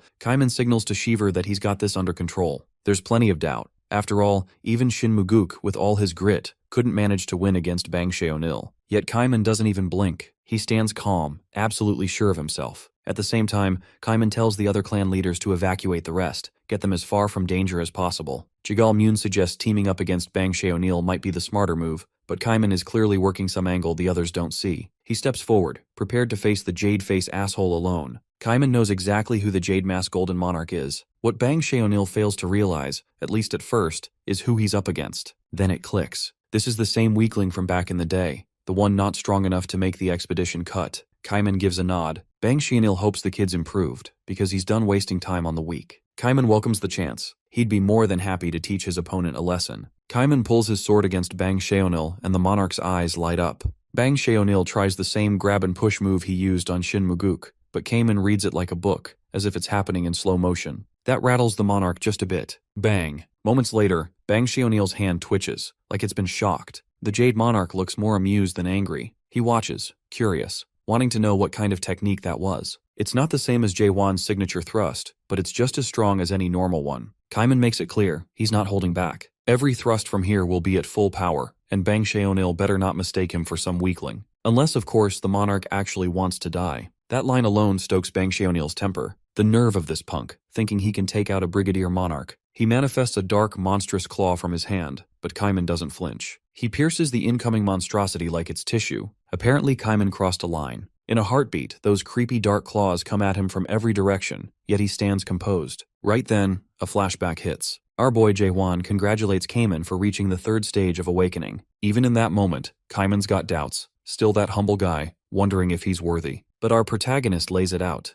Cayman has been grinding for far more than just 2 years. 10 billion thrusts? That kind of madness doesn't happen in 700 days. Time bends wild on the second floor of the tower. It's a whole different, crazier, time-dilating beast than the first. Back in the present, Cayman's glowing again, ready to tear Bang Xiaonil apart. With a single swing and thrust, he slices through the claws, and the monarch finally realizes he's facing an awakened opponent. He'd heard about Jaewon being big news, but never imagined Gorgon had another awakened beast. Cayman gathers roaring torrents of water, looking absolutely majestic. Bang Xiaonil scoffs, acting above such a move. But as massive waves rise, Cayman surges forward with a powerful thrust, riding through the water like a torpedo. Panic creeps onto Bang Xiaonil's face as the waves crash over him, washing away his arrogance. Water crashes all around, drenching the field, and Cayman stands tall, sword in hand. Bang Xiaonil is dropped to one knee, his royal smugness gone. Cayman is ready to finish it, but Ja Gukryong, the priestess clan leader, steps in and cuts him off. He's confused. She's switching sides as if it's all a game. She tells him to stand down.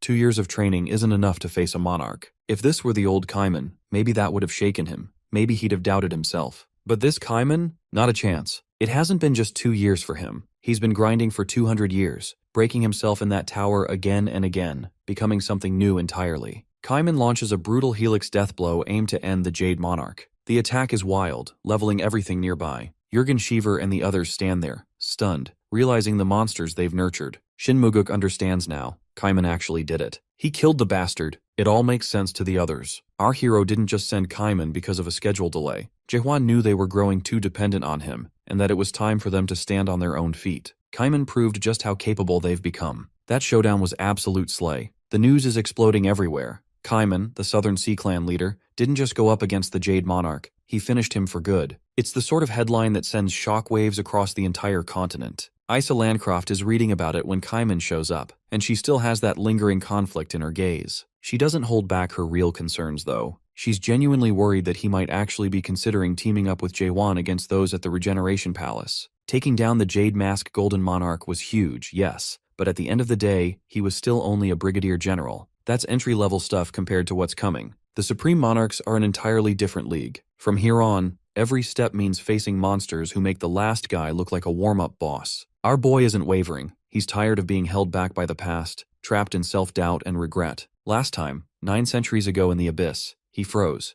But this time there's no turning back. Isa watches him, genuinely impressed. He's not the same person who used to choke on his own insecurities. The Cayman standing before her now has flipped the script. That endless hesitation he used to carry is gone. Now he's the one leading, clear-eyed and determined, pulling others along with absolute conviction. She stands by the window, taking in the city around the Tower of Nightmares, alive with ambition. They call it the Artisan's Tower these days, but for her, it's still the same old story. Cultivation through towers is nothing new, but Cayman is different. This place isn't like those typical cultivation towers. No products, no cultivators, nothing of the sort. That's when it dawns on her. The reason he changed is probably the Artisan Tower. He must have climbed it, pushing himself beyond his limits, and now he's intent on proving to the Dryad Fortress leader that it's no illusion, no trick. No one here is pretending anymore. These people are done running. Everyone in Chaos wants to earn their lives, not beg for them. She can't look away from the scene. It's not just power-hungry maniacs like Yun Yang and Kang Huang filling the streets. Now it's the regular people, ordinary citizens,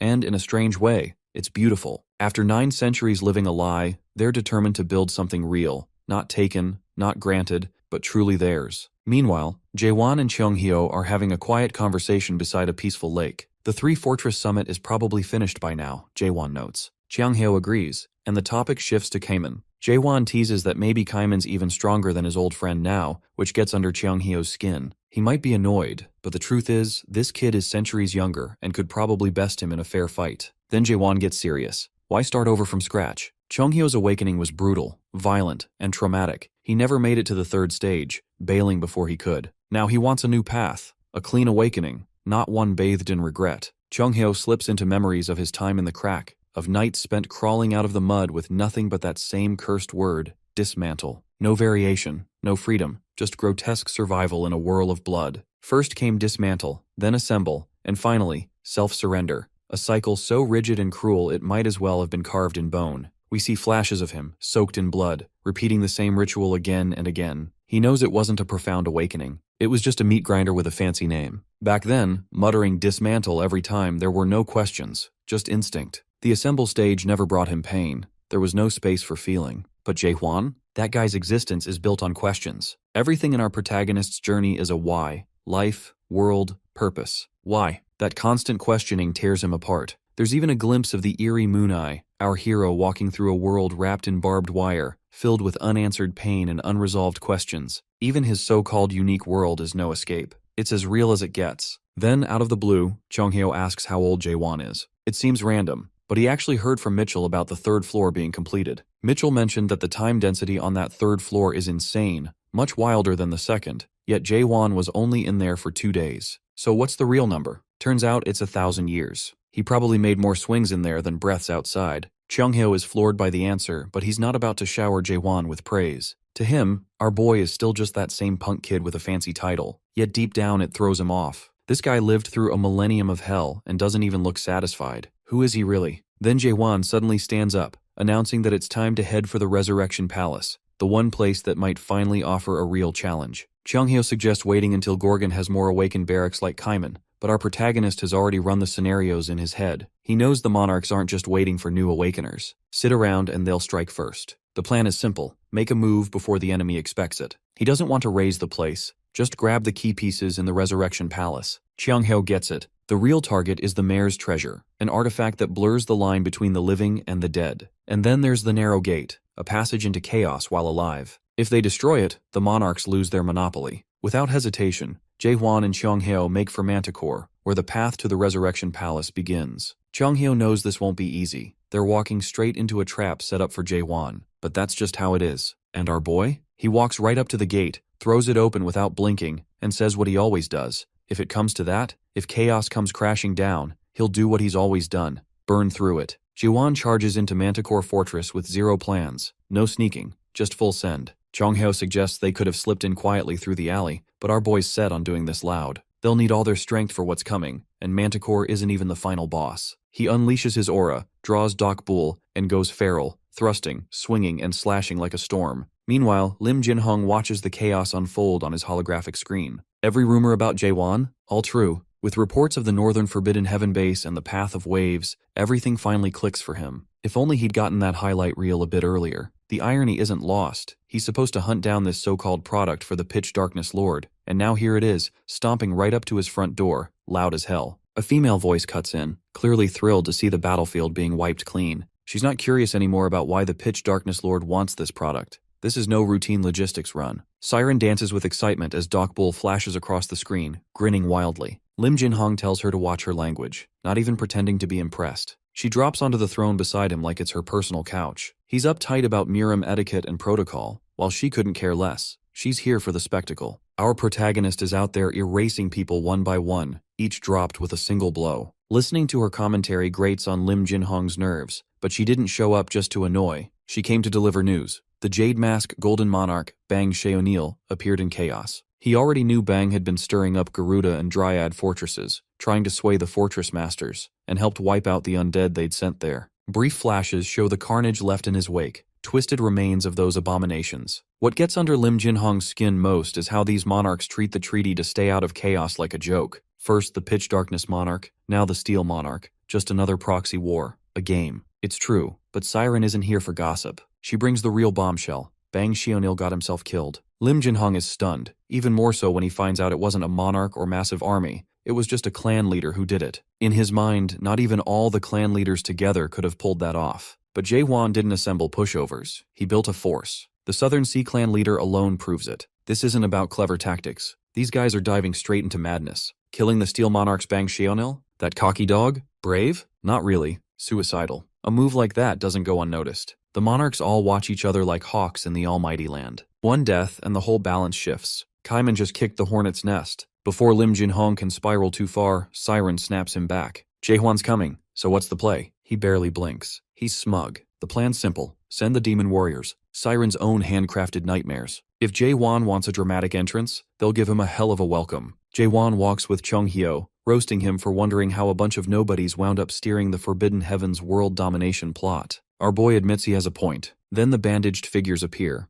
Just like those undead from the previous Fortress Master's ceremony, they crawl out of the darkness, the nightmare only beginning. The squad is surrounded. Evil energy chokes the air. Whatever these things once were, they're now walking corpses with a pulse. One voice cuts through the mess, delighted as if he spotted a celebrity crush. He calls Jae-hwan the Pathfinder. Word travels fast. A bandaged figure steps forward, mouth torn to the ear, half his face covered, voice grating. Chung-hyo freezes when the creature calls him by his old divine healer title. How does this monster know that? Then it hits him. This is Heinz, once a guard at the Southern Gorgon Fortress. He used to tend the wounded, collect demon horns, stay loyal for a century. That boy now stands twisted beyond recognition, but Chung-hyo remembers the grateful, righteous guard he used to be. He stumbles over his words, begging Heinz to return to Gorgon and leave this mess behind. Heinz doesn't budge. Then he snaps. Not with anger, but with memory. 100 years ago, the Crimson Masaha clan stormed the southern checkpoint. Peace was shattered in a heartbeat. Blood covered everything. 50 guards, including the inspector, were slaughtered. Heinz was the only survivor, wounded and alone. Chung-hyo, of course, had been absent for the whole massacre. By the time he arrived, Heinz didn't scream. He begged to be trained, to become stronger, to stop it from ever happening again. Chung-hyo just gave him the big picture speech. Injustice happens sometimes. He offered sympathy, but nothing more. Heinz buried his grief the only way he could, through pain and persistence. He bled, broke, rebuilt. Justice died somewhere along the way. He tears off his mask. Beneath it is bone, no second eye, a skeletal horror. Chung-hyo freezes. The kind second-stage adapter he once knew is gone. Standing before him now is the vice-clan leader of the Forbidden Heaven clan. Catching up is over. It's time to fight. Heinz grabs his wicked sword, offhandedly mentioning he's heard the Gorgon Fortress Master only ever goes for thrusts. He sounds almost eager. In seconds, he's got Balkan's 8 fangs aligned, turning his blade's aura into a fanged monster manifestation. He follows up with his signature move, Carotid Sever, lunging in with everything he's got. But Jae-hwan just tears through the wild, swirling aura like it's nothing. Boom! That beastly energy shatters with a single thrust. Heinz is stunned,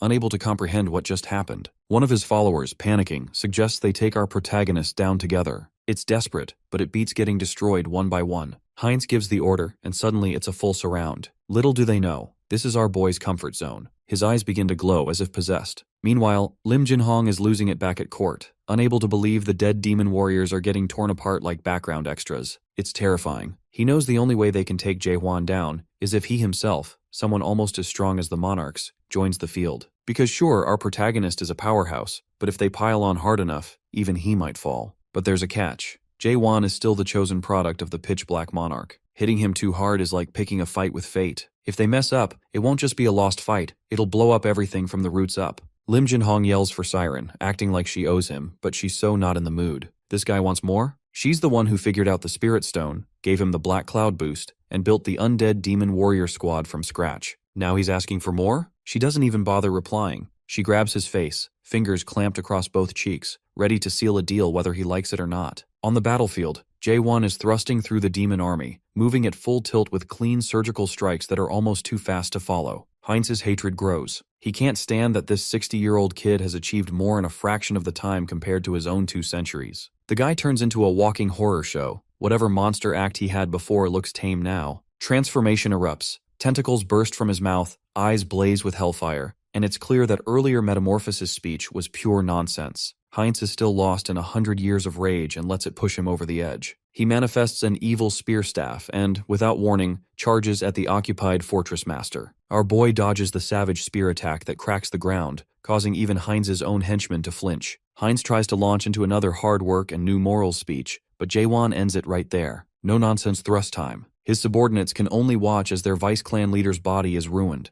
half gone in a single strike. And in Jaewon's mind, he's just wondering why the enemies of chaos are always the same kind of meathead. The others are stunned, their 9th stage Vice Clan leader obliterated just like that. Our protagonist is out of patience. He's had enough of these for the cause speeches. Bam! Another clean stab, slicing straight through the darkness and lighting up the battlefield. For the Vice Clan leader, it's Moon Eye World time. He's forced into a reality check. These fools thinking pain makes them justified get a brutal dose of perspective. Above, that massive eye symbol unveils the true meaning of hell to Heinz. Even he, who never bowed to anything, can't ignore the suffering the awakened Jaehwan endures. This is the unique world of an awakener, as it appears to those who refuse to submit. The giant eye watching everything is no exaggeration. Is this what our boy faces every day? Heinz wonders if staying righteous would have meant treading this same path. His final recognition is different. He sees Jaewon as a monster, the toughest breed around. As the rest of Heinz's body collapses, reality snaps back. All the Demon Army goons look on in terror. With that last single thrust, he cut the history of Manticore in two. Cheonghyo thinks this move shouldn't be called a strong thrust anymore. It deserves to be called the World Thrust. Regardless, our hero's got no interest in killing these guys. He's got his eyes set on the Resurrection Palace now. Cheonghyo, always the wise man, observes that everything Jaewon touched was split cleanly in half, each piece stained by a hint of his unique world. How did he do it? Our boy just brushes it off, calls it another thrust. Cheonghyo suspects he might be close to surpassing the self-surrender stage of awakening. Suddenly, both sense the spiritual pressure of a lieutenant general rank monarch nearby. Before the conversation can go anywhere, the space-time around our heroes starts warping. The experienced one should know what's happening, but he's a bit slow catching on. He realizes it's a transcendent rank space teleportation skill, RAP, only as a cutie appears. It's Siren. She's impressed that whatever's left of the undead demon army actually fears Jaewon. He wants to know who this piece of work is. Siren, half offended and half amused, wonders if he lives under a rock. Doesn't he even watch this week's Top 10 or Tower of Tower specials? How can he not know Siren? Turns out she's a mare. Cheonghyo, red-faced, mutters that every man in chaos knows this woman.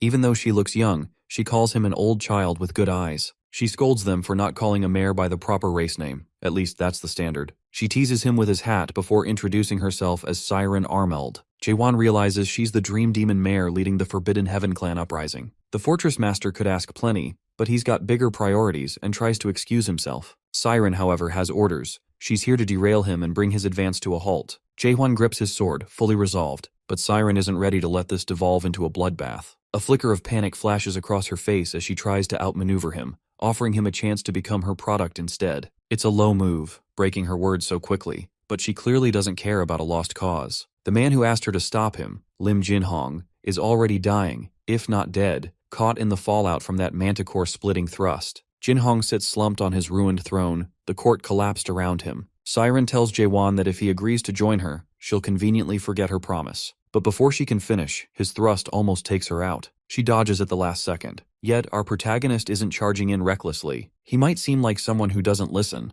but his instincts are tuned in. He senses it now. Her spiritual pressure is wild, far more intense than when she was hiding before. This girl isn't some regular punk. He's starting to think she's actually Major General level. Her whole strategy is to talk sense into him, warning that if the Pitch Darkness monarchs are already hunting, he's in real trouble. If he just agrees to become her product, she'll pull strings, hide him away, and keep him safe. But our boy doesn't waste a thought on her offer or threats. She gets the message and snaps her fingers. Instantly, massive serpent monsters appear, summoned by classic mare authority magic. As the serpents lurch forward, Siren makes clear her offer still stands if he changes his mind. But before she can gloat, her summons get obliterated almost as soon as they appear. Cheonghyo warns that this can't continue. They need a new tactic. The mare has to go first. Our protagonist doesn't wait. He slams his sword into the ground, kicking up a sandstorm and vanishing into the rubble. Siren gives him credit, calling it clever, but says it won't last. Except he's not here to stall, he's here to finish this. While she watches from her floating screen, he's already making his way toward her throne. She mutters that he's sharper than she thought. Before she can gloat further, reality catches up. He's out of the fog. Whatever tricks she planned, he's already flipped the script. In a blink, he's got her by the neck, asking if she wants to keep pushing it, because he can end this right now. Instead of panicking, he considers options. She might help them reach the abyss or reveal something about Mulak, the first mare, perched at the top of the illusion tree. He offers to take her back to Gorgon, but she just laughs in his face. In seconds, she slips free of his grasp, dropping to the ground, shaking her head as if she almost won and still lost. The swordsman is left dangling in the air, trying to figure out how she got so far away. Spoiler, she didn't. Suddenly, her hand appears behind him, grabbing him like a mischievous ghost, and she hugs him from behind, dragging him into the 8 gates of hell. Judging by his reaction, this isn't his first time with Hell's Gates, but the one he'd seen before? That was nothing, just a knockoff. This is the real deal, no illusions, no filters. The whole 8 gates of hell is mare-level territory, probably one of Mulak's creations. Now, we get a montage of our boy blitzing through each gate as if it's an everyday task. 4th gate, Black Chain Hell, done. 6th gate, Frost Hell, done. He slices through each one like a speedrun. Siren watches, visibly rattled. She knew he was skilled, but not this kind of hell-breaking monster. She blurts out, asking if he's even human anymore. And Jae-hwan? Calm as ever. He tells her to bring out every card she's got so they can end this. But this horror ride isn't over yet.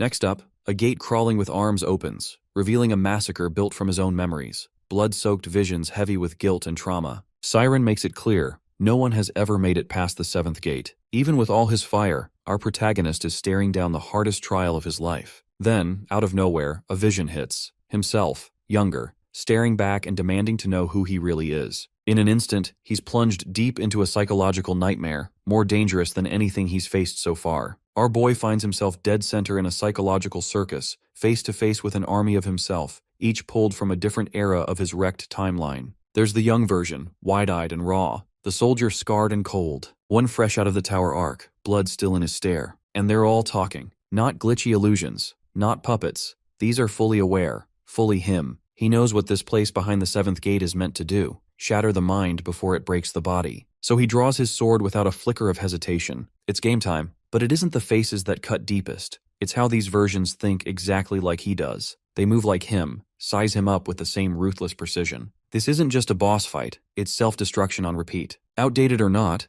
every last one still fights with his lethal edge. Even so, instinct takes over. The first strike needs to be his, no hesitation. Most don't have the finesse he's earned lately. They thrust and swing, but they're missing the edge. He starts taking them down, quick and clean, avoiding their eyes. Then, smoke creeps in, thick and familiar. He turns, expecting another killer clone, and sees himself again, from those tower days. Haunted, silent. But this one doesn't attack. He just pleads, tells our protagonist to stop. The smoke curls tighter. It doesn't feel like illusion. The stink of old wounds, of memories that should have stayed buried, is suffocatingly real. He swings anyway and cuts the figure down, but as it falls, he knows where the smoke is coming from. It's one of those pioneering memories, the kind that chokes him. Nearly all his memories are soaked in violence, but this one stands apart as a paradigm shift. In it, a man enters a blood-splattered room, tears streaking his scarred face as he faces the then-Corporal Jae-hwan. He apologizes, voice broken, then raises his rifle under his own jaw and pulls the trigger. Before dying, he says if our protagonist were in his place, he'd understand. The younger Jae-hwan screams, not numb yet to horror. That man had been his counsel and successor, harassed relentlessly until the night he shot every superior who tormented him. Jae-hwan was the only one he spared, so the man spent just 15 days in detention. His final statement, Jae-hwan never participated in the abuse. That was probably when our hero first began to hate the system. Long before he entered a world of skills and screens, he'd already lived inside a broken order, one that hid, devoured, and suppressed its own people. Chaos was only different because it didn't pretend. He's reaching his limit. Every swing, every version of himself he cuts down, is another step into a psychological minefield. It doesn't matter who stands before him, a grizzled veteran, a teenager, even a child. Each demands the same question. Who are you? With every answer left unspoken, something inside cracks. Siren just stands there, watching like it's the best entertainment she's had in centuries, practically craving popcorn. She recalls how those awakened always complain about the self-surrender stage being a horror show. Letting go of who you were and becoming someone new isn't supposed to be easy. For awakeners, it's even worse, since they're hyper-aware, scarred by too much life and too many memories. It's soul-crushing. Chung-hyo keeps trying to snap him out, yelling, shaking, but our protagonist doesn't respond. Even Mary's, dream demons, have ended themselves in this place, unable to bear it. And Jae-hwan is only human, forcing his way through torment made for something far beyond. This isn't just about killing himself over and over. It's about watching every memory dissolve, until nothing is left to prove he ever existed. In a life like his, forgetting is inevitable. The echoes keep coming. Versions of him screaming, demanding, "Who are you?" Eventually the question doesn't just echo, it claws. His senses go dead, body numb, eyes shut, mind dissolving into emptiness. As darkness is about to swallow him, he remembers, Kaiman awakening. Chung-hyo's voice returns, reminding him awakening isn't just a power-up. It's peeling the world open to see what actually holds it together. Values, particles, data no human could ever grasp. At the heart of it, self-surrender. It sounds noble, but it's a hidden trap. Neglect. After enough horrors and reliving all those memories, your mind starts to shut down. You stop noticing the pain. He spirals into that void where nothing matters. The older versions of himself look hollow, burnt out, no spark left. But then he says it quietly with certainty. It's okay to not be okay. And in that instant, the blankness breaks. Overhead, a sky erupts into a meteor shower of memories. Old Earth days, Yun Huan, Imal Grotesque, every tiny fragment of his past streaking by like a living cosmos. It's almost too much. The question remains, who is Jae-won really? He doesn't know. How could he, after 2,000 years of struggle and scars? Every pain, every bond, every scar is part of him. He's the whole mess, nothing left out. In front of him, all those points of light begin connecting, weaving a bright lattice that feels alive. Then something real shifts. His vision clears.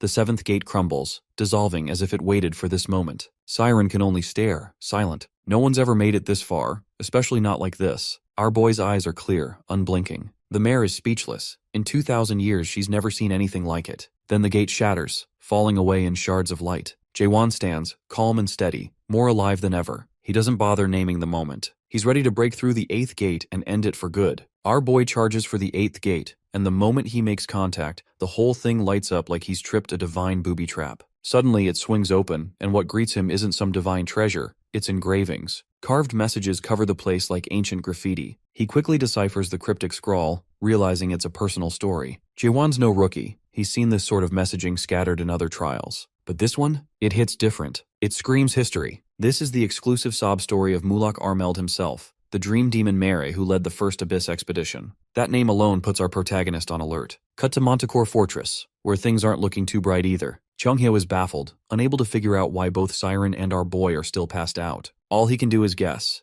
Maybe she has to wake up first for the illusion to break. But honestly, who knows anymore? Suddenly, things get even worse as he realizes the Resurrection Palace fanatics have arrived. A voice starts barking orders. It's Samyung Garang, the 11th stage adapter and hidden scent monarch. If that monster finds him, Cheong-hyo's as good as dead. He quickly drags Jae-won and Siren into a blind spot. One of the 9th region's top generals has shown up. The troops notice Garang falling silent, then calmly praising them for holding the area for the monarchs. But a moment later, he thrusts his hand, crushing a fleeing rodent with a single blow. Fear ripples through the ranks as he commands them to capture whoever's hiding below, almost certainly our boy. Moments later, old man Chung-hyo is totally losing it because, guess what? Siren is now conscious. The 7th gate must have been her Dreamflix subscription limit. Time to upgrade to premium. Still, he's fuming while she lounges, claiming she just saved their skins. What about him? Hiding their comatose bodies with that lunatic around. They agree it's mutual benefit, and right now, the only strategy is to get to Gorgon Fortress, the safest option left. Siren plays at surrender, but in truth she couldn't care less about strategy. All she wants now is unfinished business with Jae-won.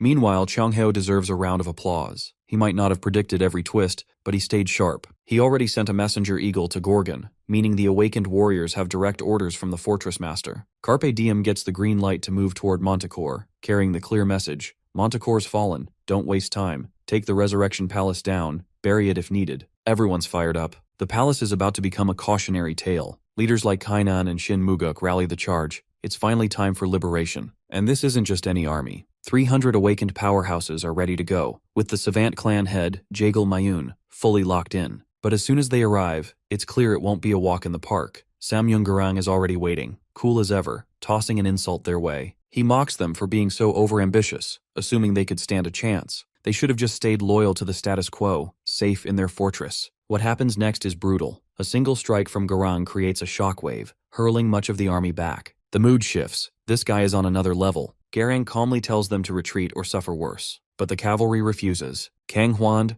Yoon Yang, and the frontliners stand their ground, determined to fight. Some argue they should target the monarch first. Bold, but reckless. Then another monster-level thrust punch lands, spreading disbelief through Carpe Diem's ranks. These monarchs aren't just legends, they're terrifying. Meanwhile, the so-called elite army from the Resurrection Palace? Not even close to what our crew imagined. Our heroes realize this is a losing battle and decide to retreat as Garang launches another earth-shattering fist thrust. 10 days pass, and even with a stacked lineup, Sir Carlton Javier, now a 3rd stage awakened beast, plus the entire 9th Squadron led by the Limitless clan's head, half the army is wiped out. Just like that. Jürgen Schiever's face back in Gorgon says it all. Pure stress, aging 5 years and 5 seconds. They lost 5 3rd stage awakened fighters in that mess. But the worst part? The Resurrection Army has already reached Gorgon Fortress. If they so much as consider the palace's peace offer, it means surrendering not just the entire Artisan Tower, but also the fortress master Jae-won. Stakes have never been higher. Isa Landcroft sits silent in the inner fortress meeting, making it clear they're out of options.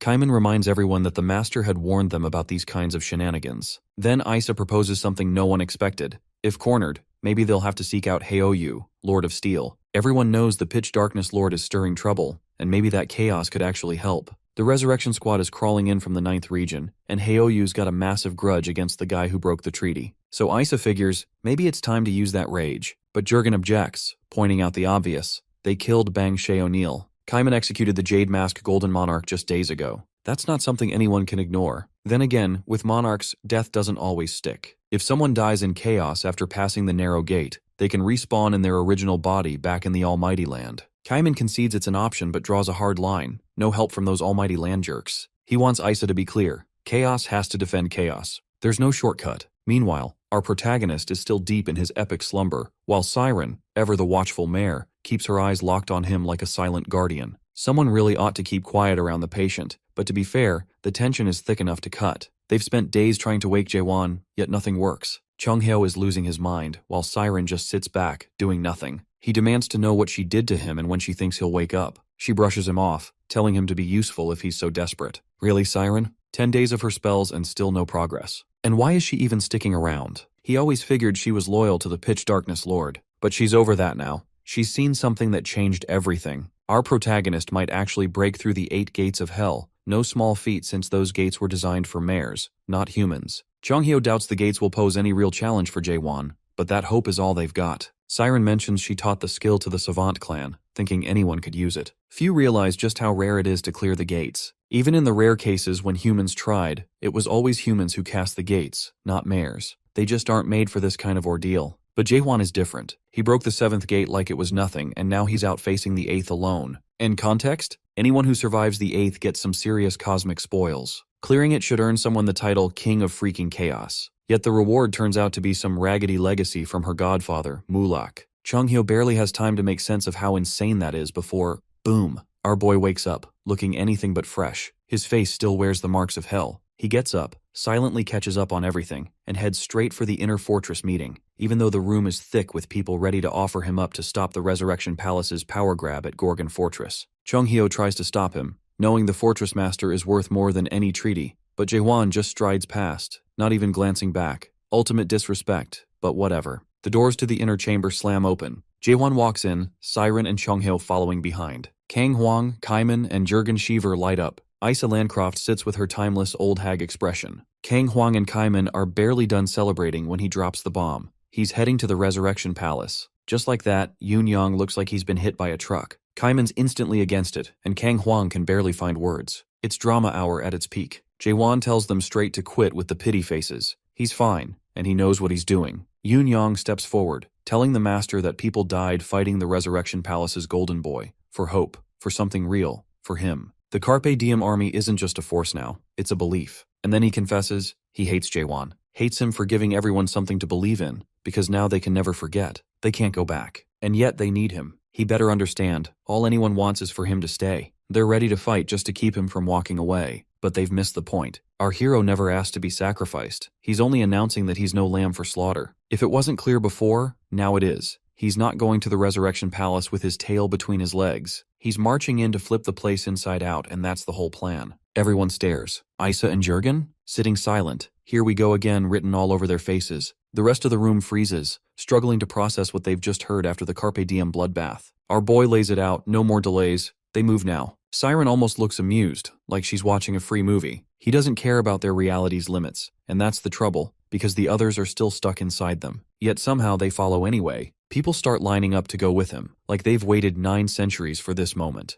The mood pivots from tense to electric. He's reckless, but he's got the charisma that drags everyone into his madness. Then, out of nowhere, he drops another bomb. He's only taking 4. Chung-hyo and Kaiman are the obvious picks. Then he throws in a wild card, Siren. Her face goes from amused observer to blindsided participant in a heartbeat. Pure comedy. Siren isn't buying any of it. She makes it clear she's not going. Everyone else is too busy arguing that 4 people can't pull this off to notice her protest. Jaewon keeps brushing them aside, insisting he, Chung-hyo, Kaiman, and Siren are enough for the job. He wants the rest handling logistics and support. No matter how blunt she gets, ranting in her corner, he refuses to acknowledge her refusal. Isa Landcroft finally states the obvious. Will nuking the Resurrection Palace actually help chaos, or just unleash something even worse? No one really knows what keeps chaos together, and if the regime falls, countless factions might pop up out of the chaos and rip everything apart. Yoon Young cuts through the debate saying forget unity, burn the palace first and figure out the aftermath later. Most agree that destroying the narrow gate should be the main goal. The Fortress Master points out there are still ways into chaos,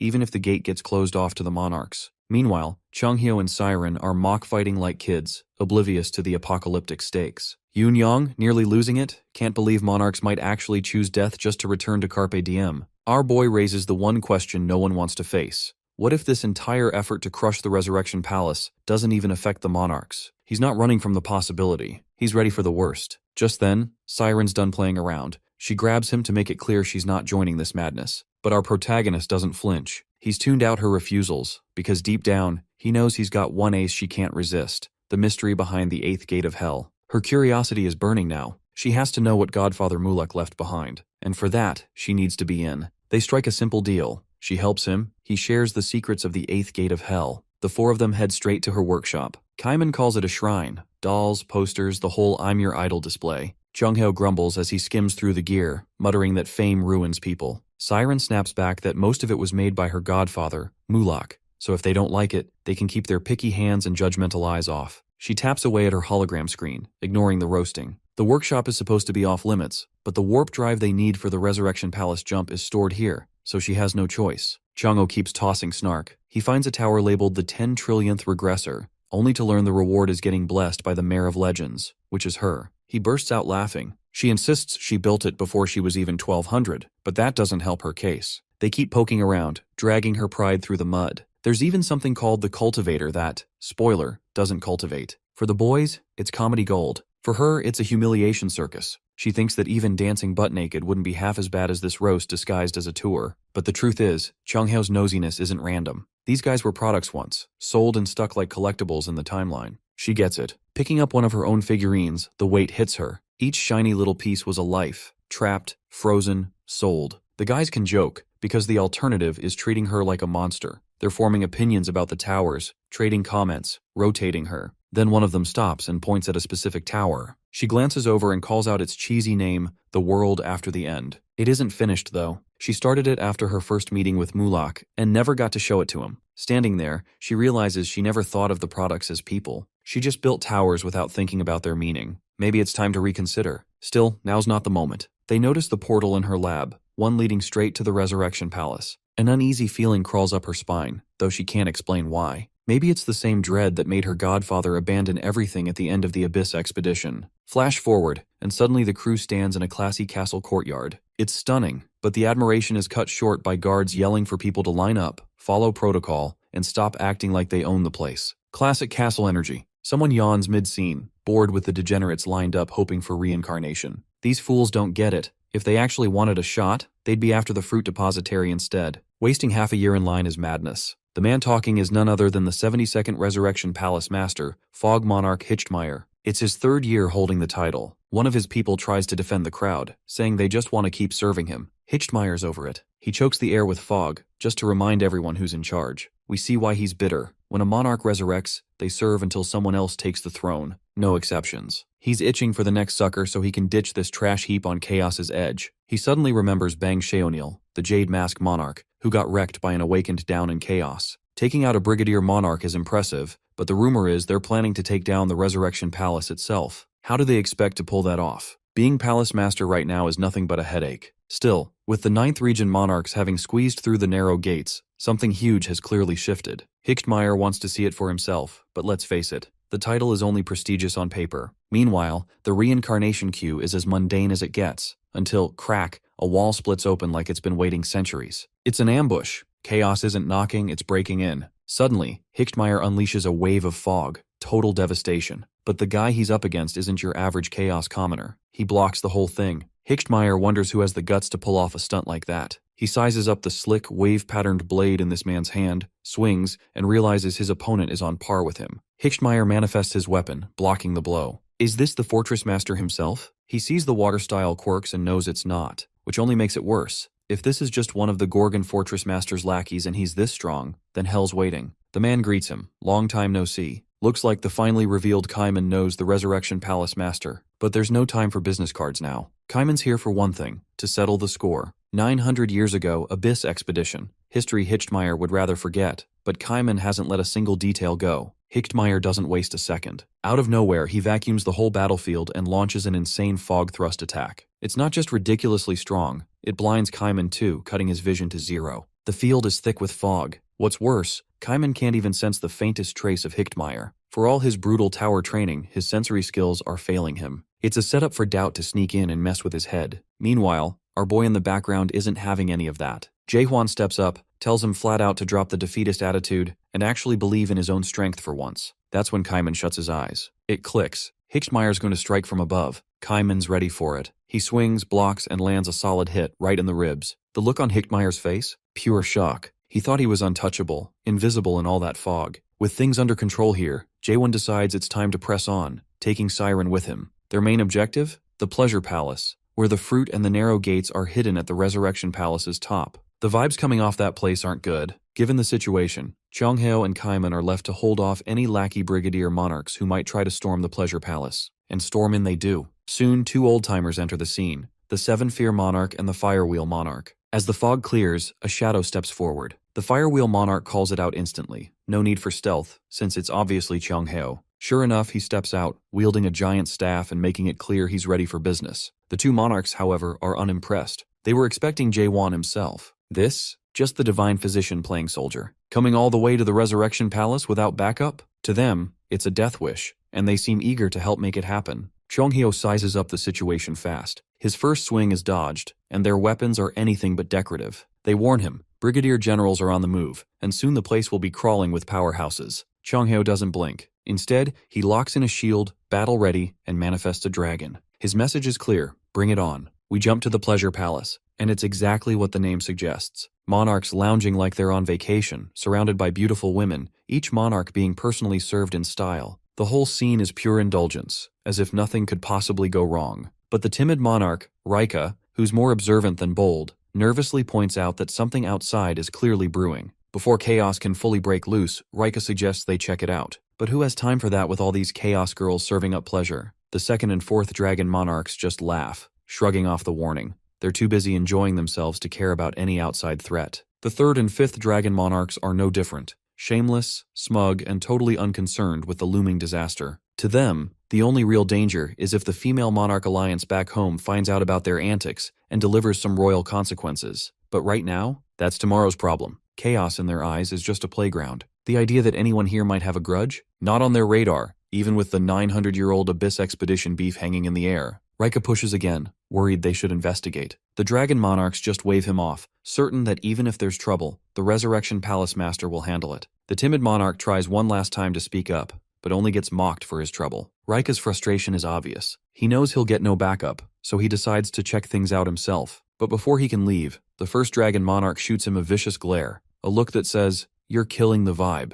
The poor guy nearly panics, bolting off while the others return to their bubble of wine, women, and delusion. The first dragon monarch thinks they're untouchable, and the rest are right there with him, still mocking the nervous monarch from before. Suddenly, a candle flickers out. A beat later, Jaehwan bams into the Pleasure Palace, Siren at his side. The room freezes. In an instant, everyone realizes the raid on the Resurrection Palace isn't just a rumor anymore. Our protagonist doesn't even need to draw his blade right away. Just standing there, calm and unbothered in the middle of their hedonistic playground, is enough to rip the smugness off the monarchs' faces. The first dragon monarch recognizes him immediately, Gorgon Fortress Master, live and in person, and tries to play it off like Jaehwan's walking into his own funeral. Nice try, but that's never been our boy's style. No negotiations, no fake politeness, just pure, unmistakable I'm here to end you energy. He's already mentally mapping out how to turn the entire room into a dragon monarch graveyard. You can feel the shift. The monarchs grasp exactly what's changed here. The bottom line is deafeningly clear. Chaos isn't their playground anymore. Siren's dream demon senses tingle, attack incoming.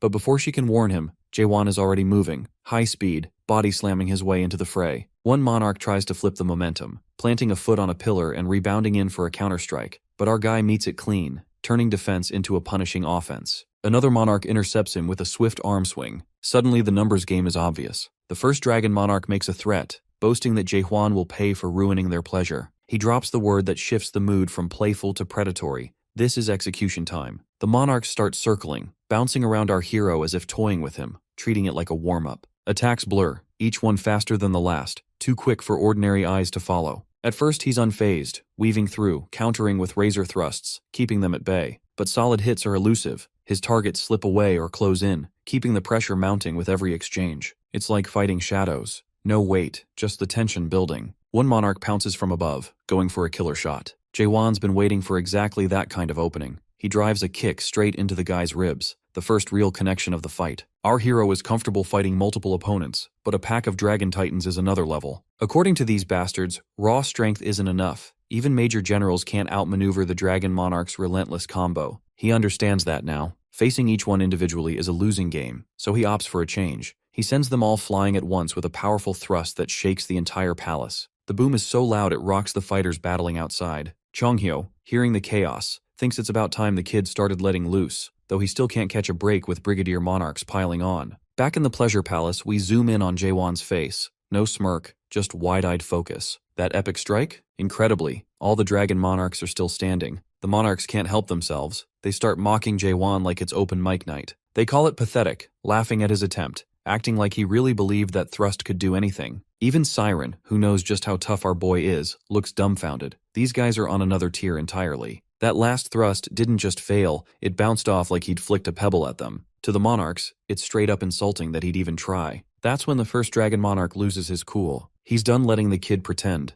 Now it's time to show the difference between so-called chaos pests and real monarchs. Suddenly their aura surges. The dragon monarch title isn't just for show. A massive dragon forms out of pure technique, looming overhead, ready to erase everything. It dives for our protagonist, fast and furious. He narrowly dodges, a miracle really. Instantly, he counterattacks with a solid thrust, the kind that would drop any regular foe on any other day. But against that dragon, not even a scratch. The monarchs laugh harder. The fact that he even thought it might work is a bigger joke to them than the attack itself. Situations like this can be misleading though. He seems to be in over his head as the dragon opens its mouth, ready to blast him away. Jaehuan doesn't dodge. He goes for a stab, taking the bad mouth breath head on. The monarch thinks he's finished. That blast is no joke, probably uncontainable by a single thrust. In the chaos and smoke, it looks like our guy should have stayed down. Bad move. But that's not how he rolls. The rubble becomes his cloak. He rises through the dust, revealed on the dragon's nose, striking again. The monarch is shocked, but still running his mouth, taunting that Jaehuan's arrogance will be his downfall, and he'll never leave a mark. But our boy isn't here for the banter. He channels all his energy into one deadly stab.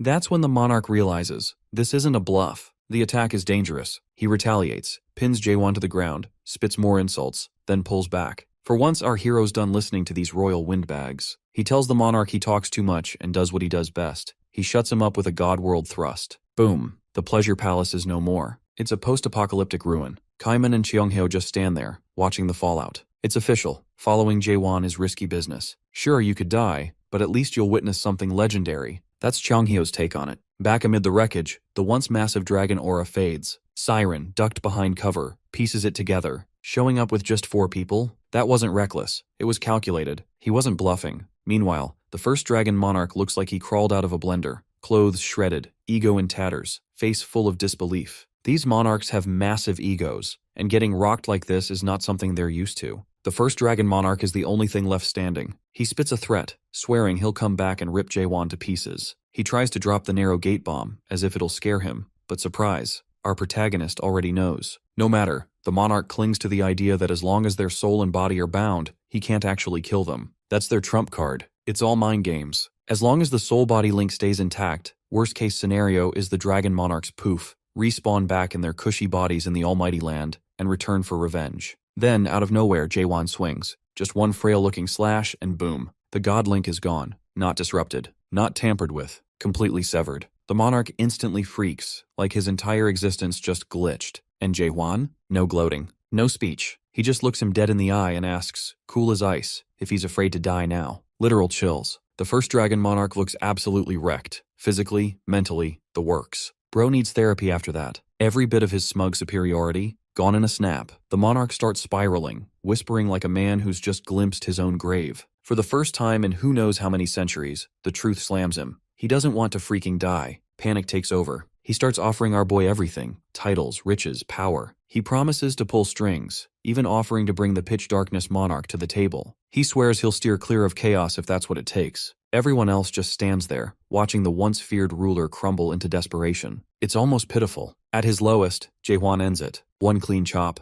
no mercy. It's a spectacle. The timid monarch, just returning, freezes at the horror. The 5 god dragon monarch bullies are finished. 9 centuries of monarch dominance? Flattened in a flash. The timid monarch suddenly realizes he's next. He's about to get kicked by our protagonist and killed like a street dog. He turns to run and warn the major generals, but Cheongheo catches him, and Cheongheo for once looks utterly terrifying. Everyone regroups as Kaiman reports to Jaehwan. Cheongheo follows, dragging the scared monarch along. He reminds the team about our boy's order to bring the monarchs alive. Even though that nearly got them all killed, they somehow managed it. Then the question comes up, who's this rat Cheongheo picked up? Siren recognizes him as the timid monarch, a joke to his peers. He made brigadier level, but nobody took him seriously. The weakest of the bunch. Time for business. Cheongheo stresses again that Jaehwan wanted these monarchs kept alive. They weren't told why, until now. He wants to truly end them by severing their brain link. Execution time? The timid monarch is practically losing control, begging to be spared from this death parade. Siren wonders aloud why Jaehwan isn't treating this rat the same as the others. But our boy has a reason. In war, you leave certain witnesses behind to exaggerate your reputation for everyone else. Plus, odds are this guy will spill where the fruits are stashed. Sure enough, with a trembling finger, Rika points out the vault where the fruits are kept. But this isn't any ordinary vault.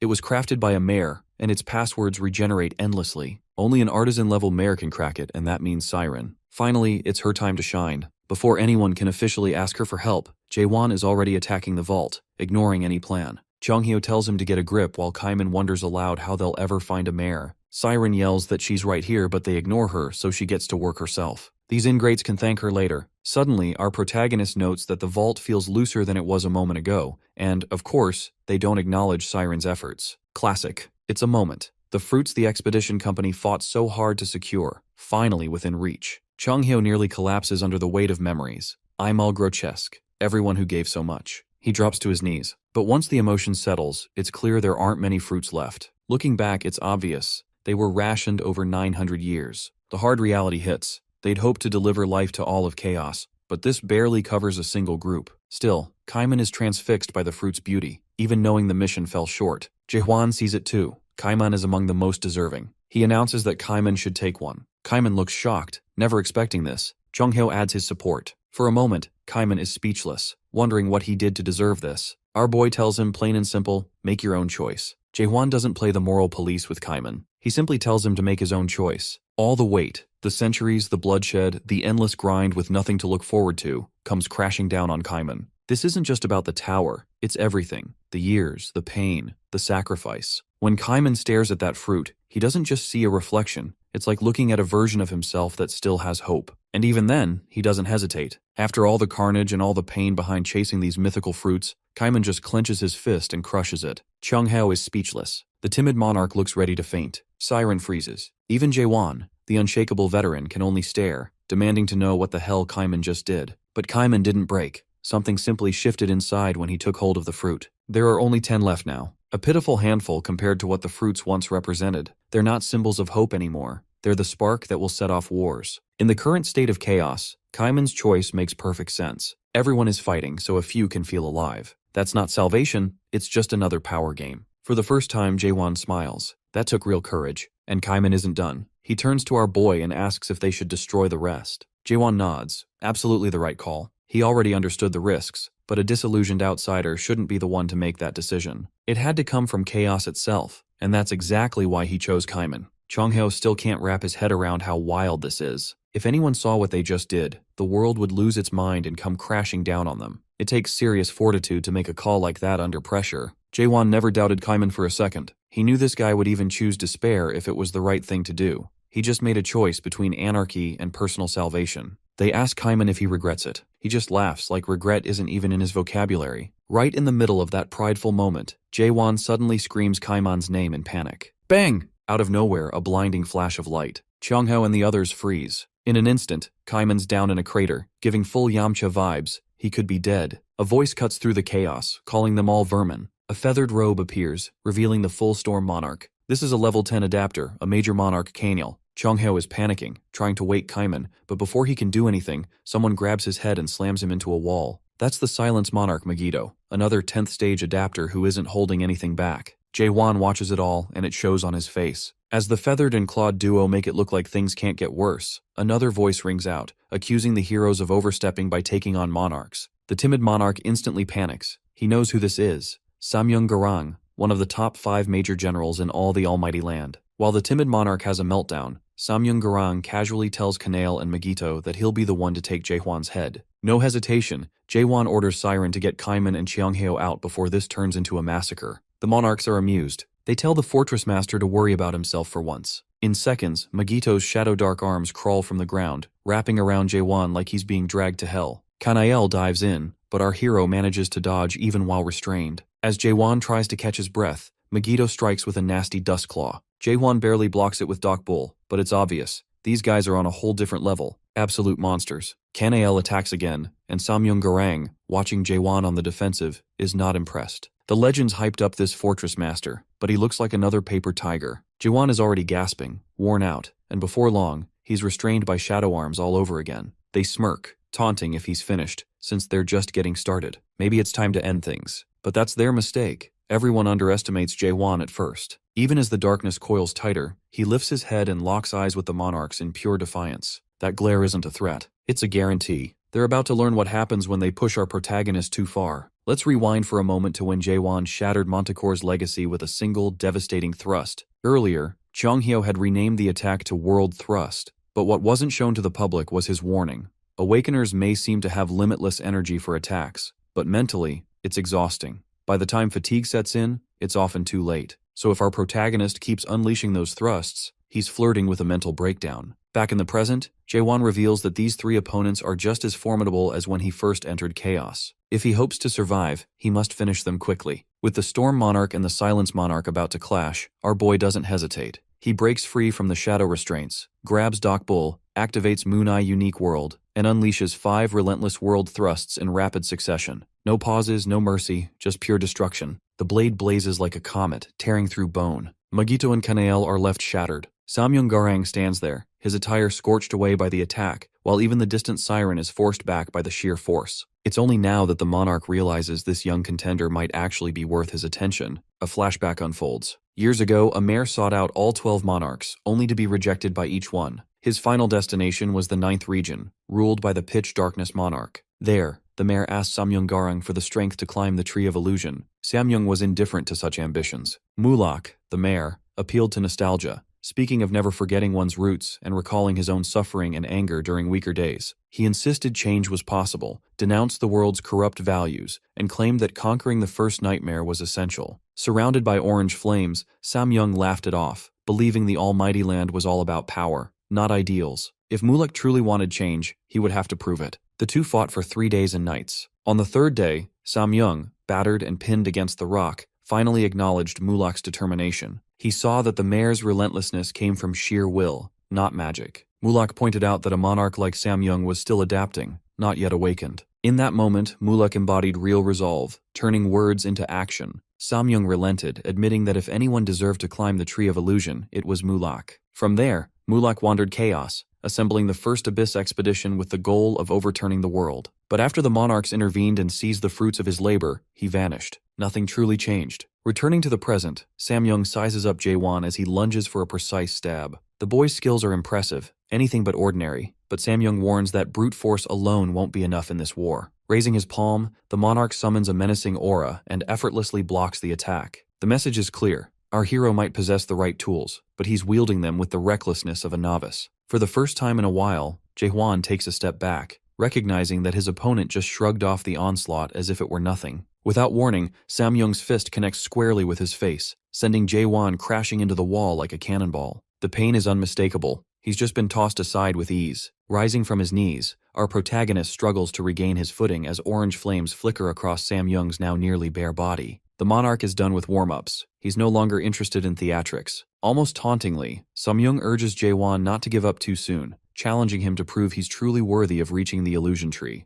Our boy can't quite grasp how this opponent is tougher than the elites he defeated earlier. It's not as if Samyung Gurung is using flashy techniques. When our protagonist charges in for another thrust, Samyung simply calls it reckless. With a deft move, he flips the blade and transforms it into a world thrust, slamming his fist into the sword's path as if parting the air itself. That's when it clicks. Samyung's fists aren't ordinary. He delivers a world thrust just by clenching a punch at Jae-won, each strike carrying a force like the laws of nature, gravity with intent. But Samyung doesn't stop there. He casually nullifies Jae-won's signature move as if it were nothing, and pounds him into the ground with brutal efficiency. Spirit attacks mean little to the monarch. The type of power our protagonist wields is simply not what the system recognizes. Samyung's next words cut deeper. He claims awakened ones are so focused on destroying the system's world, they forget it belongs to someone else as a unique reality. His power isn't just spiritual, it's primal. He's not using the system, he is the source. Our hero tries to draw him into the Mooneye world, but Samyung brushes it off as uninspired, an unremarkable, unique world. He grabs Jae-won by the face and slams him down, leaving him sprawled and humiliated. In Samyung's eyes, this doesn't resemble true awakening at all. With a conjured orb in hand, he prepares to end it then and there. At the last possible moment, Jae-won regains focus and raises Dokbul in defense. The block holds, but his arms are scorched and shaking. He realizes quickly that the Mooneye trick is useless here, and even his grip on Dokbul is faltering. Samyung watches with cold impatience, demanding that he stop relying on gimmicks and reveal his true power, the origin of the world. Suddenly a flashback. Our protagonist stands before the 8th gate of hell, witnessing what Mulak left behind, a record of the abyss itself. The walls are filled with countless inscriptions, laying out the unvarnished truth of awakening. There are 6 distinct stages. Finally, no hints or riddles, just the complete blueprint. Awakening begins with doubt, then understanding, and finally self-surrender. Jae-won has already mastered these 3, which fall under the Fallen World category, but it doesn't end there. 3 more stages follow, not just as upgrades, but as the Genesis stages, meant for building something new. The first half dismantles the old, the latter half brings a new creation to life. The problem? Our boy has no idea what Genesis truly means, and it's where his progress stalls. Samyung, meanwhile, has run out of patience. He's no longer willing to watch Jae-won fumble towards world-making.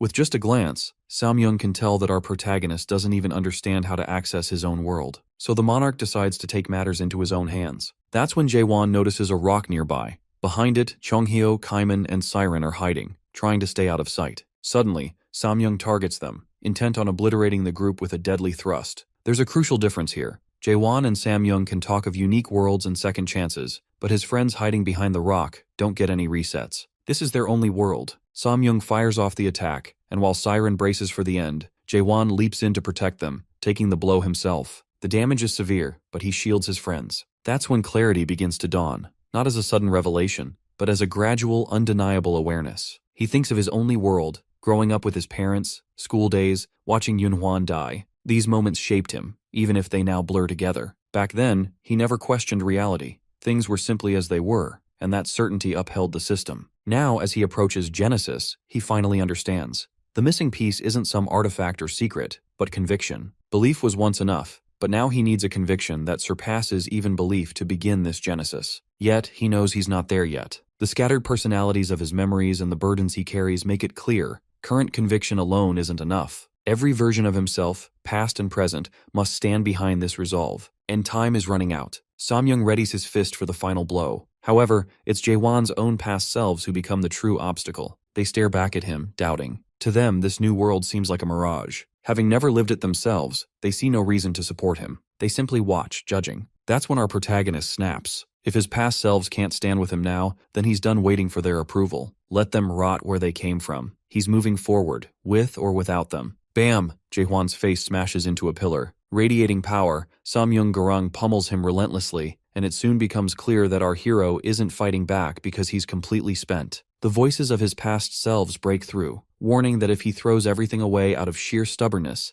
every version of him will perish. They remind him he's endured enough to be hardened by now, forged in the fires of his own hell. Even Samyung seems to feel a twinge of regret, realizing he's beating down someone already at their limit. With renewed determination, our boy opens his eyes, grips the handle of his sword, and rises to his feet. One by one, those past selves step forward, lending their support. The monarch instantly senses that something fundamental has changed. Our protagonist closes his eyes, taking a moment. Then, all at once, he snaps them open. Glass shatters everywhere from the surge of force. Samyung is stunned. From a distance, Siren recognizes what's happening. He's stepping into Genesis. The enormous eye from the Moon Eye unique world appears again, signaling that Jaewon has entered the 4th stage. As the destruction ripples outward, it becomes clear. He now possesses the power to turn lies into truth and belief into reality. This is the 4th stage of awakening. Theory. The sight makes Samyung grin with manic delight. The irony that this unique world was designed to erase others isn't lost on him. It's almost poetic. But evolution doesn't mean the monarch will go easy. He attacks again with a signature dust-laden punch. This time, when Dokbul meets the blow, our protagonist holds firm. That's the moment Samyung's excitement spikes.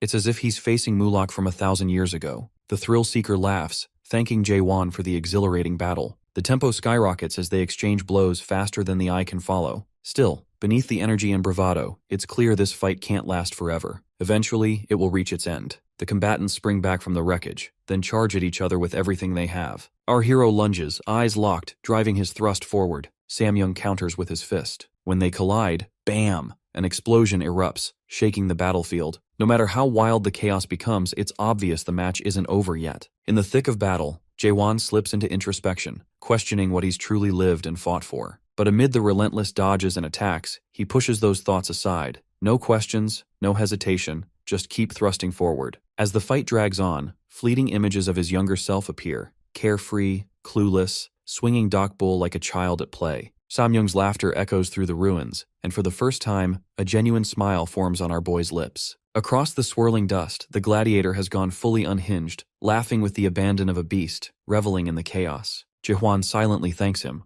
recognizing Samyung as the perfect adversary he's always needed. They crash into each other over and over, exchanging blow after blow. The monarch refuses to relent, hammering back with merciless strength. Their battle evolves into a wordless ritual. Two warriors locked in a moment neither wants to end. Our protagonist leaps back, daring the system to show if that's all it has. Samyung counters with another crushing fist, playfully dismissing the challenge. During a brief pause, Jaewon thanks him aloud for finally giving him a worthy opponent after what feels like 1,000 years in chaos. He realizes he's not the only one who's wielded a weapon for centuries. The monarch has refined his power just as much. They trade a few words of respect before our hero brings up what's been weighing on his mind. Despite all his power, Samyung is still an adapter, not an awakener. The question takes the monarch by surprise. Those were Mulak's words after all. Samyung wonders what Jaewon truly seeks. Without hesitation, our protagonist declares his goal. He's going to dive to the abyss's depths and climb the illusion tree. The monarch can't help but recall Mulak, the one who nearly killed him 1,000 years ago. Jaewon's resolve is reminiscent of that stubborn mare, but if our boy thinks Samyung is impressive, he knows nothing of what lurks in the abyss. Most monarchs never made it back. Suddenly Samyung's aura flares, power surging as he presses his palms together. The transformation is immediate. He ignites into his Black Gatekeeper general form, a madman reborn. He challenges Jaewon to prove he has the strength and willpower to face the abyss. Observing from afar, Siren remembers overhearing a gatekeeper demigod conversion, realizing now that calling himself the Major General was an understatement. In reality, Samyung has long reached the rank of Lieutenant General, something he kept hidden. His body radiates a nuclear intensity, and as he raises one hand, a spear materializes in his grip. The monarch demands that Jaehwan prove his world's worth. Someone devoted to the system might be able to summon a gatekeeper to defend it, but our protagonist has always known he was meant to shatter the system. That certainty fuels him as he channels everything into a single ferocious thrust. Facing the spear of the gatekeeper, Jaewon unleashes Dokbul at its most devastating. Samyung wonders whether this attack can withstand the weight of hundreds of lives behind it.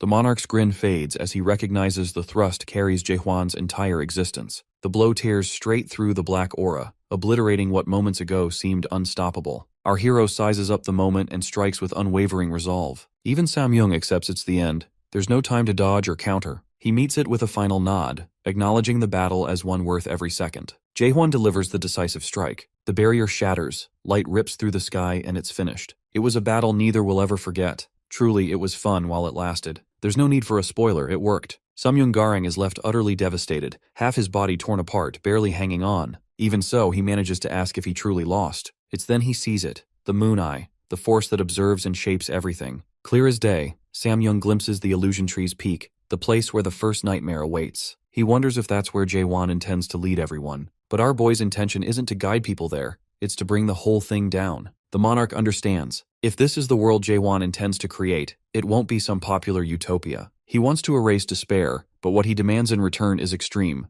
a brutal truth few could endure. No one is built to withstand that level of madness. What he offers is a life so hard that people might wish for it to end. Ignorance really is bliss. Enough talk. Monarchs don't die like ordinary beings. Their final breaths aren't really the end, thanks to the brain link. It's time to sever that tie. Our protagonist asks if Samyung has any last words. The battered man speaks of the abyss, asking Jaewon to tell Kanark what happened and to watch out for Mylod. If that guy finds out about Jaewon's unique world, he won't let it go. That's all well and good, but our hero has a lingering question. He knows Samyung could have killed him before any of the world genesis madness even started. So why didn't he finish the job when Jaewon was defenseless? The answer is unexpectedly noble. Samyung wanted to support another lunatic determined to climb the illusion tree. Even though Mulek's dream collapsed, Samyung believed the world needed normalcy and fundamental human values. He remembers Mulek and his ideals, convinced the world could change if the first nightmare fell. Ultimately, he never let go of Mulek's vision, despite having little faith in it. Everything he did was a way to repay that debt. With that, he accepts the end of the link, free of regret. Exactly 917 years and 244 days after Mulek's Abyss expedition went up in smoke, Chaos is finally free of the Resurrection Palace. As the focus shifts to Samyung, Jaegal-myun and Jaewon agree he was a formidable monarch from the almighty land. Jaegal knows plenty, given his own clan's downfall at the hands of the Samyung clan. The savants were exiled and replaced in the 5 great clans. Just like that. He gives Jaewon a warning. You took down one of theirs. Don't expect the rest to stay quiet. But the fortress master remains unfazed. He tells Jaegal not to worry, his tone cool and edged with confidence, a sure sign that our protagonist now holds the narrow gate. He makes it clear, those guys can't step into chaos without dying. For now, things are under control. If any of them try to force their way back, he'll handle it personally. And if someone manages to slip through a loophole, they'll become his stress relief. Either way, he's not concerned. Jaegal stands there, stunned. He can't understand how Jaewon makes things happen. Everything about the way our boy operates seems backwards, yet it works. With that, our protagonist heads out, pausing by the window in his office. He grows reflective, realizing how long it's been since he first arrived in Gorgon. The journey has been intense. He's gone from outsider to fortress master, forging deep bonds along the way. A quick montage flashes through his mind. Mino, James, Jurgen Cheever, Claire, Mitchell, and others. Then, in a sitcom-worthy moment, Chung-hyo and Kaiman enter for drinks. As soon as they sit, the bickering begins. Both are awakeners and equals now. The old man is 1,200 years old. Kaiman a bit younger at 1,154. Their verbal sparring is something only immortals could perfect. It's moments like these that make life in Gorgon feel truly special. Yet beneath it all, a quiet longing tugs at him. Jaewon knows he has to move on. As attached as he is to this world and these people, chaos is just a chapter. Deep down, it's time to let go and outgrow it. We jump ahead to a later moment in the office. Rain pounds against the windows as Jaewon, dressed in a white shirt, sits quietly, lost in thought. Sir Carlton Javier talks beside him, launching into a discussion about seizing the day and the Tower of Nightmares, but our boy barely hears a word. The night has to repeat himself before it finally sinks in. The Nightmare Tower is becoming a death trap. The first floor alone is operating at 100 times normal intensity, and people are losing their lives trying to awaken. Carlton's concern is justified. Even our protagonist can see that things have gone too far. Still, he doesn't panic. Instead, he tells Carlton to relay a message to Kaiman, dial the magnification down a few notches. Awakening is traumatic. He knows that better than anyone. The tower can't be a place where people die just to get stronger. If some want to quit halfway, that's okay. Not everyone is meant to face their deepest fears and come out transformed. Some are better off as adapters rather than awakeners, and Jaewon has come to accept that. Carlton wants to confirm, maybe expecting some hesitation, but our hero is well past that. He's seen and lived enough to know this journey isn't one size fits all. Forcing everyone through the same door was never the point. It's about offering a real choice. He senses something off in the knight's voice and immediately asks what's wrong. It turns out, while Jaewon was away, Carlton didn't just sit idle. He pushed himself to awaken. The twist? Even after awakening, he hasn't accessed any unique world. It's rare, but the only explanation is that his unique world is actually the system world itself. That realization hits our protagonist hard. He recalls his battle with Samyung Garang, remembering how awakeners tried to destroy the system's world without ever considering it could belong to someone else. He shares his theory with Carlton, keeping his tone even, though he himself hasn't fully figured out awakening. The knight gets it, and the truth lands with weight. If his world really is the system world, he may one day have to face the fortress master, the very one determined to bring it all down. Yet there's something about Jaewon, unpredictable as he is, that always draws people in. Even Carlton, usually the steady, by-the-book type, admits he wants to join the expedition. Not someday, but now. The admission makes our boy facepalm so hard it throws the knight off mid-sentence, confused by the reaction. Carlton thought he'd just made a heartfelt commitment, but Jaewon is simply exhausted. Everyone, from Kaiman to Yoon Young, has been pushing for the Abyss expedition to start, and now Carlton wants in too. It does make sense though. The man is no longer bound by the inspector laws that kept him tied to Gorgon. Jaewon tells him straight, when the expedition begins, he won't be fortress master anymore. If Carlton thinks he's showing loyalty to the fortress, he wants him to let that go. He's stepping down in a week, and he means it. The knight protests, urging our protagonist to think of Gorgon and chaos as well as himself. If he steps down, the region's political stability could collapse overnight. But Jaewon's mind is set. He reassures Carlton, then leaves the room so he can finish his final duties as fortress master without further argument. Outside, in the open-air ceremonial hall, rain pours over a silent crowd. Some hold back tears, others remain stoic. Jurgen Sheaver offers Jaewon a coat, but he refuses. As everyone stands in quiet anticipation, our boy begins to speak. By now it's clear, this is one of those 3-day soul farewell rituals, meant for every person who gave their life defending Gorgon. It's about honoring the blood, sweat, and sacrifice that kept the fortress standing. He's not there to give orders. He's there to show respect. Some in the crowd are already in tears as the names of the fallen are read aloud. Keepsakes, swords, medals, and treasured mementos are laid out in tribute. Names like Isaac Kendall, Rachel Veldor, and Kashim Hill are honored, their memories returning to the roots of the illusion tree. Suddenly, attention shifts to a massive, shrouded object that's been half-concealed the whole time. Unlike the other memorials, it's clear this one is different. Jaewon steps forward and speaks plainly. The fallen were legends, but the war isn't over yet. Then he unveils the secret, the God Narrow Gate. Some in the crowd recognize it immediately. Murmurs break out. Many believe it should be destroyed, since it allowed the monarchs to keep Gorgon under their control. The mood shifts instantly. Before the crowd can react further, he reveals one more surprise. A prisoner is brought forward in chains, Rika the timid monarch, trembling in the flesh. The crowd erupts in tense whispers, unsure whether to feel pride, shock, or disbelief. Our protagonist draws Dokbol, not for ceremony, but simply to get this over with. True to his title, Rika is shaking uncontrollably. No one looking at him can imagine how this terrified mess ever became a monarch. Suddenly, Rika snaps, demanding Jaewon just kill him already if that's the plan.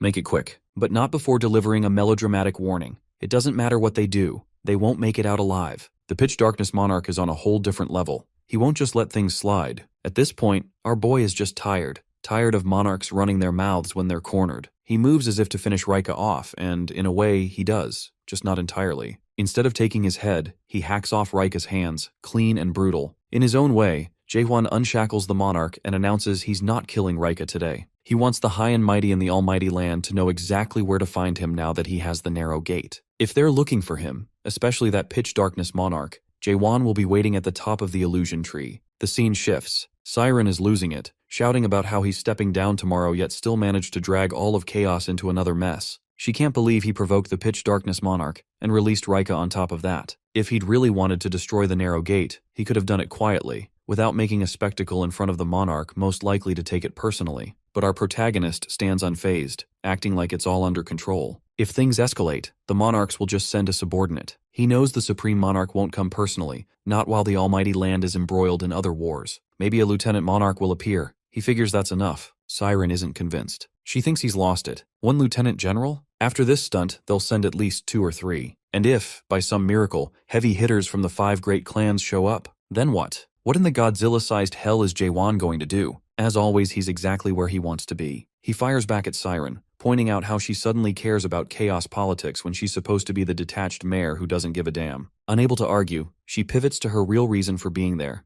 the promise. Whatever he saw in the 8th gate of hell, she was promised that memory, and now she's here to collect. No drama, no war talk, just the deal. Seconds later, Siren stands frozen, her expression suggesting Jaewon just told her something unbelievable. The audience doesn't hear his words, but she's clearly skeptical and asks for proof. He gives her a look, then calmly recites a memory from the 8th gate, describing a cold winter. Instantly, Siren is captivated, her eyes wide as she listens. He describes the harsh winter in the 6th region, near the base of the illusion tree, and mentions a strange egg Mullock found there, sitting alone as if waiting for something. According to Mullock's memory, it was the first egg he ever picked up, and even he felt uneasy about it. The memory unfolds. The egg cracks open to reveal a tiny baby with curling horns on its forehead. The hair, the face, it all resembles Siren. Mullock, holding the newborn, pauses. Jaewon draws in close, lending the emotional story an eerie undertone. Mullock recalls something her godmother once said, "A child just born is so lovely." The words linger in the air. Siren's expression softens. She's overwhelmed, cheeks flushed with emotion and a hint of embarrassment. Jaewon recounts a story that leaves Siren speechless, the proof evident in every detail. He doesn't ease her in, just drops the memory unfiltered, expecting her to process it all at once. Still, he isn't sharing this for nothing. Our boy has learned that mares are born from eggs, dream-born by the illusion tree. The winter setting is hazy for him,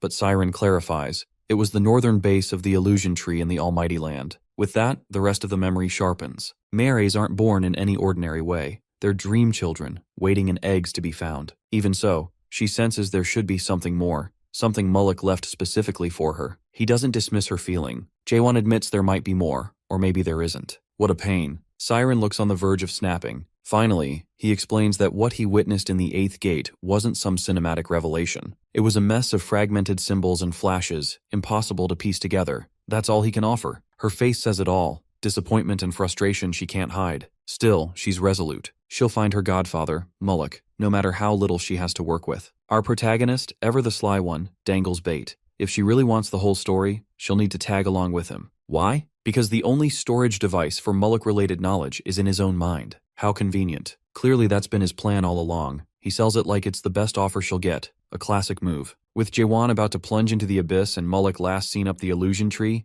it all feels like a setup. But Siren isn't fooled. She spots the loophole. He's talking about memories, and memories can be unlocked. She has her own ways to access the truth. Her tone stays cool, but she's already plotting. If all Jaewon holds are fragments of Mullock, she has a means to pull them out. The next thing our boy knows, he's in her old workshop, a place no one's been allowed in for years. Yet here he is, let in a second time because he might hold a clue about her godfather. Before he can say a word, a hatch opens overhead. Down drops a god crucifix teddy bear. No fluff, all threat. It radiates twisted science experiment vibes, and the test subject is the one who conquered the eighth gate. Siren announces, without blinking, that this bear isn't for comfort. It's for soul squeezing. She breaks down the process. A full soul link, syncing their essences, tearing through his mind to yank out the memory she wants. Usually it's something only mares do when they want to bottle up the full emotion and experience of a moment into a psychic crystal. But this time, she's going to dig through Jaewon's mind like it's a secret archive, and she's got the God Pass. She decides he'll be her experimental guinea pig. Newsflash.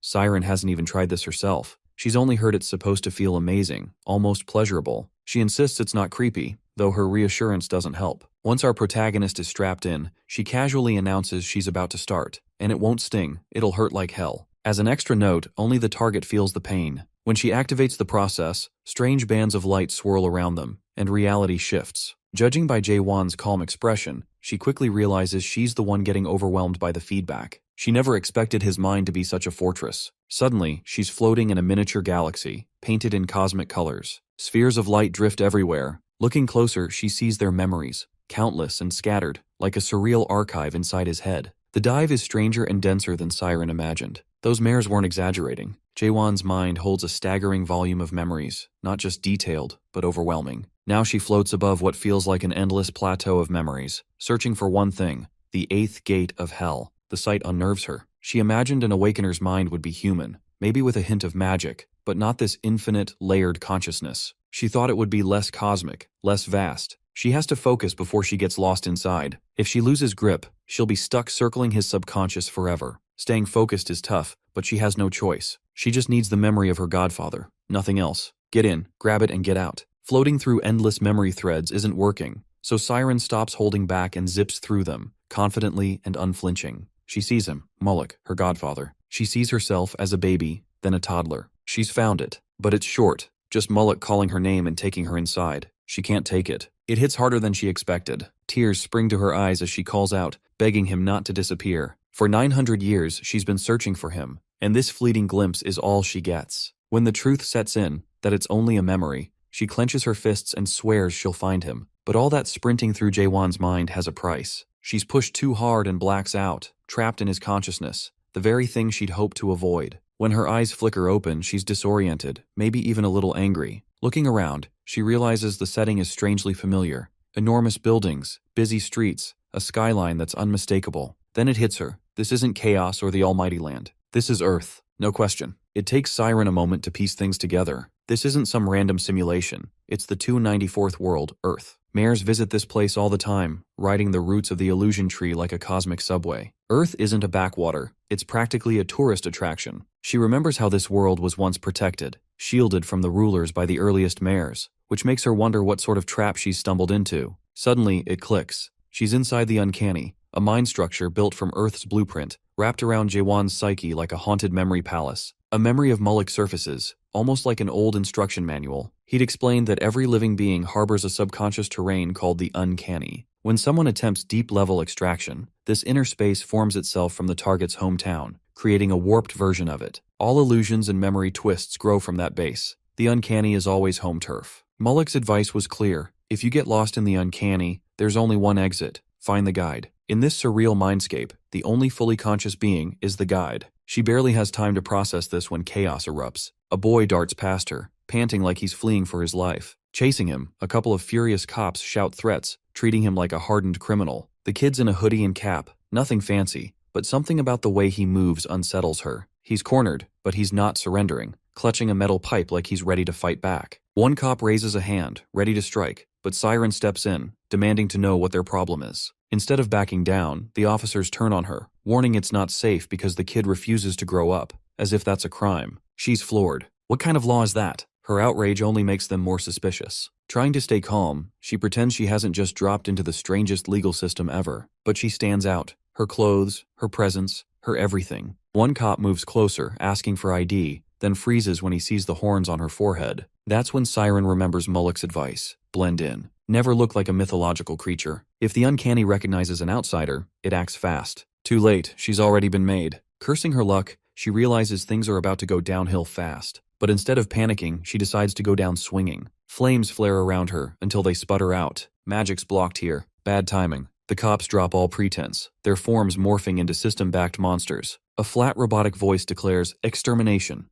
She doesn't get to run. They grab her face. Suddenly, the boy swings his pipe, cracking one of the monsters on the head, and she bolts. In the chaos, it hits her. This isn't just a random brat. He didn't freeze or wait for help. He acted. He must be the consciousness guiding the uncanny. Now that she gets a better look, his sharp features are familiar. The fierce eyes, stubborn jaw. It's all Fortress Master. That's when she realizes, the boy is the ego, the inner Jaewon. Let's call him Mini Jaewon. They dart through alleys, Mini Jaewon leading like he owns the place. Siren scrambles to keep up, squeezing through gaps and feeling ridiculous. He throws her a comment about dropping into a memory canal by accident. He's got zero filter and plenty of sass for someone half her size, but he pulls her out of trouble with ease. Then he drops some technical wisdom. Memory fragments end up here all the time, like lost socks in a cosmic washing machine. But she's flesh and blood, and that's a big deal. She stares at him, and he gets weirded out, looking ready to call for help if she keeps giving him that "what are you" look. She finally blurts out that he should have found a way to escape already, since everyone's out to get him. He just shrugs and lays it out cold. They all want him dead because he's the only kid in a world full of adults. That's all. In this place, sameness is law. Anything different is hunted like a glitch. Mini Jaewon glances up, curiosity sparkling, and asks what the outside Jaewon is like. Siren hesitates, realizing she barely knows him outside the chaos he drags her into. Still, she tells Mini Jaewon the truth. The real Jaewon's a lot like him. Still a kid at heart, playing dress-up in grown-up clothes, pretending to have it all figured out. The answer seems to comfort him, as if someone just told him he won't grow up to be a jerk. Well, not exactly what she said, but close enough. Suddenly, the kid focuses up. He insists they need to get her out, along with the memory fragment she's brought in. She's confused. What memory fragment? He points out something has been sticking in her hair like an accessory. She's amazed this Mini Jaewon knows what he's doing, and of course he does. It's his job. His core purpose is to catch stray memories and put them back where they belong. Siren's convinced now. This guide kid isn't just along for the ride. He's literally the getaway plan. What she didn't expect was how effortlessly he'd handle everything. The boy doesn't waste a second. He points out the shard stuck to her and immediately calls a red alert. It's glowing, which according to him means it's top priority. He gives her a crash course. White, green, blue, and red. White is least important. Red means time is running out. If this fragment isn't returned soon, outside Jaewon will be in real danger. The memory's tied to the monarchs of the 12 regions, and that's not something you want slipping out of place. She tells Mini Jaewon to send her back with the fragment, but he can't just snap his fingers. The passageway has its own schedule, opening only when it chooses. Her imagined quick escape isn't happening. She'll have to wait it out. Even the guide doesn't know exactly when the exit will appear. He offers her a place to crash under the overpass. For him, it's no big deal. This is his home. It makes her wonder, how does he track the passageway if he's always here? He doesn't guess. He calculates. He watches for when the Wi-Fi scrambles, a sign the passageway is about to open. Pulling out a battered device, he tracks the signal like it's second nature. Siren wonders if there's a way to hurry things up or bypass the system, but he's firm. They'll just have to wait. Tomorrow they'll gather supplies and try again. As they settle in for the night, she finds herself thinking about deeper things than just memory shards. She wonders if this ego version of Jaewon is really okay, how he survives in the uncanny. It's as if a mare dumped him here and vanished. Maybe this place is the fallout from a nightmare tower. And though she's a mare herself, she thinks about the towers they build and the people forced to live with the wreckage. Like this kid, this fragment of someone who's endured too much. That kind of damage must be buried deep in our protagonist, who never gives up. A week passes without a single passageway opening. Now they sit on an old bridge, legs dangling over the edge, talking about how Mini Jae-won does his work. The kid treats returning memories as a sacred duty, even with the cops closing in on him more each day. Siren raises an eyebrow. This cop chase stuff isn't exactly normal. Sure, it's been happening more often lately, but it's still rare. To the guide, it's just another phase, luck flipping between sweet and sour. She asks what he does on the bad days. His answer? Watching other memories, like binging Netflix. Siren blinks, unsure what he means. He explains that not all memories are sent back. Some of the white ones he keeps, arguing there's no point returning fragments of uneventful days. What would outside Jae-won do with them anyway? She has no idea how to reply. Whether it's right or wrong isn't for her to judge, so she lets it go. The kid pulls out a memory crystal and demonstrates how it works. With a quick twist, the memory replays itself. It's wild. As soon as he activates one, the space around them lights up like a movie theater. Old-style reels whirring to life. These memories are from Earth. One shows a mother reading to her toddler, but another catches Siren's attention. A scene like a page out of an illustrated novel. It feels strikingly familiar. Then it clicks. It's The Little Prince. The book is common enough among mares that Siren recognizes it instantly. She and the guide watch together. In the memory, young Jae-won tugs at his mother's sleeve and wonders if the little prince ever came to Earth. She gives him a soft smile and says he did, then adds the line that always hits home. The most important things in life can't be seen with the eyes. Siren knows this story well. Among mares, it's essential reading. The message lingers. A little prince wandering the world, seeing what adults have forgotten. It's about a child trying to remind grown-ups what truly matters, his imagination, his greatest strength. Siren remembers the prince dies at the end, and maybe that's the point. Innocence only stays pure if it's allowed to end. Toddler Jae-won asks what happened to the world after the prince was gone. His mother gives him a gentle answer, saying the world stayed and the little prince didn't really die. He kept living. She tweaks the ending to spare his heart. That version stuck. The belief that the prince never gave up became the core of our hero's resilience. His story may not have a neat resolution, but its roots in a harsh world give it meaning. Neither Siren nor the kid understands why a memory like that was marked white. Those were supposed to be the ones that didn't matter, not ones loaded with this much emotion. But maybe that's just how the system works. To survive, you have to let go of certain parts of yourself. Sacrifice is built in. While they're lost in thought, the boy's tablet pings sharply. He tells Siren to snap out of it. They've got work to do. She looks up, confused, until the sky cracks open. A portal blooms above the building, blazing with light. No more delays. It's time to move. Of course, there's no way this escape is going to be clean. Not with those cop freaks showing up for their usual chaos. Siren wonders if they're being chased just because the passageway opened, since a swarm of creatures is already on their tail, hunting them like it's instinct. Mini Jae-won explains the system's in meltdown mode because something foreign, the passageway, just broke into its code. Barely a minute later, they crash through the building beneath the portal, racing for the elevator like their lives depend on it. Because they do. Every second counts. The passageway won't stay open long, and they need to move. As our boy tries to explain all this, one of the monstrous cops manages to grab him by the throat, choking the life out of him. Siren's about to jump in, but Jae-won's switch flips before she can move. He grabs a pipe and goes full beast mode, smashing the creature with a cold, focused fury that stuns her. Not just for the strength, but for how dead calm he is. No panic, no fear. Maybe he's numb from everything he's seen, or maybe this is just how the ego Jae-won survives. They make it to the elevator and punch the button for the 20th floor, but before the doors can close, more monsters flood in. One's the kid just laid out crawling back, relentless. Young Jae-won shouts that these things aren't even real. They're just symbols, rules cobbled together by the so-called adults running this twisted world. That's him giving a philosophical middle finger to the system. With the elevator not giving them the shortcut they need, it's onto the stairs. No other choice. He tells Siren to make for the passageway the second she sees it.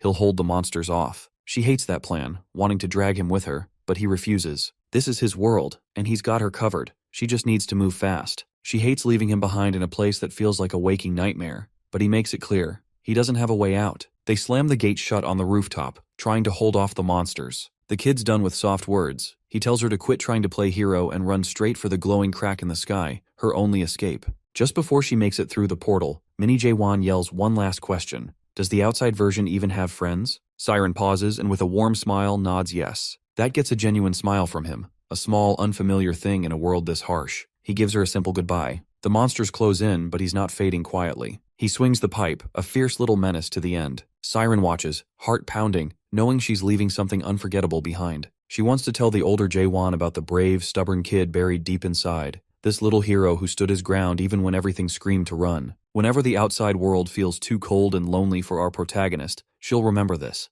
and she'll tell him that the little prince was more than a story. That part of him never gave up on his world. Just like that, she's back in the massive, starry canal of memory. But Siren isn't the same. No more drifting. She knows if she chases her godfather's memory again, she'll just end up lost, stuck in endless loops, never belonging. That won't happen. She doesn't know how much time has passed. Days, hours, seconds, but she's no longer lost. Now she has real insight. She knows what to watch for when she builds her next tower. She won't repeat her mistakes. She's done searching for her godfather's memories. She's sticking to what Jae-won told her. She'll follow him into the abyss, no matter how wild it seems. Every so often, when that infuriating guy rambles about the 8th gate's puzzles, she'll piece it together, one painful chunk at a time. It won't be quick or easy, but she'll do it. No shortcuts. Then she remembers the mysterious memory that got tangled in her hair. She'd forgotten about it entirely. Now seems like the time to see what it is. The moment she looks, her breath catches. It's her godfather again. Another memory, but this one is different. The air is thick with terror, and Mulek isn't alone. He's face to face with someone. Her heart sinks.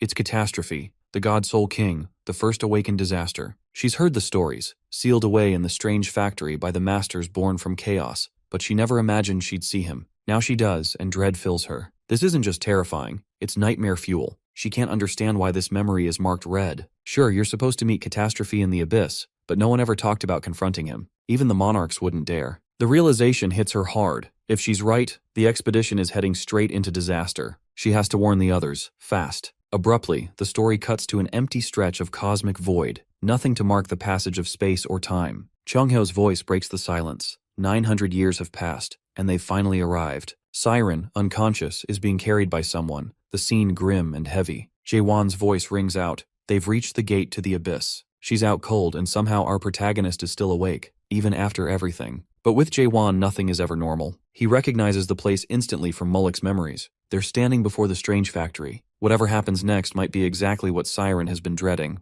According to Mulek's record of the abyss, Jae-won says this is the final gate before they enter. Jurgen Shiver asks his fortress master if he's really going to just barge in. Jae-won nods but tells everyone not to call him fortress master anymore. He stepped down, and he doesn't expect anyone to follow or rely on him. Still, Jurgen can't help but see him that way, which makes our boy smile. Despite his warnings that not everyone could come, more than 3,000 people have joined the expedition. Most stayed behind, knowing the abyss is a long-term ordeal, but plenty couldn't resist the pull. The only one who got dragged along without a choice is Siren. Ironically, she's the one passed out after trying to squeeze a memory from our protagonist. She snores as she's carried, but her skills are too valuable to leave behind. Suddenly, the structure of the factory gate shifts, hangar doors sliding open. Some are confused, but the sharp-eyed spot-horned beasts waiting inside. There's no choice but to fight through. A massive saber-toothed wolf with red eyes lunges forward, followed by another. Kaiman calls for everyone to prepare. The battle is about to begin. Meanwhile, the scene shifts to another place with an antique vibe. The ancient palace of pitch darkness in the 9th region. A shivering, hunched man bows before a figure who exudes mastery. Rika, the timid monarch, recounts how his hands were chopped off in chaos. Despite his shaken soul, he managed to return to his body. Quite the cover-up. He's too afraid to tell this monarch about the conditions our protagonist caused, and he has no idea how he'll be punished for coming back alone. The royalty, absorbed in painting, seems more concerned with the fate of Samyung Garang than Rika's excuses. It's hardly a shock that someone so reckless met such an end, but he still wants to know about Garang's final moments. Nearby stand the ice monarch Vargas and the white-haired monarch Masaha a few steps lower. Rika explains that Garang seemed to enjoy himself, but when all is said and done, the mood turns grim. Kanale and Magito, the 17th and 21st Major Generals, are dead, as well as the 1st Major General, Garang himself, the royalty's own kin, the hidden monarch. And amidst all this, only Rika survived. He forces himself to agree, though terror hammers in his chest. It hardly seems real that a mere brigadier general survived when all the elites perished. The royalty orders him to raise his head. Just meeting that gaze nearly makes him collapse. Jae-hwan was scary, no doubt, but next to this man, there's no comparison. His presence is overwhelming. This is the true ruler and monarch, the Black Shadow strategist, Samyung-hoon. The crest on his badge matches Garang's. He mentions visiting the roots of the illusion tree, the world the mares concealed, saying he's tired of the almighty land and needed a walk. He's probably talking about number 294, Earth. Rika can't really follow, but Hoon tells him to come along if he's interested. It's not a suggestion. Trembling, Rika steps up, claiming it's an honor. Inside, he's not sure if the monarch blames him. As he ascends the stairs, he tries to reassure himself. He's not the culprit after all. He didn't kill anyone, he was just a bystander. Hoon interrupts by showing him a painting of a cup on a dish. Rika quickly praises his taste in art, though privately thinks it looks cheap. When asked what he sees, he replies it's a teacup, obviously. Hoon smiles and reads the inscription. This is not a teacup. Rika can't make sense of it. The strategist explains that the artist drew something that looks exactly like a teacup, then insisted it wasn't, calling the contradiction beautiful. He asks if Rika still thinks it's a teacup. Rika hesitates, then nods. Hoon suddenly grips his cheeks and insists it's only an image pretending to be a teacup. His eyes gleam with intensity as he stares into Rika's soul, declaring it strange anyone calls it a teacup at all. Rika, voice trembling, repeats after him. Hoon releases his grip, remarking that it's not just this painting that's strange. There are countless teacups in the world, all different, all labeled the same. Then he poses the real question. What truly is a teacup? Does it even exist? He's gone full philosopher. Hoon boils it down for Rika. The heart of the matter is what the essence of existence really means. He's amazed that even an adapter from the system could come up with such a profound idea, and it came from a mere earthling. Still carrying that intensity, Hoon asks if Rika gets it. The man has no choice but to nod. The monarch praises him and moves on, posing another analogy based on the painting. What is a monarch? Without waiting for an answer, Hoon explains. A monarch is supposed to be the most dignified, noble, and important existence in the almighty land. He repeats the words gentler this time. Then comes the twist. Does that mean the ice monarch, the white-haired monarch, or even himself embody the title? Rika agrees they're the true examples. Then Hoon turns his wild gaze on him and asks, is Rika a monarch? The poor brigadier looks ready to collapse, knowing he failed to destroy a single product and returned alive while his comrades died. Hoon crouches towards him, eyes cold, and asks if such a person deserves the title. Silence. Then a scream breaks out. Blood splatters across the stairs. The ice monarch hands Hoon a towel. The strategist thanks him and studies Rika's lifeless body, as if admiring a completed piece. He names this new work. This isn't a monarch. Smiling, he asks where the fugitives have gone. The other monarchs suspect they've reached the strange factory. If so, Hoon wants the 5th and 6th lieutenant generals summoned immediately. It's time to teach those arrogant fools a lesson they won't forget. We enter a room filled with earthly objects, a portrait, a computer, and a cryogenic chamber containing something alive. The monarch steps inside what now resembles a laboratory, recalling his recent visit to Earth, world number 294, a place he has grown strangely fond of. But that wasn't the real reason for his trip. In the center of the room hangs a man, bound tightly from every angle and suspended midair. The monarch remembers Rika's message from Jaewon, questioning whether monarchs truly have the courage to die. That's the only way to get their royal hands on him, and Sam Young-hoon intends to find out. He addresses the unconscious prisoner, whose face is disturbingly familiar, wondering aloud if Jaewon is ready to test his own courage to stop the monarchs. A knock interrupts him. Annoyed, Sam Young-hoon reminds the visitor he didn't want to be disturbed. It's the ice monarch, who brings an urgent question. Now that the narrow gate has closed, how are they supposed to deal with the chaos insurgents? A sinister smile spreads across Hoon's face. He proposes they follow Jaewon's idea to the letter. If the enemy wants to see whether they have the courage to die, then the monarchs will show them. The ice monarch realizes, horrified, that Hoon intends to carry out that threat himself, and wants the ice monarch to go first. Back at the Abyss Gate, battle has erupted. Kaiman and Kang Hwang discuss how the strange factory's true products are horned beasts, creatures they haven't faced in ages. Around them, many adapters struggle under the onslaught, while others fight back. That is, until our protagonist charges in and clears a path with ease. Nearby, Kaiman and Cheongheo watch, impressed. Cheongheo glances at Kaiman and catches the uncertainty in his eyes. He suspects Kaiman fears he won't be chosen to enter the abyss, but he knows Jaewon would never leave him behind. Meanwhile, our hero moves forward with Dokbul, slicing through the beasts. Even so, the weapon starts showing signs of wear. It can't heal as fast as the damage piles up, no matter how many horns he feeds it. Jaewon recalls all the brutal battles Dokbul has endured. He could try forging a replacement, but spirited weapons can't simply be swapped out, and this one isn't evolving either. Mitchell once explained that spirited weapons evolve in grand leaps, their strength multiplying exponentially. A deafening roar interrupts his thoughts. Even Jurgen Shiver and the rear fighters are thrown off for a moment. From the shadows emerges a massive beast, its jaws lined with fangs, an octahorned monster, a rarity even among veterans. They know that a heptahorned beast demands at least a 7th stage adapter to kill, but an octahorn requires someone of brigadier general strength or higher. The creature fixes its single eye on our boy, determined to avenge the fallen. As it draws breath for a colossal shockwave attack, Kaiman yells for him to take cover, but Cheongheo just shakes his head.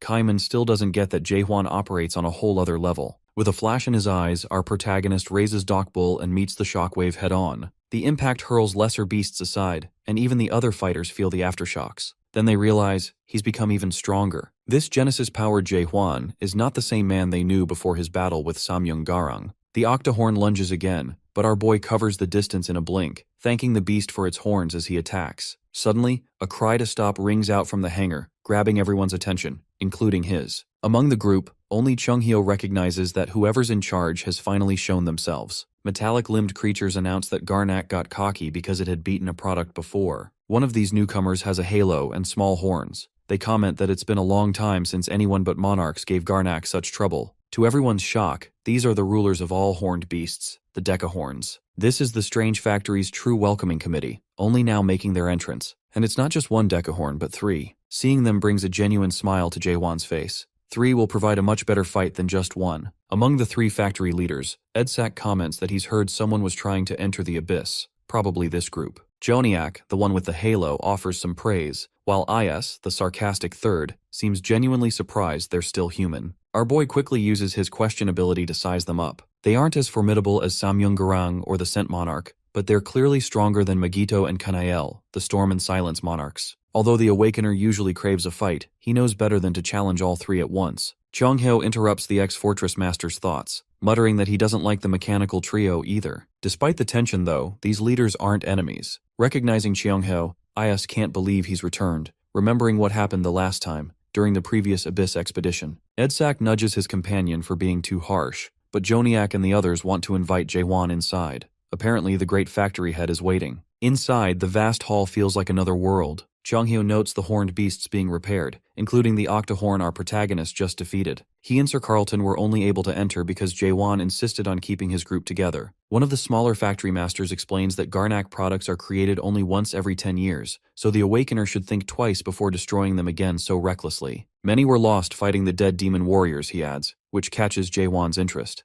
These leaders had survived battles against the strange palace invaders. Meanwhile, Carlton Javier expresses his pleasure at meeting the apostles of the machine god Deus. When asked if he's familiar with them, the knight confirms he's heard of Deus's apostles. Is finally remarks that people from Chaos aren't all classless delinquents. At least Sir Carlton Javier has some class and respect. They soon arrive at the factory leader's gate. Pushing open the massive doors, they step into an enormous surveillance room centered around a main machine that looks like a huge CPU. Someone addresses Jae-hwan as the awakened warrior. This is the main factory leader, Aniak. Seeing the machine's name, Jae-hwan immediately senses something familiar. In fact, all these names, Edzak, Joniak, Is, Aniak, sound more like machine product names from Earth than real names. Our protagonist brings this up, mentioning Earth, world number 294. Aniak pauses, curious why he'd ask. Jae-hwan explains that their names remind him of machines from home. Aniak only knows they're creations of a god from a world of change. If that world is Earth, Jae-hwan could be right. Although he's familiar with the idea of gods, no one in Chaos mentioned them before now. Aniak can tell Jae-hwan doesn't fully understand the Abyss yet, so he simplifies. Monarchs rule the almighty land, and similarly, gods control the Abyss.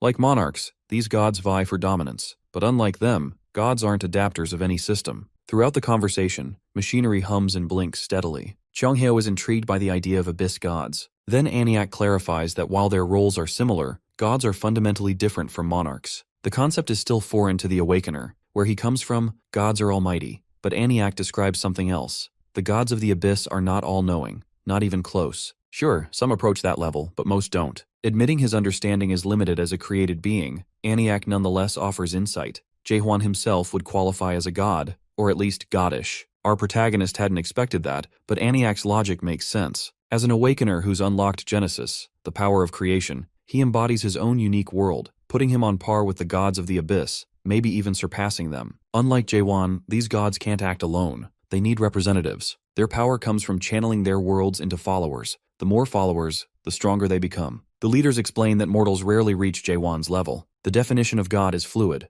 since gods are created by greater beings through karma. Only by gathering enough karma to shape a form and win approval from Big Brother can they earn the title of God. Jae-hwan realizes there must be a being so powerful that even gods need permission to exist. But he's puzzled. Why isn't this info in the Abyss archives from Lance? He asks who Big Brother really is. According to Carlton Javier, it's an organization that guides and oversees the system. Chung-hyo confirms he's heard the same, but Aniak interrupts, saying that's only what ordinary humans believe. This sudden clarity makes Jae-hwan more curious, but the leaders refuse to elaborate. The only answer, Big Brother is the god above all gods, the system's ultimate guardian. Suddenly, we see a representation of the giant eye in the sky, the same one that appears with Jaewon's unique world. The factory leaders refuse to elaborate further to Jaewon, except for one crucial fact. Big Brother is the top onlooker god. The smallest leader, Joniak, even looks a bit nervous, warning the group that it's best to stay out of sight. Suddenly, our protagonist drops a bombshell. He asks if Big Brother killed their god. The factory trio is stunned, realizing he knows much more than he should. The death of Deus is precisely why they were exiled from the Abyss. The Awakened One is clearly learning plenty from Mulek's records. From visions of the past, Jaewon learns that these leaders made a contract with Big Brother after he destroyed Deus, and were only allowed to remain at the factory because of their abilities. Frustrated but out of options, they had to comply to survive. The records also reveal they'd asked Lance to venture through the Abyss and retrieve their Titan warrior, Deus Ex Machina. Oniak finally explains why Jaehwan was summoned. They want him to promise not to enter the Abyss. Chunghyo, however, knows that's impossible. The leaders aren't going to make decisions for their group. Ias bristles, urging the humans to check their arrogance, though Oniak holds her back. The reality is, these leaders aren't the true decision-makers. The only being who can decide if the Chaosians enter the Abyss doesn't want them there either. Jaewon realizes Oniak is talking about the Soul King, Catastrophe. The Soul King is furious with him for killing the mega undead pet, Magritte, one of the king's loyal and strangely treasured servants. In truth, this is just a warning for our boy. He's momentarily confused by the scenario. To sum it up, the Soul King is throwing a tantrum over his pet getting killed, even though it attacked first. And since he holds the key to the Abyss, he's refusing to let the group through. Jaewon's blunt take may be rude, but it's accurate. Oniak agrees, but our protagonist still insists the gate be opened. Oniak thinks Jaewon doesn't fully understand the situation, but he's not easily put off. He says he'll persuade Catastrophe personally. Oniak stands firm. But before things escalate, our hero drops a single name, Deus Ex Machina. The leaders are floored. They have no idea how he knows that name, but he promises he can deliver their missing Titan warrior. Naturally, they're desperate to know where he's getting this information, but Jaewon won't reveal his source. If they want to see Deus Ex Machina again, all they need to do is let him meet Catastrophe. A moment later, he realizes he's hit the soft spot. Oniak leads him through a warped passage. Even though everything was supposedly decided already, Jaehwan has managed to get this far. Convincing the Soul King may be impossible, but he has to try. Oniak can only wish him luck as they step inside. Then the leader brings up something called the Stigma of Deus, a tool Jaewon apparently isn't using. Our protagonist has no idea what that is. Oniak points to the tattoo on his forearm, the Gorgon tattoo he's now infamous for. It was a gift from the apostles to humanity, originally given along with a seven-horned beast as a guardian. Oniak can't figure out what happened after the old fortress master passed it to Jaehwan. If he activates the stigma, the horn beasts won't attack, and other apostles in the Abyss will see him as an ally. After a few minutes, they arrive, but from here on, Jaehwan must go alone. Oniak reminds him he has only an hour. If he takes longer, the door shuts for good. That suits him. He never planned on wasting time anyway. As he walks across a bridge lit by rows of pole lamps, Jaewon admits to himself he's not as confident as he acts, but with Lance's Abyss records, he has a plan. There's no turning back now. This is the only way to reach his final goal, destroying this world. He looks up at the massive door ahead and realizes he's standing before the Soul King's palace. The architecture is unmistakably horned beast made, the scale staggering, a true monument to power and effort. Before he can process it all, the eyes on the door glow and it swings open. A voice taunts him. The awakened human has arrived to die. This time, Jaewon takes the threat seriously. This isn't a copy. It's the real Soul King. He knows he cannot afford to underestimate this opponent. Even the king's voice feels like it's tearing at his very being. Before Catastrophe can unleash his fury over Magritte's death, Jaehwan jumps straight to a proposal. The Soul King scoffs. This pitiful human can't even cross the threshold properly, yet dares to negotiate? The arrogance disgusts him, but our boy fires back. He points out that Catastrophe, once the first awakened and king of chaos, has been reduced to little more than a glorified gatekeeper. From ruler of all to doorman, if that's the best the Soul King can manage, it's pathetic. It's hard to say whether Jaewon is being reckless or crafty, but he offers Catastrophe a chance for revenge, even as he has to rely on Draco's support just to stand under the pressure. His words cut through, and for a moment, the king falls silent, curiosity piqued by such unexpected arrogance. For now, Catastrophe decides to listen, but warns that if Jaewon has nothing worthwhile to offer, the price will be severe. The perspective pans out, revealing the staggering scale of the Soul King's domain, a landscape filled with uncountable ghouls, the undead Sunde. At this point, Jaewon knows. The only way he'll leave alive is by making an offer that's worth the risk. Jaewon knows all about the promise Lance made with Catastrophe. Like everyone else shocked by his hidden knowledge, the Soul King didn't expect him to know about that pact sealed 900 years ago. Our boy doesn't reveal how he found out, but he declares that from now on, he'll be carrying that promise. Catastrophe warns him not to act cocky, given the current situation, but Jaewon promises he'll take the Soul King all the way to the end of the abyss. Meanwhile, outside, Siren finally wakes up. Jurgen Shiver greets her, explaining that they're right in front of the abyss, facing the strange factory. The look on her face says it all. This is the last place she wants to be. She screams at the Prime Minister, demanding to know where Jaewon is because she has an urgent message to stop him. The Prime Minister, confused by her panic, tells her our protagonist is inside the factory. Suddenly, everyone notices fireflies emerging as the air grows warmer. Kang Hwang warns them not to poke around, but Yoon Young, ever the skeptic, pokes one anyway. Instantly, an explosion rips through the area, setting off a chain reaction that causes even more devastation. The factory itself takes damage. It's the perfect moment for the monarchs to make their move. Sam Young-hoon announces that, just as Jae-hwan wished, the monarchs are here to wage war. At least 4 monarchs appear, with Hoon leading the charge. The heroes go on high alert. The orders are ruthless. Kill everyone without hesitation, except for second-stage adapters or higher. Amidst the chaos and ambush, someone mutters that it doesn't matter what Hoon plans for the others. He has to get rid of Jaewon as soon as he spots him. This is Nakmyeong Cheondo, the Poison Monarch and second lieutenant of the Emerald Bug family. His grudge is personal. Our protagonist killed the caravan of his clan. Meanwhile, tension simmers among the monarchs. Some in the Samyung family realize Hoon isn't just avenging his little brother, Samyung Garang. He has another agenda entirely. Among them are the Samyung family's 4th general monarch, Samyung Yuha, and the 7th region's 1st major general, the white artist monarch, Nishimoto. Yuha tells Nishimoto to keep an eye on the 9th region's people, curious about their movements. She finds it ironic that a single product managed to outmaneuver 100 monarchs, giving her a rough estimate of Jaewon's strength. Yuha knows she would have died after 3,000 years if Hoon hadn't claimed the fruits and chaos would be enough for everyone. If not, there's an obvious impasse for Hoon. If the fruits are divided among the families, it'll create a dangerous conflict between his duties as the 9th region's strategist and as the firstborn of the Samyung family. He's clearly amused by these alliances and rivalries. What's even funnier is how many believe him. If he kept that promise, he'd have to feed nearly 50 monarchs,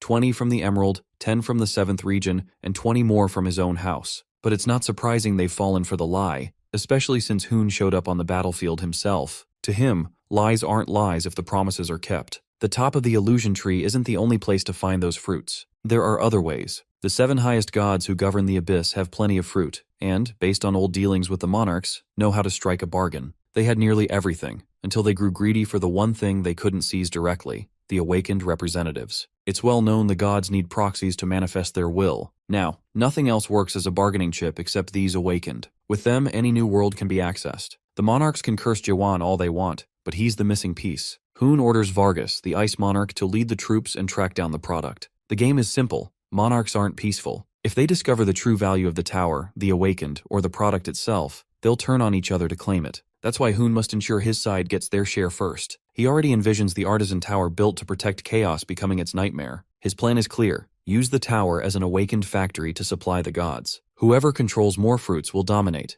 and the 9th region will automatically become the top faction. Hoon laughs at his own sinister vision, imagining a future where his region holds all the power and the almighty land becomes an extension of his domain. His scheming is suddenly disrupted by a strike from below. Shocked that anyone would dare attack him, he sees it's Kaiman, surrounded by other clan leaders, all determined to stand together. Everyone from Kang Hwang to Siren shares the same goal: hold the line until Jaehwan finishes his task. As they unleash strikes, cast magic, and hurl lightning, Hoon simply watches, amused. But it's clear, he's decided. The time has come to eliminate all of them, once and for all. The Emerald Bug Monarch, Nakmyeong Cheondo, wreaks havoc across the field with his giant centipede-like forms, cursing at the stubborn defenders who refuse to retreat. His true target, of course, is Jaewon. Meanwhile, Sam Young-hoon, who had been floating above the chaos, drops down to join the fray. His attention zeroes in on Siren, standing among our heroes, the so-called foolish and selfish mare girl, now branded a traitor to the pitch darkness. The expedition squad senses the danger instantly. There's something unnatural about the aura radiating from this monarch. Hoon tells the Poison Monarch to stand down for a moment. Nakmyeong Cheondo bristles, not wanting to give up all the fun, but it's clear Hoon wants him to witness what's about to unfold. Suddenly, Hoon spots an awakened opponent and springs into action. Kaiman readies himself for the attack, but the monarch's sword swing releases a force so heavy it flings Kang Hwang and Siren aside like rag dolls. Kaiman can hardly believe such a massive shockwave could come from a simple swing. The dust settles, and Hoon stands calmly over the aftermath, declaring that he'll crush these low lives so thoroughly they'll never dare look up again. Kang Huang, still reeling from the blow, burns with rage and vows to tear Hun apart. Shin Manguk and Yun Yong share that fury, but the monarch just laughs, openly mocking their passion. He admits he doesn't take any of them seriously, but intends to savor crushing them nonetheless. Meanwhile, inside the strange factory's vast surveillance room, alarms blare. Cheonghyo is startled but realizes the apostles are just as confused. IS, still suspicious of the humans, insists they must be behind the disturbance, though Edsak isn't convinced. Aniak orders Joniak to check the situation. Joniak activates the glowing halo above his head, projecting live footage of the chaos outside. The truth is plain to see, the monarchs are the culprits. Cheonghyo bolts for the exit, recalling how Jaewon had accurately predicted they'd face the monarchs here. He wonders how they managed to reconstruct another narrow gate so quickly. Was it new technology, or were they insane enough to have killed themselves just to get here? Memories from the last traumatic expedition flood his mind. He recalls a loved one, dying and pleading for resurrection fruits, clutching one in his final moments. Even as the expedition failed, Cheonghyo kept telling everyone they'd succeeded, that they brought back the fruits, hoping to give them a sliver of hope. The lie became so ingrained, he even debated it with Jaewon over drinks, insisting on their success until it almost felt real. Now facing old enemies once again, Cheonghyo's resolve wavers. As he and Carlton Javier step into the chaos, everything feels painfully familiar. Cheonghyo trembles, but Sir Carlton urges him to hold it together. Instead, he charges forward, blade flashing, shouting that he won't let history repeat itself. He lands a clean strike on one of the monarchs, yelling for his friends Shin Manguk and Kaiman as he surges through the battlefield. Then, he sees it.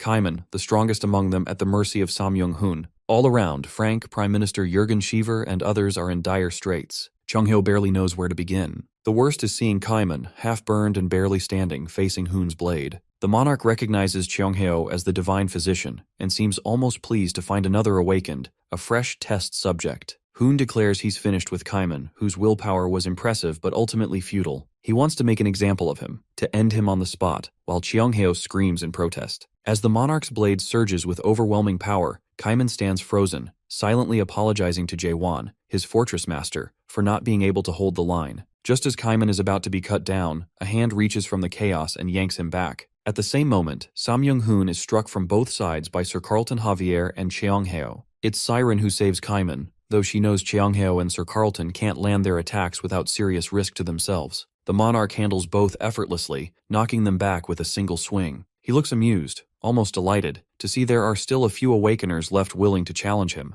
Cheonghyo finally realizes that poor Kaiman was running on nothing but muscle memory. He was just barely holding on. Samyung-hun's overwhelming spirit power is so intense, just his words are enough to make the air feel heavier. Their tense standoff is interrupted when three familiar figures appear. The factory leaders, apostles of Deus. They demand to know what Hun thinks he's doing, interfering in their business. He greets them with his usual unsettling calm, saying he's just here for a product and will leave once he has it. The apostles ask if he means Jaewon, the one who opened Genesis. It's clear they hate that the monarchs see living, conscious humans as nothing but products on a shelf. Samyung-hun, cutting through the formalities, insists they open the gate so he can take Jaewon. The leaders hesitate. Losing patience, Hun curses them out and gives them a final warning. A surge of energy erupts from him, blasting the leaders back. Aya steps forward, spitting curses of her own at Hun for interfering with the factory. Returning to basics, Hun reveals he knows all about Catastrophe, the Soul King, trapped in the strange factory, and that the apostles have been useful in keeping him sealed. But Hun delivers a brutal reality check.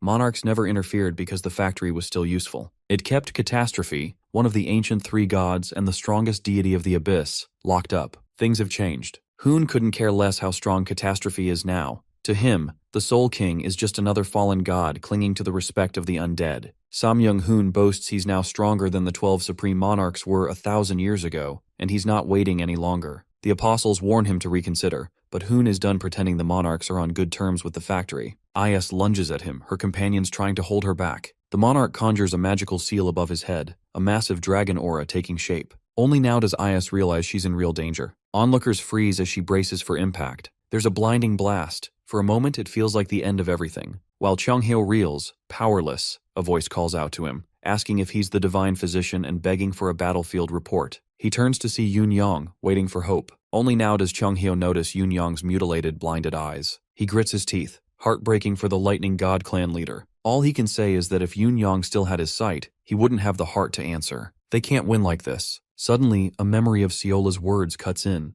asking if he plans to run away again, just like last time. Cheonghyo freezes, fear washing over him, but memories of Jaehwan ignite a spark. Our boy, charging into every fight as if victory was inevitable, never backed down, even against the Soul King. When Yun Yang asks if their fortress master has returned, something steals inside Cheong Heo. Maybe Jaehwan is already gone, but even so, he would never have bowed to the Soul King. He tells Yun Yang the fortress master hasn't returned, but that doesn't mean they've already lost. Yun Yang laughs, understanding the meaning beneath those words. Even if the fight looks hopeless, surrender isn't an option. The sky clears, and Cheong Heo, Yun Yang, and the others stand ready, weapons raised, determined to fight to the end. For the first time, Sam Young-hoon is unsettled. Their defiance is a direct challenge to his power. Uncertainty flickers across his face. He realizes this is what nobility looks like, the will to choose their own fate. He briefly wonders if all awakened are like this, if he'll ever be able to sell them to the gods of the abyss. He calls out to Vargas, ordering him to change plans. Every last awakened must die. The massive dragon gathers energy, preparing to unleash devastation. Just as it seems like the end for everyone, a sudden whoosh tears through the air. The explosion doesn't come. Sam Young-hoon realizes what's happened. Standing there, calm and unshaken in his mission armor with Dokbul in hand, is Jaehwan. Our protagonist glances at the others and simply apologizes for the delay. Jaehwan, his face marked by strange scars, arrives late and apologizes, prompting the company to sigh with relief. He quickly orders them to clear the area, expressing gratitude for their endurance against the formidable Sam Young-hoon. The monarch, radiating royal arrogance, refuses to believe that this ragged man is actually the fortress master. He scoffs at our protagonist's tattered appearance and lack of decorum, doubting anyone would come this far for a nobody. Still, his curiosity is piqued. Impure energy escapes from Jaehwan, carrying the faint traces of catastrophe, the Soul King himself, suggesting that catastrophe allowed someone this unremarkable to survive. The monarchs mock the Chaos followers, incredulous that they would risk everything for someone with such a beggar's appearance. They cannot fathom sacrificing so much for a product like our hero. Suddenly, new figures appear. The 9th Region 5th Lieutenant General, Black Cloud Monarch Magata, and the 6th Lieutenant General, Dragon Leg Monarch Serim. Serim's impatience grows, but Sam Young-hoon explains that their main obstacle remains Jaehwan. Our boy, already out of patience with these self-satisfied monarchs, wonders if they plan to stand around making small talk all day. With a single swing of his sword, he signals that conversation is over. He then activates his moon eye. The poison monarch, Nakmyong Cheondo, is intrigued that this man has created a world with such a unique perspective. They note the massive eye on the twisted tree structure, identical to the one near the first nightmare. That grotesque eye is meant to represent the big brother Yuha, though she remains unimpressed. Regardless of how Jaehwan shapes this world, she sees only emptiness, no real substance. Meanwhile, Cheonghyo, who has always believed most in his own strength, starts to question what our protagonist is planning. He knows Jaehwan cannot possibly take on all these lieutenant generals alone. Sam Young-hoon admits that the fortress master possesses a unique worldview, something unlike anything he's seen before, though still inferior to those he encountered in Crack. Is this really all Jaehwan has to offer? Clearly not. Our protagonist charges forward, swinging Dokbul at one of the monarchs. Before the blade can land, Serim intervenes, kicking Dokbul aside and mocking him for such a reckless move. She demands to face him alone, but her wish is immediately denied. The poison monarch notices the Black Pitch strategist's eagerness to claim the fight. The Emerald Bug Clan monarch still craves revenge for the caravan incident, yet Sam Young-hoon is baffled that they waste time arguing over who gets to battle Jaehwan. Tired of the squabbling, Hoon snaps his fingers, conjuring a massive cuboid structure to lock himself and our boy inside. The Bugface monarch is stunned by Hoon's bold action, pounding at the barrier. Though the Emerald Bug Clan seeks vengeance, Hoon remains unfazed. His hair begins to glow, radiating the same energy Samyung Garang displayed in his fight with Jaehwan. Within the enclosure, our hero is uncertain what these monarchs are plotting. Hoon claims to want a fair one-on-one duel, promising no interruptions this time. He encourages Jaehwan to attack with everything he has, confident that the Fortress Master's strikes won't even leave a scratch. Hoon's blade and body pulse with power, even brighter than Garang's ever did. Yet Jaehwan is not without resources. The monarch remarks that he has observed numerous awakenings in the past 10 days. Some reached stage 3, a few prodigies stage 4. Charging forward, he strikes Dokbul directly, sneering that Jaehwan is the weakest stage 4 awakener he's seen. In that instant, our protagonist realizes that Garang's brother is far stronger than Garang ever was.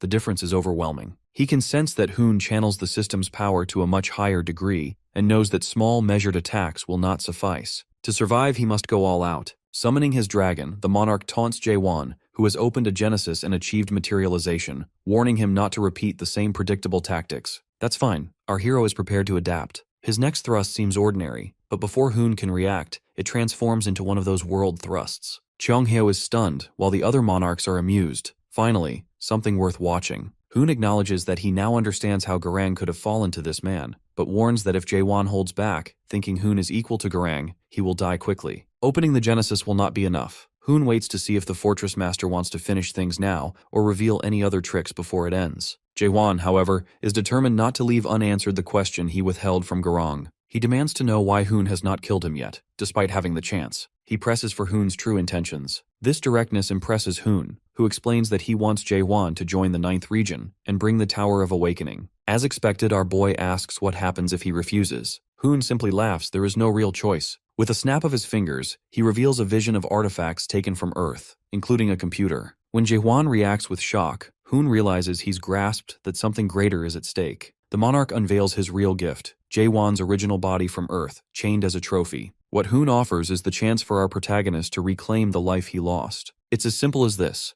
Wandering around in chaos ends here. Jaewon now has the chance to restart his life. Samyung-hoon even sweetens the deal, offering the position of 8th Lieutenant General. Yet the true temptation lies in the promise of returning to Earth, not just at any moment, but with all the years lost in chaos restored, a full rewind. Despite this, our boy doesn't waver. He refuses to go back, least of all on Hoon's terms. The monarch's smile remains. He expected this answer. It fits Jaewon's entire identity, always resisting any return to his core. So why make the offer at all if rejection was certain? Because, in truth, it was never about turning back or erasing everything our protagonist has endured. That kind of return wouldn't undo the hell he's weathered or the relentless pursuit that defines him, and Hoon knows it. In his eyes, it shouldn't be undone. The wounds and pain are what shape Jaewon. Even this line of thought leads Hoon to wonder if that's why our hero won't go back. He clings to the present because it's familiar, however broken it may be, but Hoon wants him to see the truth. This mess of a present isn't worth holding on to. He urges Jaewon to really look around and ask himself whether this hell is something to cling to. When Hoon tells him that the present stolen from him, the life ripped away, was the one he truly deserved, it strikes a nerve. Memories of his mother swirl to the surface, her voice echoing as she calls for one more story. Even Jaewon feels the pull. His veins bulge as he fights the temptation.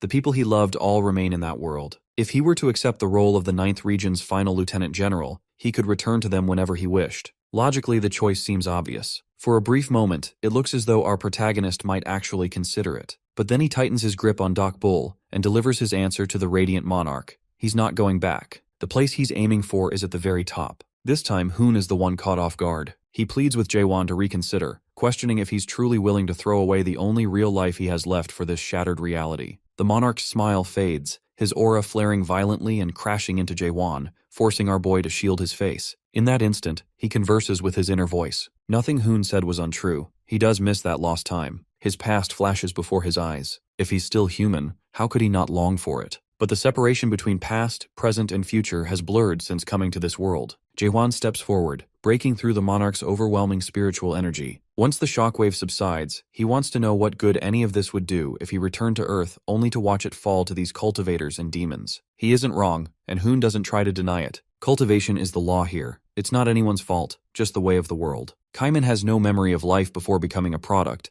and that can't be blamed on him. No one faults Siren for growing up in a tower, taught only what she knows. Trapped by the same process, can the cultivators truly be condemned for surviving as they must? Angels and demons are simply playing their roles. But Jaehwan already understands this. The only thing deserving blame is the rotten idea that the process itself is justified or humane. The real culprit in his eyes is the world, and that's exactly why our hero wants to destroy it. The monarch laughs at the notion. Everything Jaehwan ever loved is a part of the same world he wishes to erase. It's one thing to say you'll fix it, but he intends to destroy it with his own hands. The monarch warns him to get it through his head. The world can't be destroyed or even touched. There is no separate world or system. The system is nature itself. And with that, the unholy aura of the Samyung family closes in once more. Our protagonist knows by now that he can't win alone. He hasn't had time to gather strength or hone his abilities. The only thing that gives him the courage to stand here is his purpose. And if he can't do it by himself, he finds another way. Suddenly, he bites into something familiar, borrowing power from a greater force.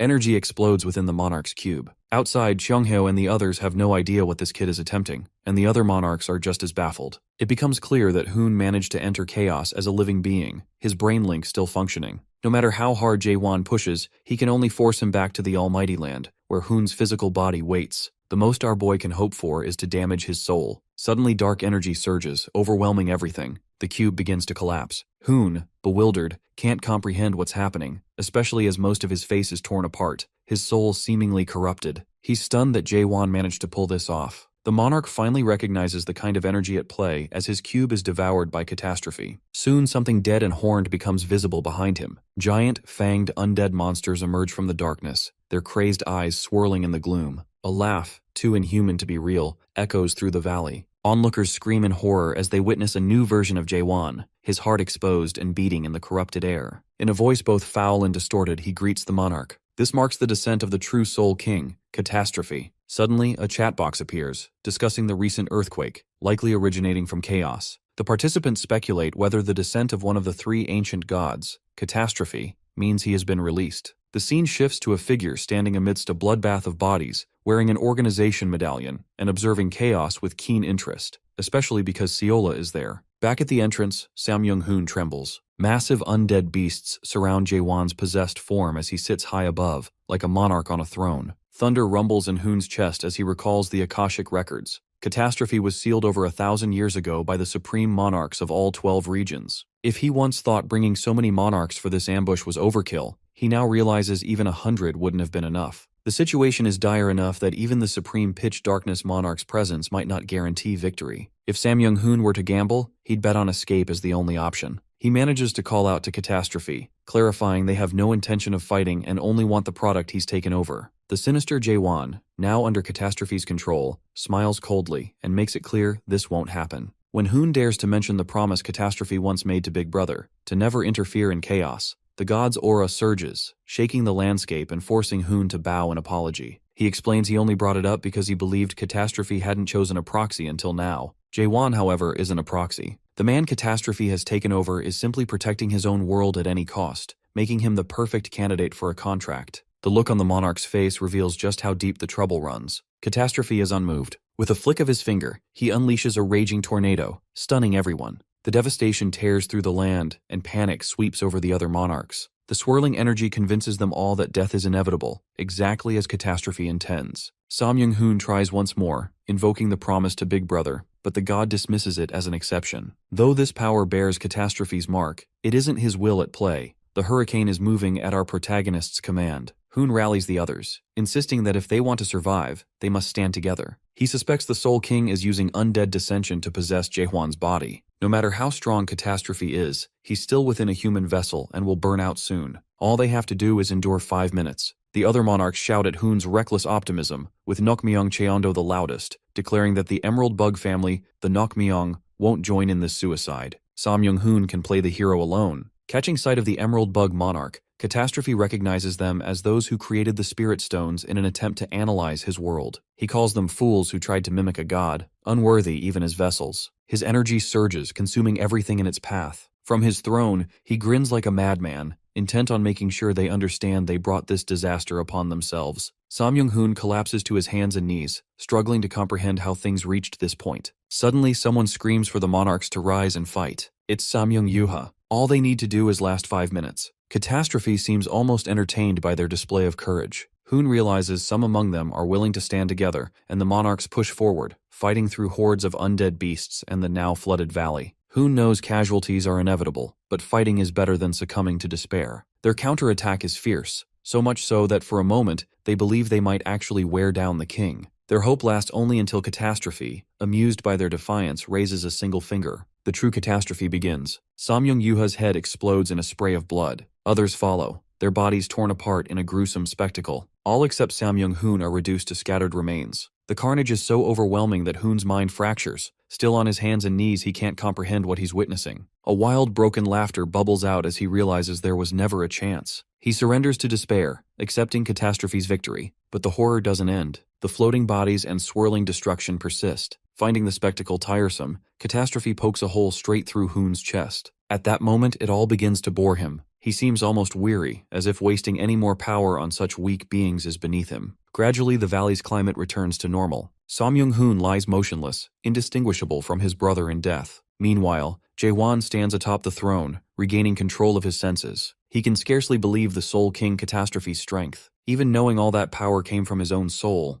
it still feels unreal. The clone he once fought pales in comparison to this true version, the first awakened Soul King who truly dominates the world. Our protagonist understands this is the power he has always longed for, but now sees the risk involved in becoming someone like Catastrophe. He would have to stake his life for it. The realization that even the Soul King was once sealed away by Big Brother weighs heavily on him, meaning he must surpass Catastrophe as well. The king's voice interrupts his thoughts, mocking his body for barely lasting 5 minutes. Instead of arguing, our boy asks how many more times he can summon Catastrophe. He learns that using undead dissension without becoming a proxy, he has 3 chances in total, 1 already spent, leaving 2. Since he'll need Catastrophe's help against Big Brother, only 1 free summoning remains. The risks are real. Each use pushes his soul to its limit. That's the harsh reality. Undeadification is merciless. If the Fortress Master wants to move forward on his own, he must do it without any safety net. The Soul King withdraws control, reminding him not to forget the promise made in exchange for this power. The connection snaps, and the pain buried beneath possession tears through our hero. As the undeadification process unfolds, his memories begin to fade. Losing memories is losing himself. If it continues,